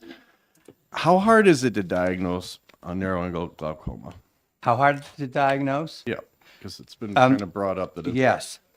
I would say that for a non-eye doctor, I'd say for an optometrist and ophthalmologist, it should be immediately diagnosed. It's not at all difficult to diagnose. I've diagnosed some cases myself. I'm sure my colleagues diagnose them all the time. We diagnose them all the time. For a non-eye care medical doctor, it could be a bit more difficult, but an ER physician should certainly have picked it up, and they did not. Thank you. Thank you very much for allowing me to testify. I appreciate it. Thank you. Dane Slentz.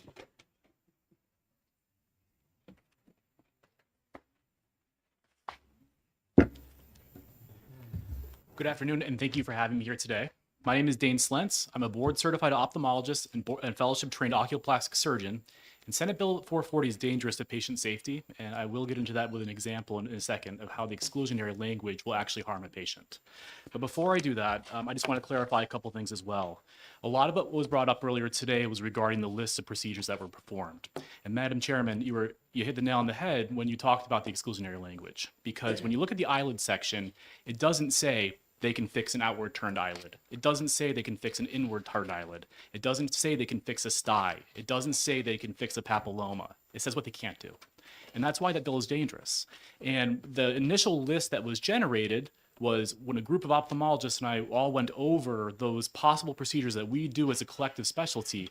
250 something procedures were something within our realm that can be done, including liposuction, including breaking nose bones and such, because that's in my purview. And the CPT codes that were listed is what's published by the American Medical Association, and that's where that information was from. The list that you see in the blue book, which came about from the negotiations that came from both sides, which I was not a part of, but I was a part of making what is in that blue book. And the procedure that you see in that blue book still doesn't make sense in terms of what's in the language. For example, 4 of those CPT codes listed are actually in response to a biopsy. But from the language in Senate Bill 440, optometrists don't want to operate on a lesion that they think is cancerous, but you do a biopsy if you're suspicious of cancer. We talked about earlier about a number of optometry schools that were in states that could do lasers. Only 2 of, I believe, the 23 states are in those states. So one of the questions that we have, though, is, how can the majority of the students get that laser training that they need if only 2 of those states are located in those schools are located in those states? But more concerning, it's more the complications. How are you going to see those complications that arise and be able to manage them when you don't see them during that training? And then we've heard testimony from Ms. Rutledge today that her complication has occurred in one of these states. However, it's not reported to the board. On page 59 and 57 of the White Book, you'll see language that both says that they're not required to report these complications to the board, and that's why often there's oversight there. So getting back to my original testimony, the first thing I want to discuss, since oculoplastics is my realm, I'll be talking a lot about the eyelids, the eye socket, and the tear duct system today. So diagnosing skin lesions is difficult and requires substantial medical training. Senate Bill 440 would allow non-medical doctors to judge if a lesion is cancerous or not without ever seeing a physician. And if they don't think it's cancerous, they could operate on it. And I'll pass these around here in a little bit too. But what you can see here, and really what I want you to pay attention to, is how similar the top and the bottom look. The top is benign. The bottom is a cancer. And they both look very similar. The top is a sty, which is benign, and the bottom is cancer. And I followed up with this patient a couple weeks ago, and he's likely going to lose his eye because of this. Top picture is a sty. It's benign. The bottom picture is an orbital tumor. They both look similar. In Tennessee, an optometrist actually operated on this top lesion up here, which he thought was a sty. And when it didn't resolve, he finally sent the patient to an ophthalmologist. The ophthalmologist diagnosed it as a basal cell cancer through a biopsy. And what you see on the bottom is the defect that resulted from having to have that cancer removed. It was subsequently reconstructed by an ophthalmologist. Misdiagnosis of a cancerous lesion can lead to blindness or death, and this is especially true with melanoma. Similar cases can happen in New Hampshire as a result of passage of this bill. This is sty surgery. Look how close that needle and the scalpel come to the eyeball. The eyelid is only 2 millimeters thick. That's the same thickness as a nickel. It's of no surprise that dermatologists and plastic surgeons refer eyelid surgery as ophthalmologists due to fear to injuring the eye. And sadly, in Kentucky, an optometrist stuck a needle into a patient's eye during an eyelid surgery. This serious complication may lead to an infection, blindness, or the need to remove the eye. And their letter is documented in the back of your white booklet as well. Approximately 1 in 20 of the eyelid procedures that I perform in clinic involves a patient passing out, and sometimes that looks like a seizure. Ophthalmologists undergo extensive medical training, including rotations in the EDs and the ICUs, to be able to handle emergencies. Speaking of emergencies, the eyelids have a rich blood supply. This is my patient on the left, and she had severe bruising after minor eyelid surgery. While she was okay, what we fear is this patient on the right. The patient on the right had bleeding behind the eye in the eye socket. The eye socket is enclosed, and this is called an orbital compartment syndrome. And this requires urgent surgery within minutes to prevent blindness that's permanent. To treat the compartment syndrome, you need to enter the orbit to relieve that pressure. Ophthalmologists are all trained to perform this surgery. Senate Bill 440 specifically excludes orbital surgery. Therefore, passage of this bill would grant optometrists certain procedures, but leave them unable to manage a vision-threatening complication that needs to be handled urgently. And as a result, passage of this bill would potentially cause New Hampshire citizens to unnecessarily go blind. Likewise, we see a similar situation with cosmetic injections. Cosmetic fillers can cause stroke, blindness, droopy lids, double vision, and skin death. With the most common type of filler, treatment for filler-associated blindness includes injecting medication into the orbit. Again, if this bill was passed, optometrists would perform this procedure but be unable to manage a vision-threatening complication. Misdiagnosis and the inability to manage complications will unnecessarily harm or blind a patient. Please protect the citizens of New Hampshire from the substandard medical care that this legislation represents and vote no on Senate Bill 440. Thank you. Thank you. Representative Schmidt. Okay, so I get it. This bill has got some problems.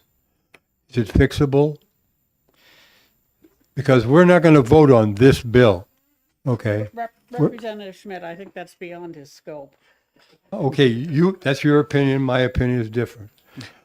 Now, the thing is that we're going to have a subcommittee, and we're going to look at all these issues that have been raised. Right. And I bet you we're going to try and resolve the issues so that we can do what's right for New Hampshire. We need help from people like you who know what you're talking about. So you're willing to come to the subcommittee and help us fix the bill if it needs it? Count me in. But I think you also said that right too. Part of the difference is, and we heard from both Kentucky and Oklahoma today, is that there's a vast difference in the training.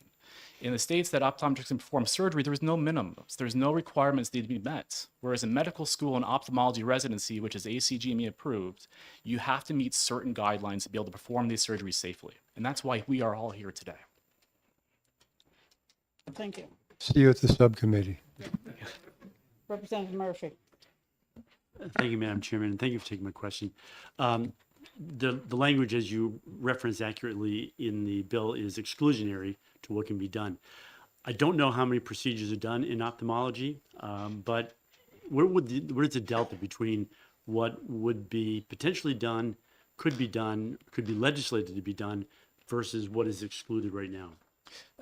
Sorry, can you repeat that, that first part of The question is, how many procedures could be done that are not listed here? I'm just trying to get a sense. From of the optometrists or from Right. myself? From the optometrists in general, or just ophthalmologists? Yeah, in I general? believe, the optometrists are able to do somewhere around the 10 or 12 procedures that are listed in the back of that blue book. Right. My question, though, is the delta between what is potentially that could be done. I know how many orthopedic versus how many, are excluded here, and then what are we left with? How many how many surgeries are we left with?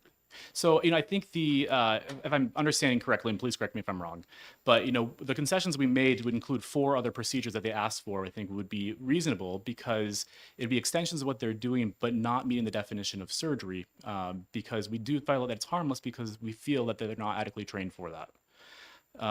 If I'm answering your question. I don't think so, but my I question. think after we study the list of procedures in the blue book, we'll have a better understanding of what's included. Yeah. Because the bill itself does not specify. Exactly right. That's my question. Is what would be allowable? How many cases would be allowable? What are we talking? Hundreds? Yeah. So from the initial list that we created, that 250 something list was based on the exclusion criteria, what they could do as a result of that, based on how ophthalmologists trained. Okay. Thank you. That answer your question? Yes, it does. Thank you. Okay. Very good. Margaret Rice.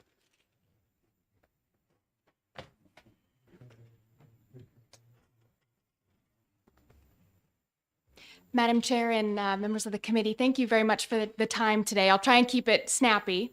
I'm here to provide a student perspective for optometry.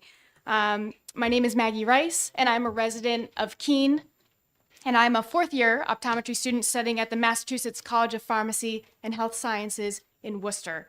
Next week, I start my clinical rotation, and I'll be at the Northampton VA providing comprehensive primary eye care to veterans, which is very exciting. After completion of my doctoral program, I hope to return to the Monadnock region to practice. During my 4 years of rigorous postgraduate doctorate education, it is my privilege to be trained in the most current health research and be able to use top-of-the-line technology and techniques in my clinical experience. We live in a time when medical advancements are happening very quickly. Every year, we gain a better understanding of the physiology of the eye and body. Treatment options for ocular disease are expanding, and the technology advancements allow for safer, more effective, and more accessible in-office procedures.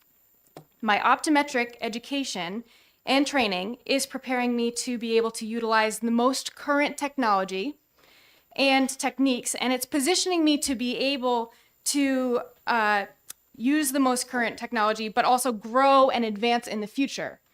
And our New Hampshire statutes should allow for our healthcare providers to do just that. The passage of SB 440 is a strategic investment in the future of eye care for our state. Right now, outdated regulations prohibit New Hampshire patients from receiving the full benefits of an optometrist's many years of training.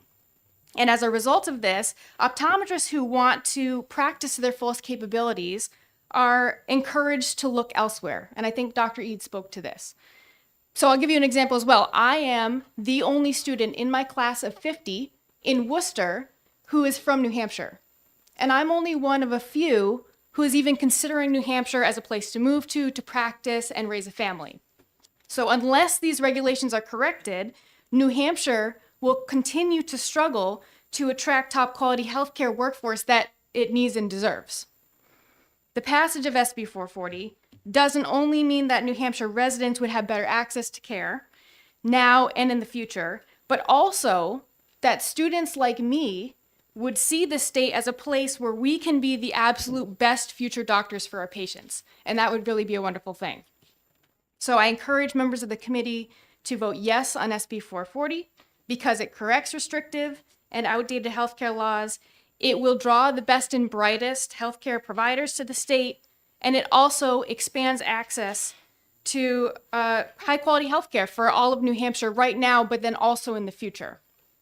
So I thank you again for your time and considerations, and I'm happy to take questions. Thank you. I don't see any, so Thank you.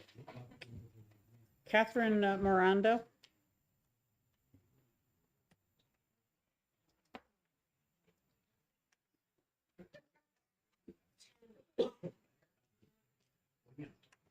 Thank you, Madam Speaker. Thank you, representatives, for your time. I know it's been a long day, and I really appreciate how seriously everyone is taking this. My name is Catherine Miranda. I'm an ophthalmologist, a physician surgeon here in town at Concord Eye Center. I'm a glaucoma specialist. And I'm here in strong opposition to Senate Bill 440 out of concern for the safety of my patients. I have a biomedical engineering degree in addition to my medical degree, and I did my ophthalmology residency and fellowship down at Mass Eye and Ear in Boston.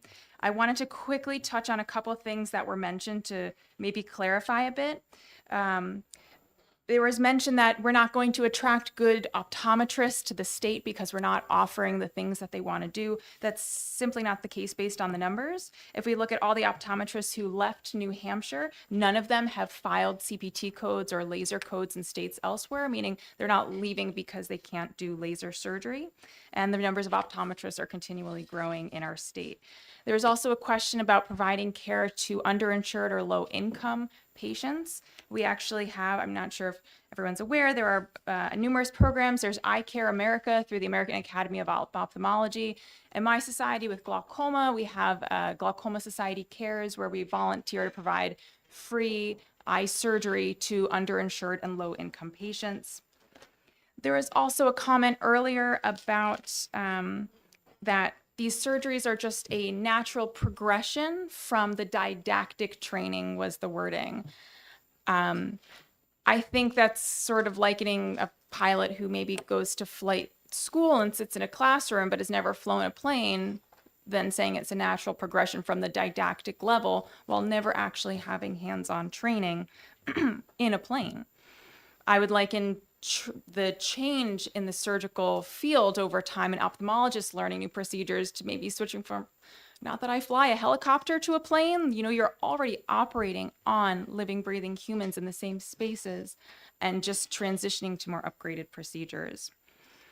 They also mentioned that they're already doing procedures with sharp instruments. Here, that includes removing eyelashes and removing debris from the surface of the eye, and I just don't think that is a translatable skill to what exactly we're talking about here. So I'll just lead into my piece of this, which is the laser surgery being addressed in this bill and what exactly we're talking about. This bill has a lot of confusing language about what we don't want to do, but let's just get down to brass tacks and talk about what they are looking to do. There are 3 laser surgeries. The first is called selective laser trabeculoplasty, or SLT.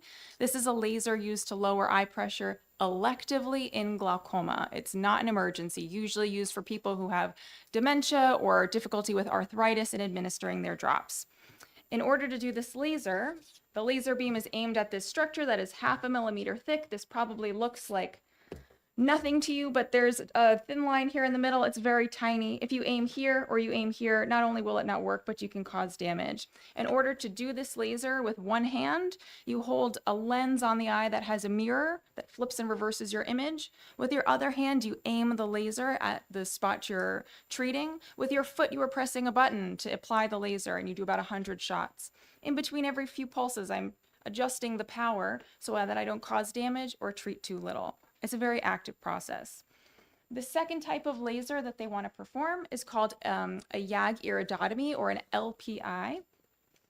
This laser creates a permanent second hole in the iris, like you can see here. Can't be undone, it's permanent. It's used to treat a certain type of glaucoma. Very frequently, you can get bleeding at the time of this procedure because there are blood vessels on the iris, and you have to actively treat that and modify how you're doing your procedure. And I think being more recently out of training, I can hear and sometimes feel my mentors guiding my hand as I'm doing things. And I think, what exactly did they do when we've seen this before to help me through those difficult cases? The last type of laser that they want to perform is called a YAG capsulotomy, or YAG cap. I'm sure some of you have had cataract surgery in this room. So everyone's born with a lens in their eye. This diagram here, they already had cataract surgery. I describe it to my patients kind of like a grape that has a grape skin and then the material inside.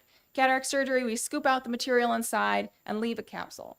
So here, that capsule is holding the new lens implant, and about 1 in 3 people, it gets cloudy over time. It's elective, it's usually slow. Yes, it's inconvenient, but it's not vision threatening in a permanent way. We get you to the right treatment and it improves. So with this laser, we direct the laser inside the eye and create a permanent hole in that capsule. That capsule is 4 microns thick. That's 1/20th the thickness of a piece of paper. Very tiny. If you're a few microns too forward, you crack the lens and that patient may need a complicated lens transplant. Too far back by a few microns, you hit the jelly here in the back of the eye. That jelly is touching your retina and can cause retinal tears, retinal burns, retinal detachments, and we heard the unfortunate story already from Miss Rutledge. I mentioned complications already. You have a longer packet from me with good citations and more about these complications, so I don't want to belabor the point. I think from my experience, the most serious complication is incorrect patient selection.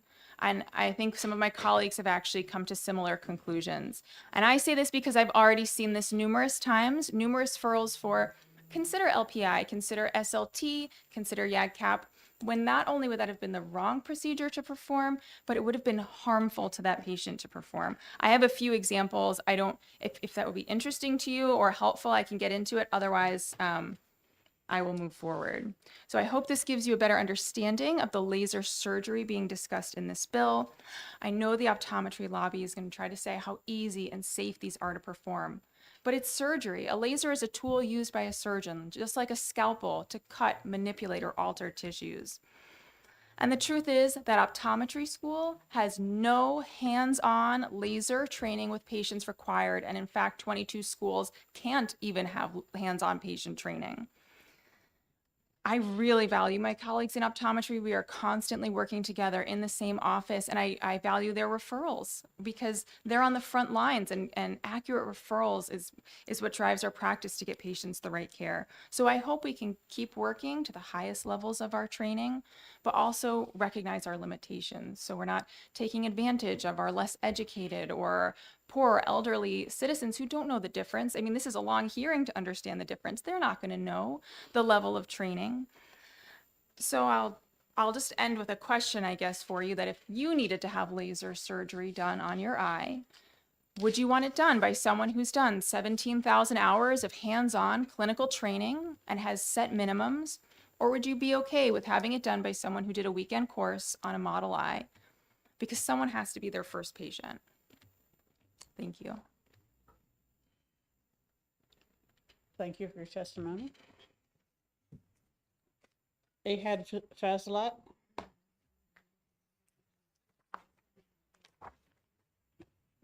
Fazelat.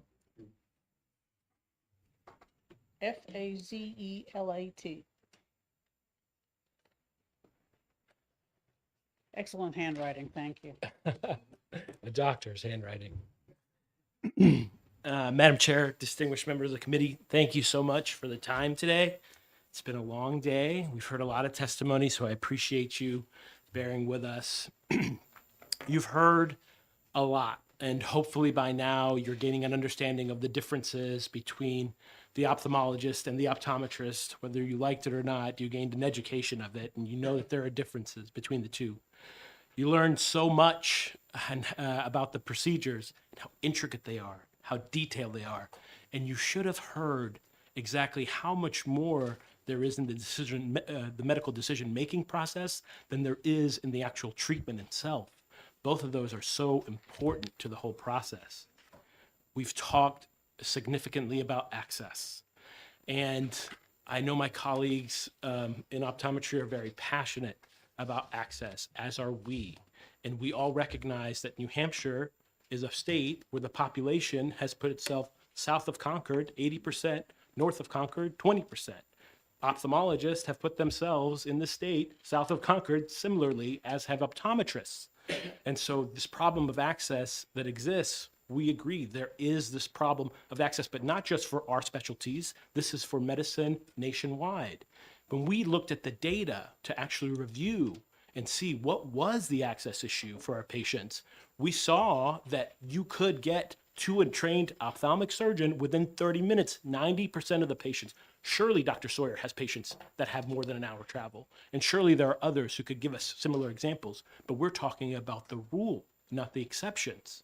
And that's what we're trying to base good policy to answer the problem, right? You wouldn't actually introduce legislation that doesn't answer the issue. We talked a little bit about the safety of this procedure and when it's done by optometry. And they hear Dr. Landra sat and said, we all have complications. But if you look at the data that's posted, they have zero. It strains credulity. It's unbelievable. We know looking at our own data, many thousands of cases, the rates are about 13% complication. We know that's why we spend 3 years training residents, meticulously training residents, watching them in observation, watching them actually doing, watching them teach their younger residents, watching them not only as their chief resident, as I did, but also as their fellow. Again, many years of just watching, making sure that they're ready for prime time. This doesn't happen with our optometric colleagues the way their curricula and education stands today. And I have the utmost respect and have partnered with so many on my right to take care of all their patients emergently and on an as-needed basis. And my cell phone number is in most of these pockets here. And so we partner with these guys all the time to take care of patients. And I don't think that when they make statements like zero complications, it should raise antennas, because we know that can't be the case. We have Vicki Rutledge here from Oklahoma that just tests the veracity of any comments like that. So it should give us all pause. And the way it stands now, Dr. Cottle told us here that some of his students were very interested. Some of them were not interested, but yet they all graduate. So how am I to know the difference between one who's very interested and not interested, one who's very well, capable at the procedure and not, if there are no minimums? I don't know. The patients won't know. And even one Vicki Rutledge is too many. There is no minimum number of complications that's okay to sanction this kind of legislation for me. That's why we're all here. Because remember, ophthalmologists and optometrists work together in the same clinics. The owners of those practices, of their ophthalmologists, would benefit from this legislation financially, right? More operators doing surgery. But yet here we all are, galvanized in opposition, because nothing will trump patient safety. Nothing. There's no amount of money that would trump it. The fiscal impact of this for us, that some have said, will be the reason we're protecting our market share, and that's why our opposition of this bill, that's where its foundation is. The fiscal impact, I've just shown you that it would be little to none for us. This is particularly solely about safety for us. We don't want to see any Vicki Rutledge-like patients in our office. We don't want to deal with those complications that will arise when you put operators in their present level of training and in their curricula, when you put them out into practice for all of us to bear witness to their learning curve. We don't want to do that. We don't want to do that in this state. We're pretty sure that's why the last 13 states where this legislation has come up, it has been struck down. We're sure that while they may say this is happening, as Dr. Cottle told us to get on board, I won't get on board, because patient safety is too important for me in this facet to just get on board and go with it. I don't believe it is an inevitable wave that's coming. I do think we have to look at the data and stay away from hyperbole and anecdotes and just trust the data. That's why in subcommittee I will be available to answer those questions. Thank you. I do have one question. Do you Okay. know how many ophthalmologists there are in New Hampshire? Anybody? Sure, one of my colleagues. I thought it was 70 plus. 70 plus. Thank you. I think more important for me is the damage that this legislation has done is, once complementary pieces, and will do if passed, once complementary pieces in New Hampshire to help take care of all the vision problems that our Granite Staters have Now they are seen as alternatives, competitors to each other.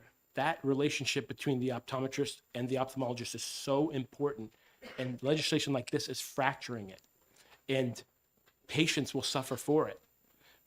I don't want this kind of legislation to pass specifically for that reason.